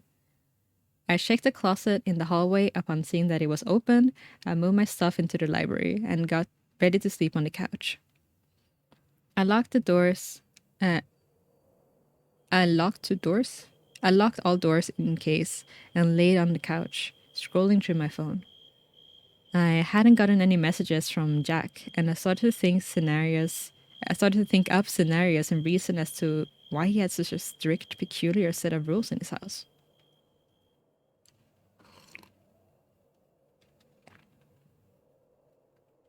I had dozed off at some point because at exactly 10:16, I was woken up by the doorbell ringing. I was about to get up and check, but then I remembered the rule. Don't open the door for anyone, no matter who they say they are, after 10 p.m. I stayed on the couch trying not to move, paranoid that they would hear even the slightest sound. It's the police, open up! I didn't move. Hello? It's the police, open up or we're coming in. I still didn't move, but I could hear my heartbeat in my ears. There was silence for a while after that. Then the doorbell rang again. Hey, it's Jack. Let me in. It sounded like Jack, but still, I didn't get up. He would have a key, wouldn't he? Why would he need to have me let him in? This continued for a full hour. Different people would ring the doorbell, announce themselves, and then disappear when I didn't respond. I was finally able to fall asleep, and the gardener never came. When I woke up the next morning, I heard someone in the kitchen. I got up slowly and unlocked the door as quietly as possible, taking my phone with me and walking across the living room and into the kitchen. I stopped at the entrance and peered in. It was Jack. He was standing in front of the stove, stirring something as the coffee machine brewed coffee on the counter behind him. Hey, good morning, he said when he saw me. Hi, I replied, nervous. I hadn't seen him in person before, but he looked exactly like his pictures online. Scrambled eggs? He asked, motioning to the pan on the wooden spoon. With the wooden spoon. Yeah, thanks, I replied, walking over to take a plate from him. I ate my breakfast and drank some coffee in silence. So, how was it? He asked. It was okay. Nothing super freaky happened, I replied. Cool, he replied. There was an awkwardness in the room. I think I'm gonna go now. I have class, I trailed off. I didn't, but I really wanted to get out of there. Oh no, yeah, sure. I'll talk to you some other time, he replied. I grabbed my stuff and he walked me to my car. I could see him standing in the driveway, staring at me as I left. When I got home, I unpacked all my stuff and noticed I still had the list with me. I sat on my bed and read it again. I felt my body tense up as I realized I'd forgotten something. Turn on the TV and let it play static through the night. Do not forget this. Turn on the TV and let it play on the static through the night. Do not forget this. Do not forget this. I stared at the words on the pages until they lost meaning. Beside me, my phone buzzed, snapping me back to reality. It was the $1,000 payment. I looked at my phone, then back at the list. Maybe it wasn't an important step. As I was thinking this over, a text from Jack came. I'm not in town right now. I should be back next week, so You're free from running any more errands for me until then. Just send the payment. Go do some fun. I stared at the message and read it again, and once again, just for good measure. I'm not in town right now. I thought back to this morning and how Jack was in the house, how he gave me breakfast. I'm not in town right now. Within minutes, a new text came in from this time from a number I didn't recognize. Did you forget something? Smiley face. The text was followed by a picture of Jack, or whoever this version of Jack was, standing in front of the TV. I didn't respond. Next came another picture. This one was outside of my house. It was followed by another text. Watch out. Ooh, spooky, spooky silly.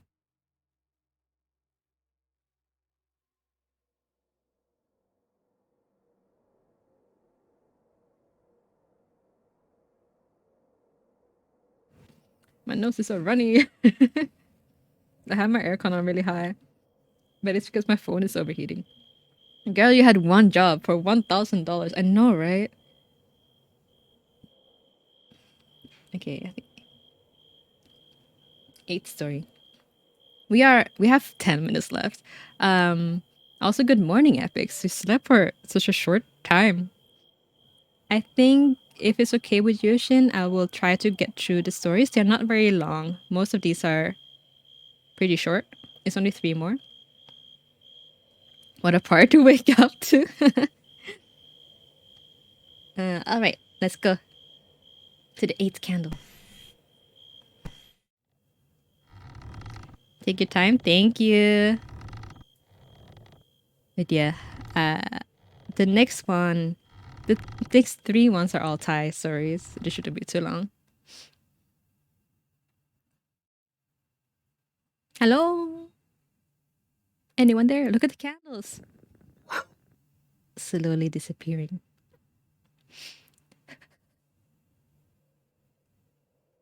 Who's that? Oh my god! It's Soup Smithy. What are you doing here? Get out of here. Alright, let's go back. Can't believe all these Smithies. It's Jack! Trick or treat. Trick or treat. Alright. The next story we have is probably the most famous Thai ghost story that we have. And it's called Mae Nak. Just some quick background on this. I do think I mentioned it in the last part too, because I had to transcribe this. But we actually have a whole temple dedicated to this ghost because it's built on the place where she was buried. And she's super popular, and she has like 100 million like retellings of her. We do, yeah. In Prakanong, we have the temple of Mae Nak. Didn't you know? The temple of Mae Nak in Prakanong. Oh, well, I don't know if it's a temple, it's a shrine. It's more of a shrine since it's a ghost. You can go there to pray and ask her for stuff. But yes, we also have like one of the most famous ghost movies from Thailand is based on Mae Nak as well. All right. I'm gonna just go straight into it. And this one is gonna have a little different language in it, as in like the way that it's told, because I had to add in some stuff and stuff like that. Yeah, and also I'm gonna have pronunciation issues because I transcribed it from an English video. Anyway, let's get started. This is the story of Mae Nak of Prakanong. In the Prakanong district of Thailand, in the mid-1800s, lived a young woman called Nak, who was deeply in love with her husband, Mak. When Nak was 8 months pregnant, Mak was drafted to fight into the war. He was heartbroken to know he wouldn't be there for the birth of their child. What if something happens to me? I can't stand the thought of leaving you and our baby alone. Don't worry, my love. You will return home safely, and we will both be here to greet you when you do. And so, Mak left, feeling hopeful, but still understandably terrified. A few months later, he was able to return home, excited to see his wife and to meet his child. But when he arrived at the village, his neighbor, Kiet, approached him. You need to leave. Excuse me? Please get out of my way. I need to see my family. You should not go into that house.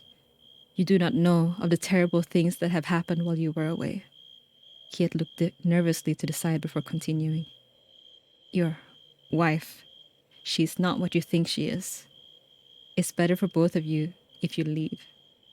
You do not want to be with her anymore. Mak was incredibly offended. How dare you imply that my wife was not faithful to me while I was away? Please move. Being of much bigger build, he shoved Kiet with ease and made his way to the house. He knew his wife.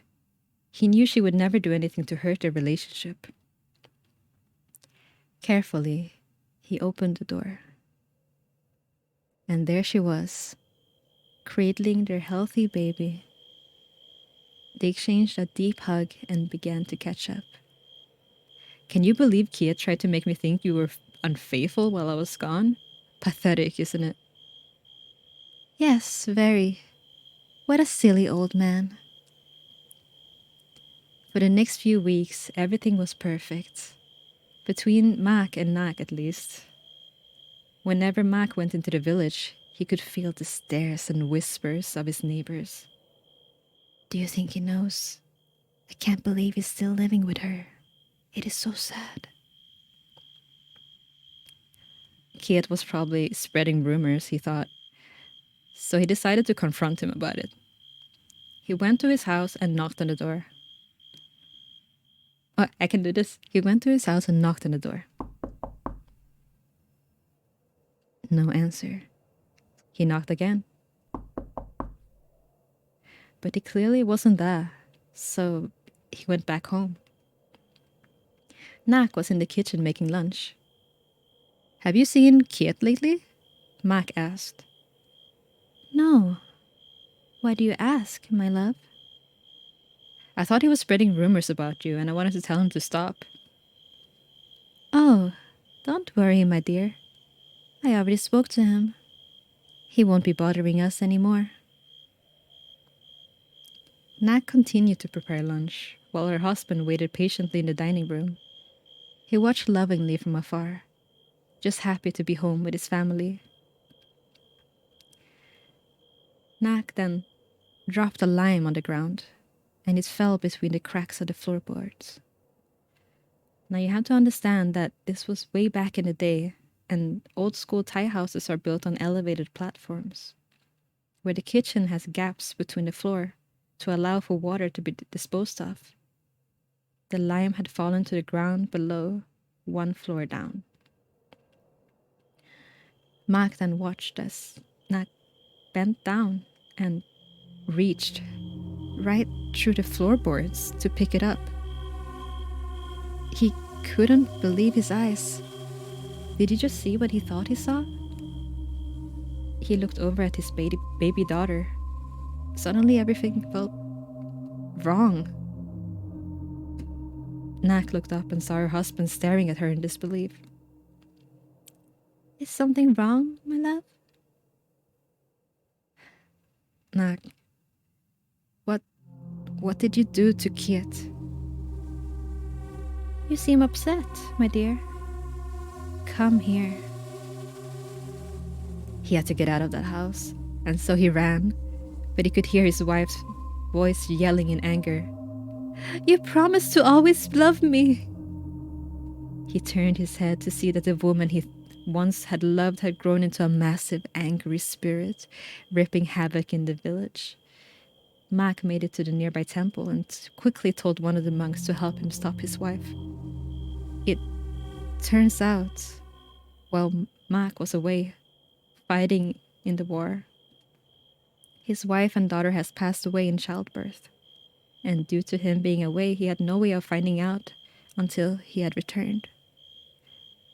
In some versions of the story, they say that Nak reached the temple and the monk was able to capture and trap her spirit in a jar, which then was thrown into the river. But in every version of this, the jar is found and is opened by unsuspecting victims. Another ending says that the monk was a very powerful shaman and managed to trap Nak into the bone of her forehead in a ceremony, which he later attached to his belt. It is said that the bone is still kept with the royal Thai family to this day, passed down through generations. So yeah, there's a temple in Prakanong where you can go visit her grave and ask for blessings. She specializes in helping people not get drafted for the military, as she sees them as the misfortune that fell upon her family. But pregnant women or women trying to have a child are not encouraged to go see her for very obvious reasons. So that's a story about Mae Nak. Mae in this context means mother, so it technically means like mother Nak because she's always seen holding her baby in her arms. But in many iterations of the story, she stays and tries to provide for her husband even after death. It's a very sad story, but very popular with the Thai people.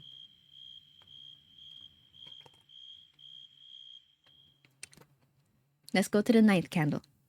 We're almost done. Thank y'all for your patience. And thank you, Shin, for giving me a little bit extra time. We could technically stop at the next one, but it's very, very short. Hello?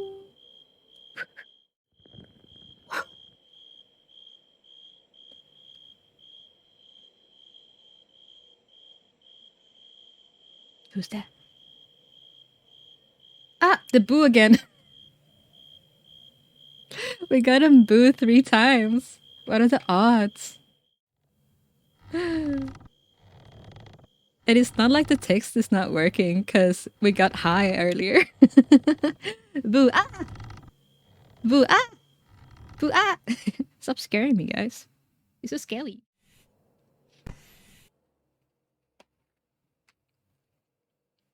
All right. The next one is very short. Let me clear my phlegm.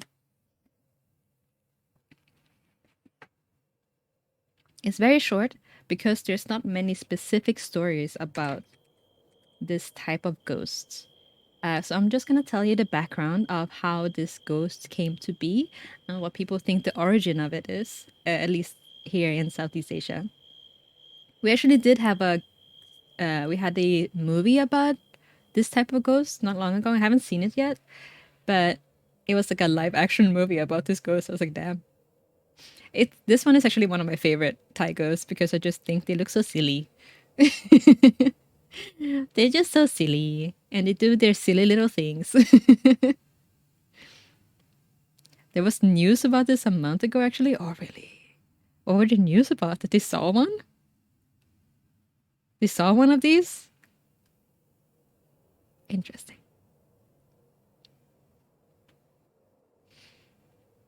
I need to plug in my phone again. Hopefully it doesn't start stuttering. All right. We'll tell later. Okay. I'm gonna get into the story then. This shouldn't take more than like 5 minutes to read. Let's start the story of the Krasue. Centuries ago, in the Angkor Empire, the Angkor Empire had just lost a battle to the Siamese army. As part of the peace agreement that came after the battle, the Khmer princess Tarawadi was to be wed to a powerful Siamese nobleman. But like most tales such as these, she was in love with another man, a young soldier who fought in the war and who had survived, just to see his beloved get promised off to the opposition. Distraught by the marriage, the two lovers decided that the best solution was to still see each other in secret and hope that they can continue their relationship in peace without risking even more damage from the war to fall upon their empire. As you can most likely guess, one night the nobleman caught the princess and the soldier meeting up behind his back. Infuriated, he sentenced the princess to death by burning. Afraid for her life, the princess went to a sorceress and asked her for magic to help her survive the flames. Out of pity for the young princess, the sorceress gave her a potion to drink that would protect her body from damage, even in a fire. So, when the time came, before being tied to the stake, the princess drank the enchanted elixir. Confident in the witch's potion, she didn't even put up a fight when the soldiers dragged her up to her pursued place of death. However, unbeknownst to the princess, the potion needed much more time to take full effect. The princess screamed in pain and terror as she watched the flames eat away at her body, burning flesh and searing bone until she became nothing more than a head with pendulous intestines. Princess Tarawadi was now doomed to spend an eternity as the Krasue, the floating head. She is cursed with endless hunger, one that can only be satiated by raw flesh. She flies around after dark on the hunt for her next meal. She feeds on cattle and chicken, but her favorite meal is the placenta. And so she searches for homes of pregnant women in labor, hoping to suck their life from within the womb with her long tongue. You can protect yourself from the Krasue by placing thorny branches or spiked fences around your home. She will be too scared to pass, but because she's afraid to get stuck, but she will find another way. So beware of the Krasue. You. I know. I know. She has like a really long tongue that she would like stick in pregnant women to like eat their placenta.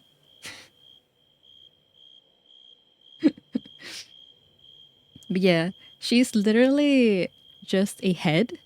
Also, hello, Agnes. Welcome in. I hope you're doing well. Placenta good for skin. And a slay. I love her. So that's the first Krasue that ever, you know, was created. But apparently it's infectious. So other women can become a Krasue. But the thing is that the women who become one do not know that they are one because they don't remember the time that they are floating around. So what happens is that they will live their life normally, not knowing that they're already dead. And at night, their head will detach from the body and pull out all their intestines and hearts and other guts. And they will literally just fly around as a head with like guts hanging out. And they will eat from trash and like they will eat like live chicken. And then when they're done, they will wipe their mouth on like clean laundry hanging out to dry and then fly back to their body and, you know, attach themselves back so that you would know if a Krasue visited your house because there would be like a little mouth stain on the laundry. I'm sorry. It's not funny, but it's a little bit funny. I love them. But hello, welcome back. I have one more story to tell. So let's go and blow out the candle.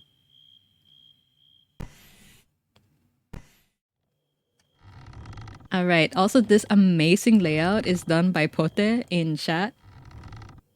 She did an amazing job. I don't know how she did it. It's some kind of magic. But yes. Hello? Anybody here? The last one. The last ghost we're gonna see. Who will it be?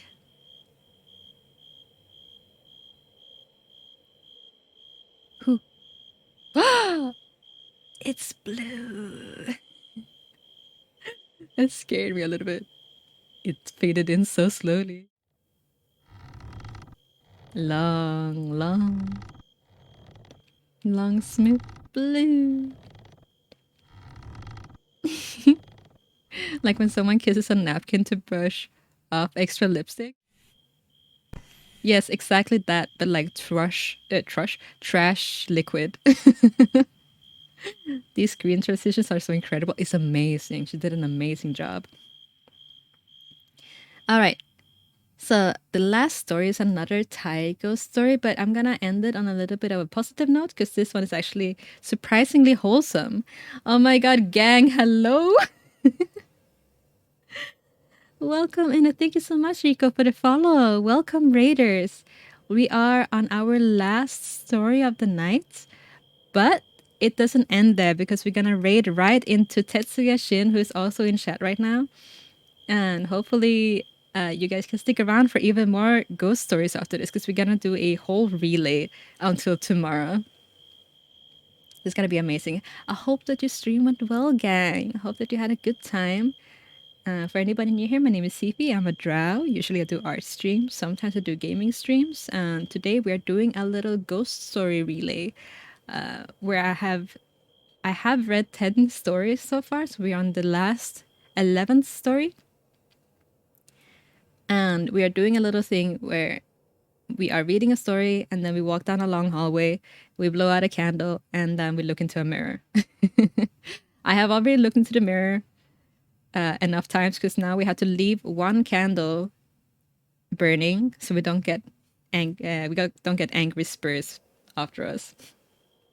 So yeah, this is the last one. You get a lot of stuff done. Hell yeah.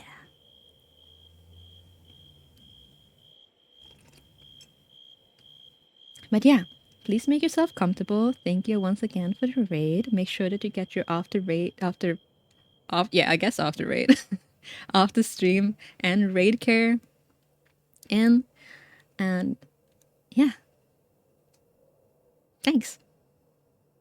I was lurking earlier during lunch listening to the spooks. Hell yeah. It's cooking time. Enjoy cooking. Enjoy breakfast dinner. Great rig. Oh, thank you. It's a bit laggy because I think my phone has been overheating. After stream incentive, hell yeah. All right, same as before with the other stories, I will not be interacting with chat while I'm reading them. And all the notifications are off, but I can see them. Thank you so much for the follow, Yerp. All right, the last story of the night. It's been a pleasure. But this story is not a folklore. It is a retelling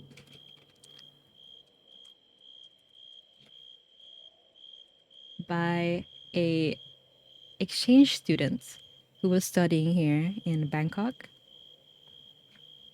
and on their encounter with a very interesting ghost, and also their encounter with Thai culture. They were a Singaporean exchange student. So yeah, let's not get going. I need to clear my phlegm.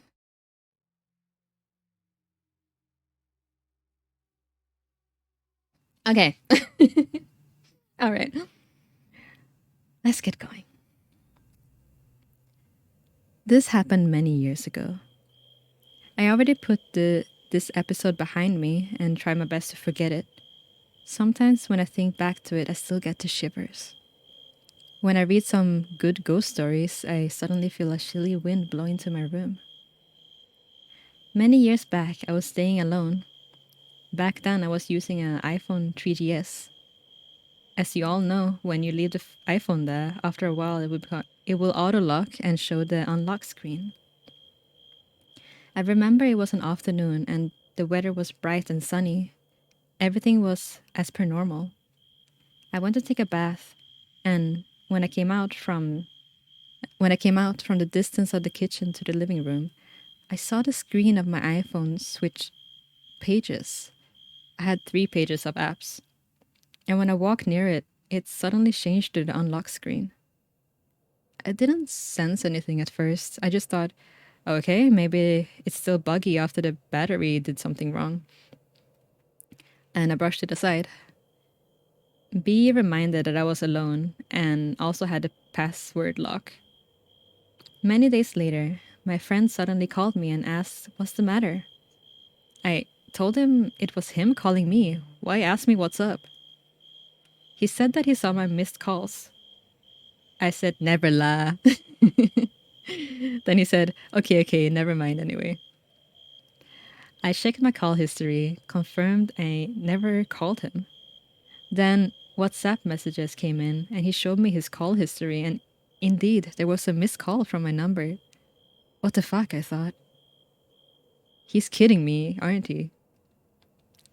I replied saying maybe my phone got some problem. Days went by and I finally went to the singlet to ask about it when they gave me the what the fuck look like I was trolling. Singtel. Not singlet. Singtel. I guess it's a Singaporean phone company. Please confirm, Singaporeans. And then the problem started to get worse. Yep. Okay. Think so?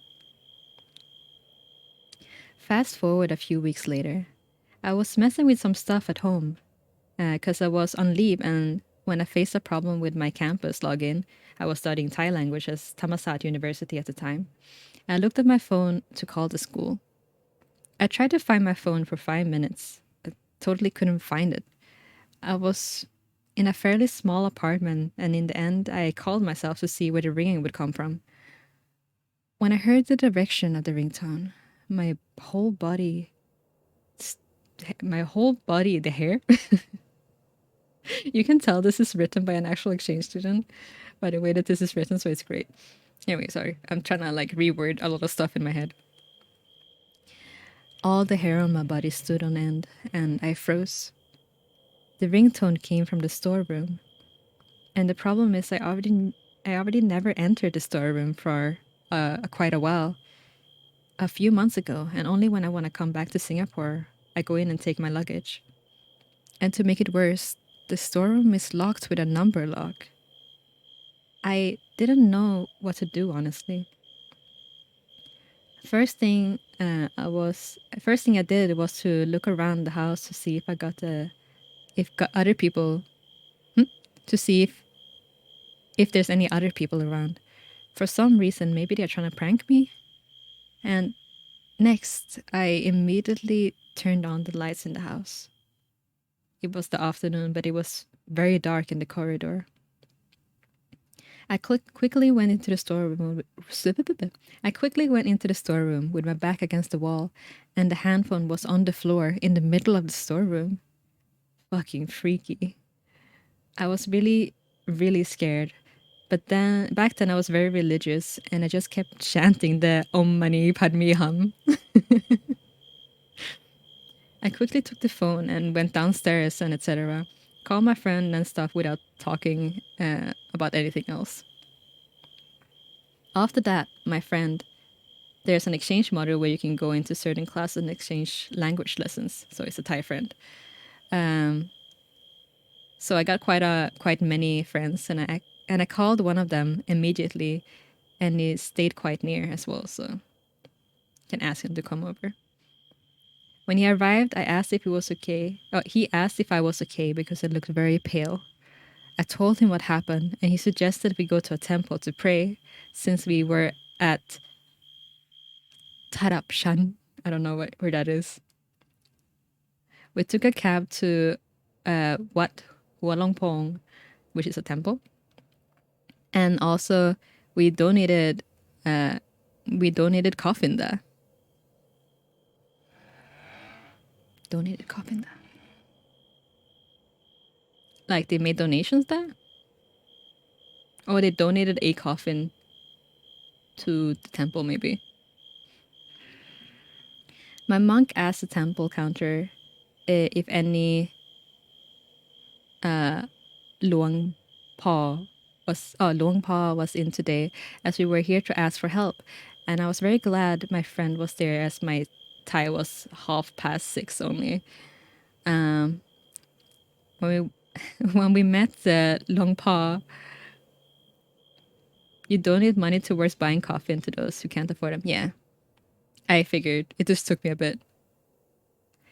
When we met Luang Pa, we why him, which is putting your hands together in a praying motion to say hello, and paid respect, and my friend told him what happened.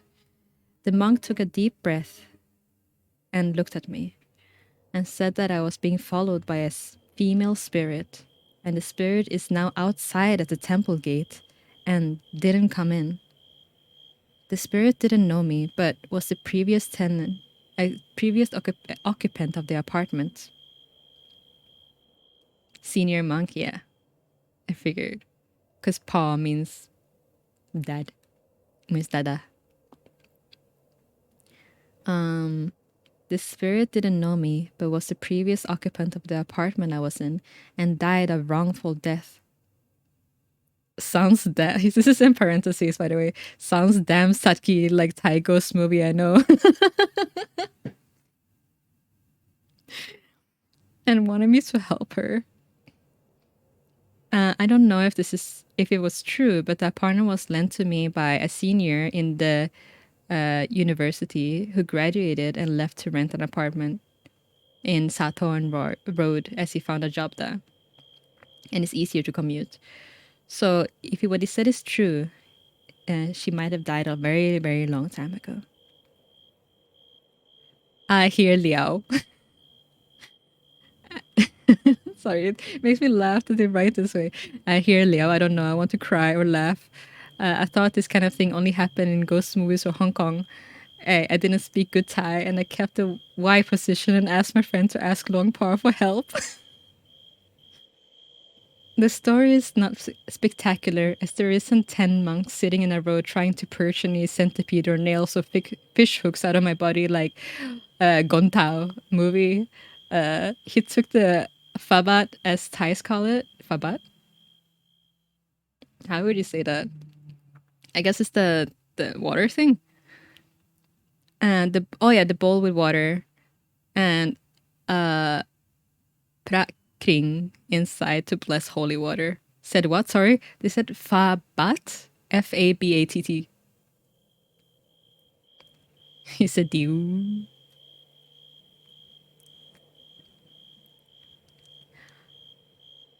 Oh yeah. Are you gonna tell me what it is? The lid cover little thing that monks carries. Yeah. Damn, Saki is so authentic. You can't fake that. So yeah, they blessed with holy water and lit a candle, and then they told me to recite after him, and he chanted slowly as I couldn't speak Thai very fast. The thing went on for 10 minutes or so, and then he asked me to pour some sort of water from a small container into a chalice, then asked me to use the water from the chalice go water any tree in the compound. Let me read that in another way.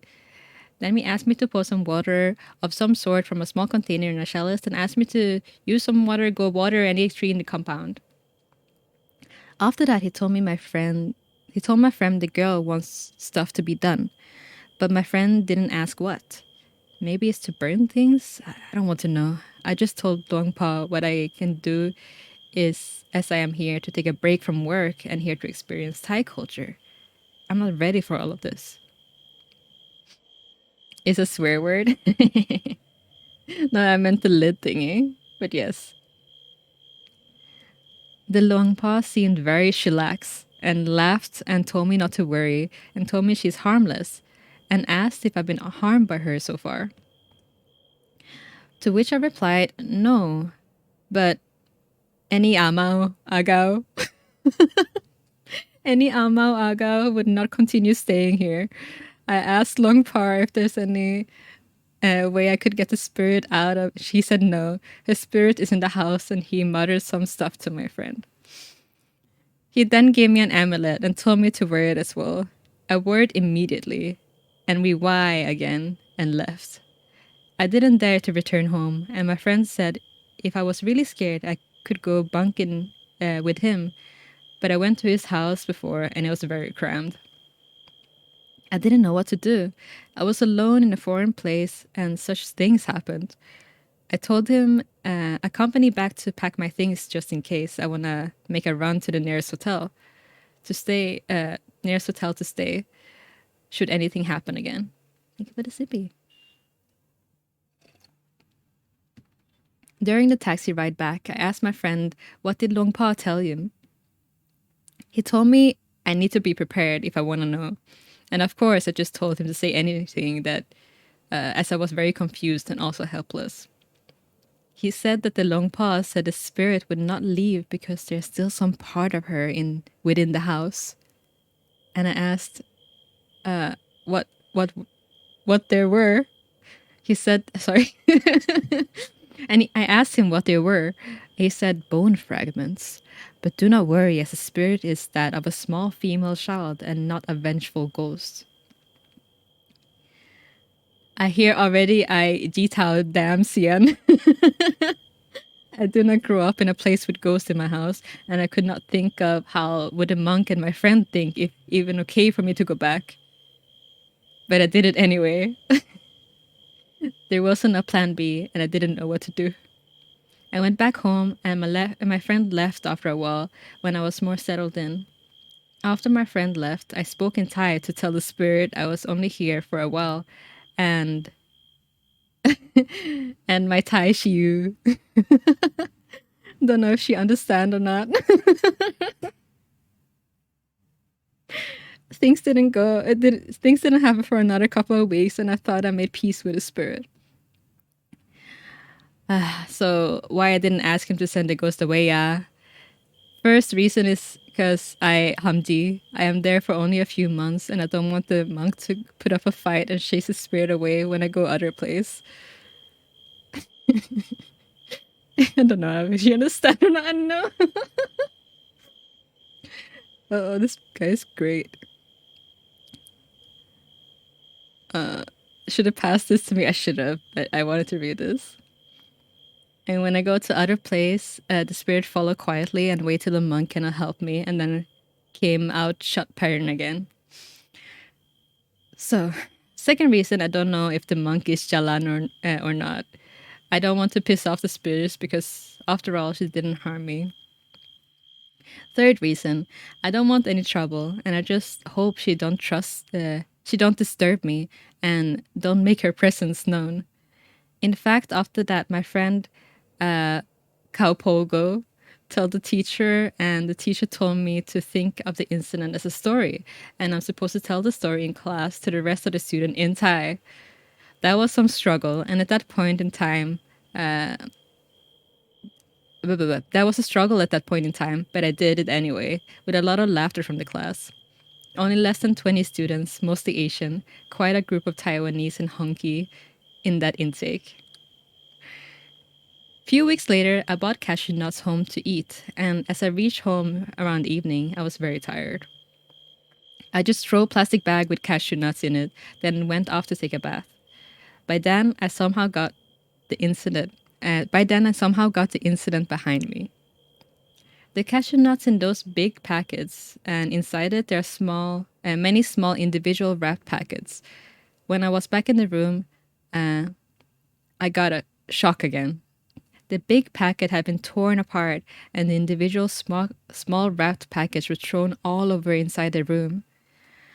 My first reaction was, oh shit, happening again. I told off the spirit, and I said I don't want any trouble. I can't help her, and I ended up saying, "Pu Tai making."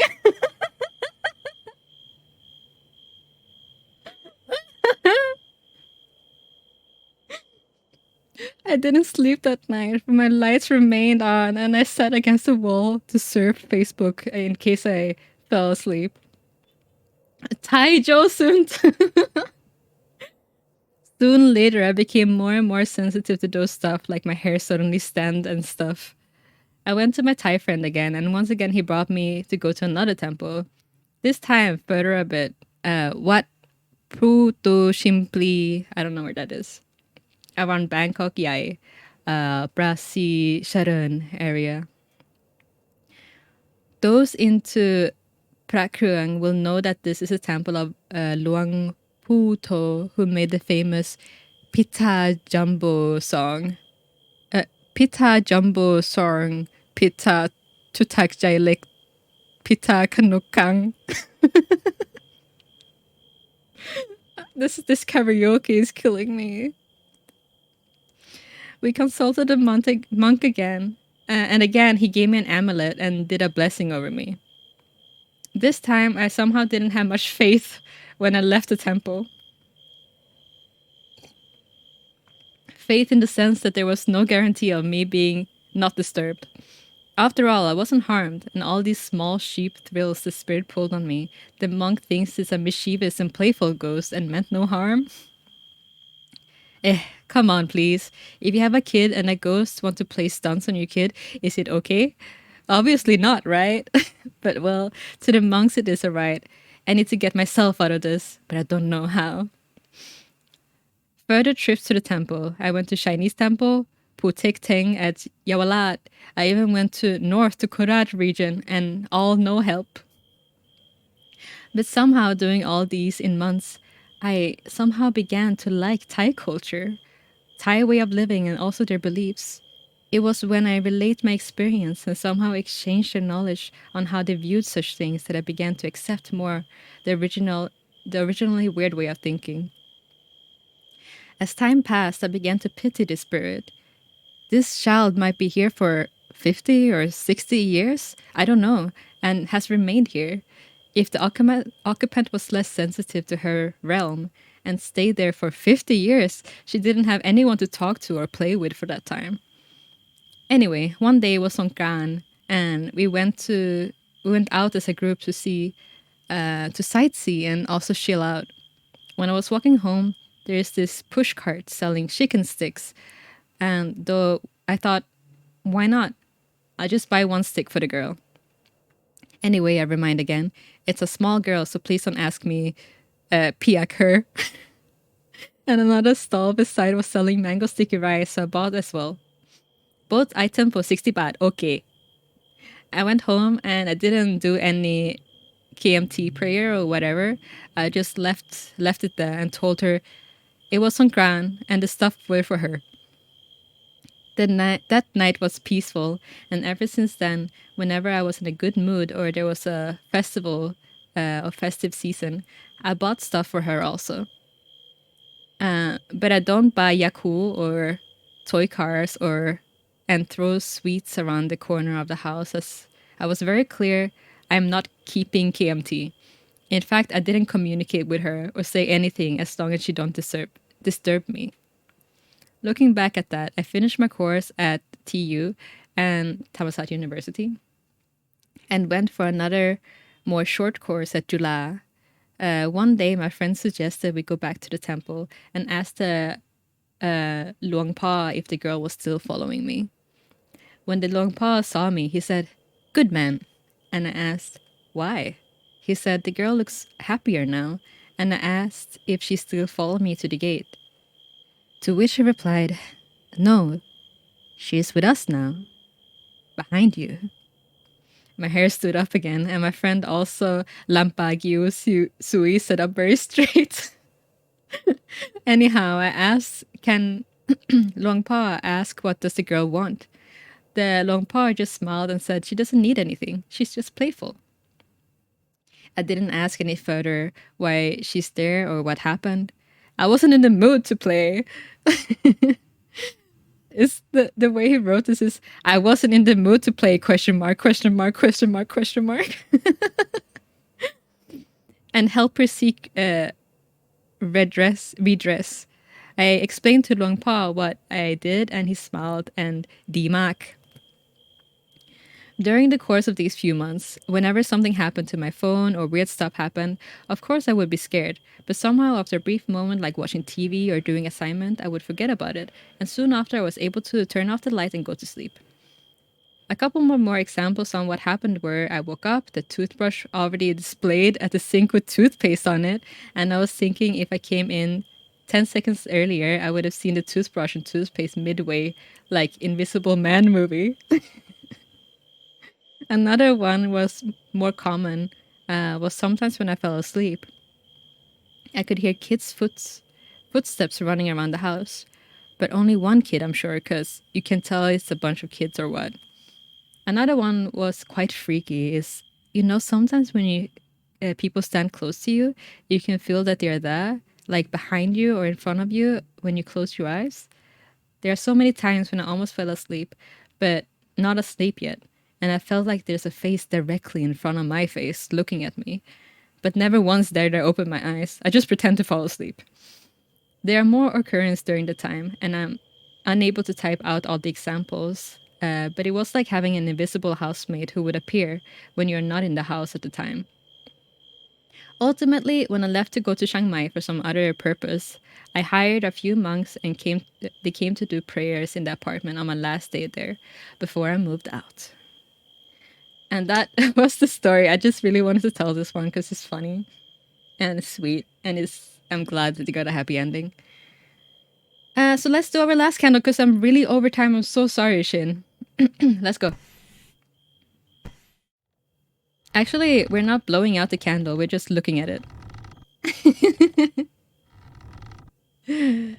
I didn't forget. I'm not gonna get cursed today. There it is. Okay, it's glowing. Good. Okay, wait, let's go back. Let me see. Did Shin already start stream? Okay, she did. Perfect. Let me open the new tab. All right. Thank you so much for everybody who joined me today. We are, of course, going to raid Shin Shama. Boop. She's ready. Thank you. Thank you for waiting as well, Shin. What was the raid message? Did we have one? Let's see. Did we decide on one yet?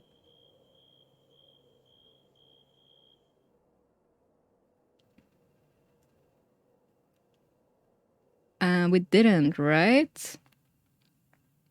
Can be your normal one. Oh, I don't have like a normal one. I just type whatever. Placenta sippy raid. Yeah, sure. Placenta sippy raid. That's the raid message. Anata-san, welcome. Let's go. Placenta sippy raid. It's perfect. That was a joke. We're gonna do it. Invalid username. Man.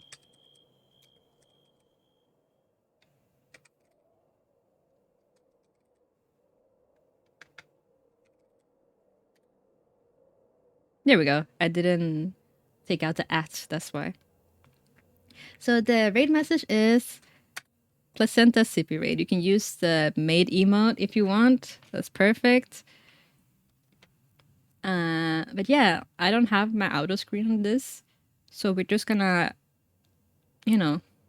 go. Unless you guys want a, just vocal cover, which I'll do right now.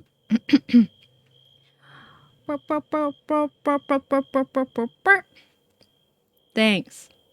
Later, bitches.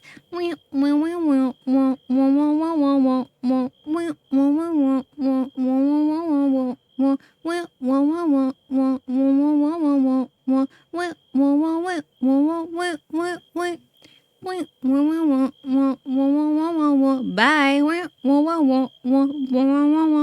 Thank you.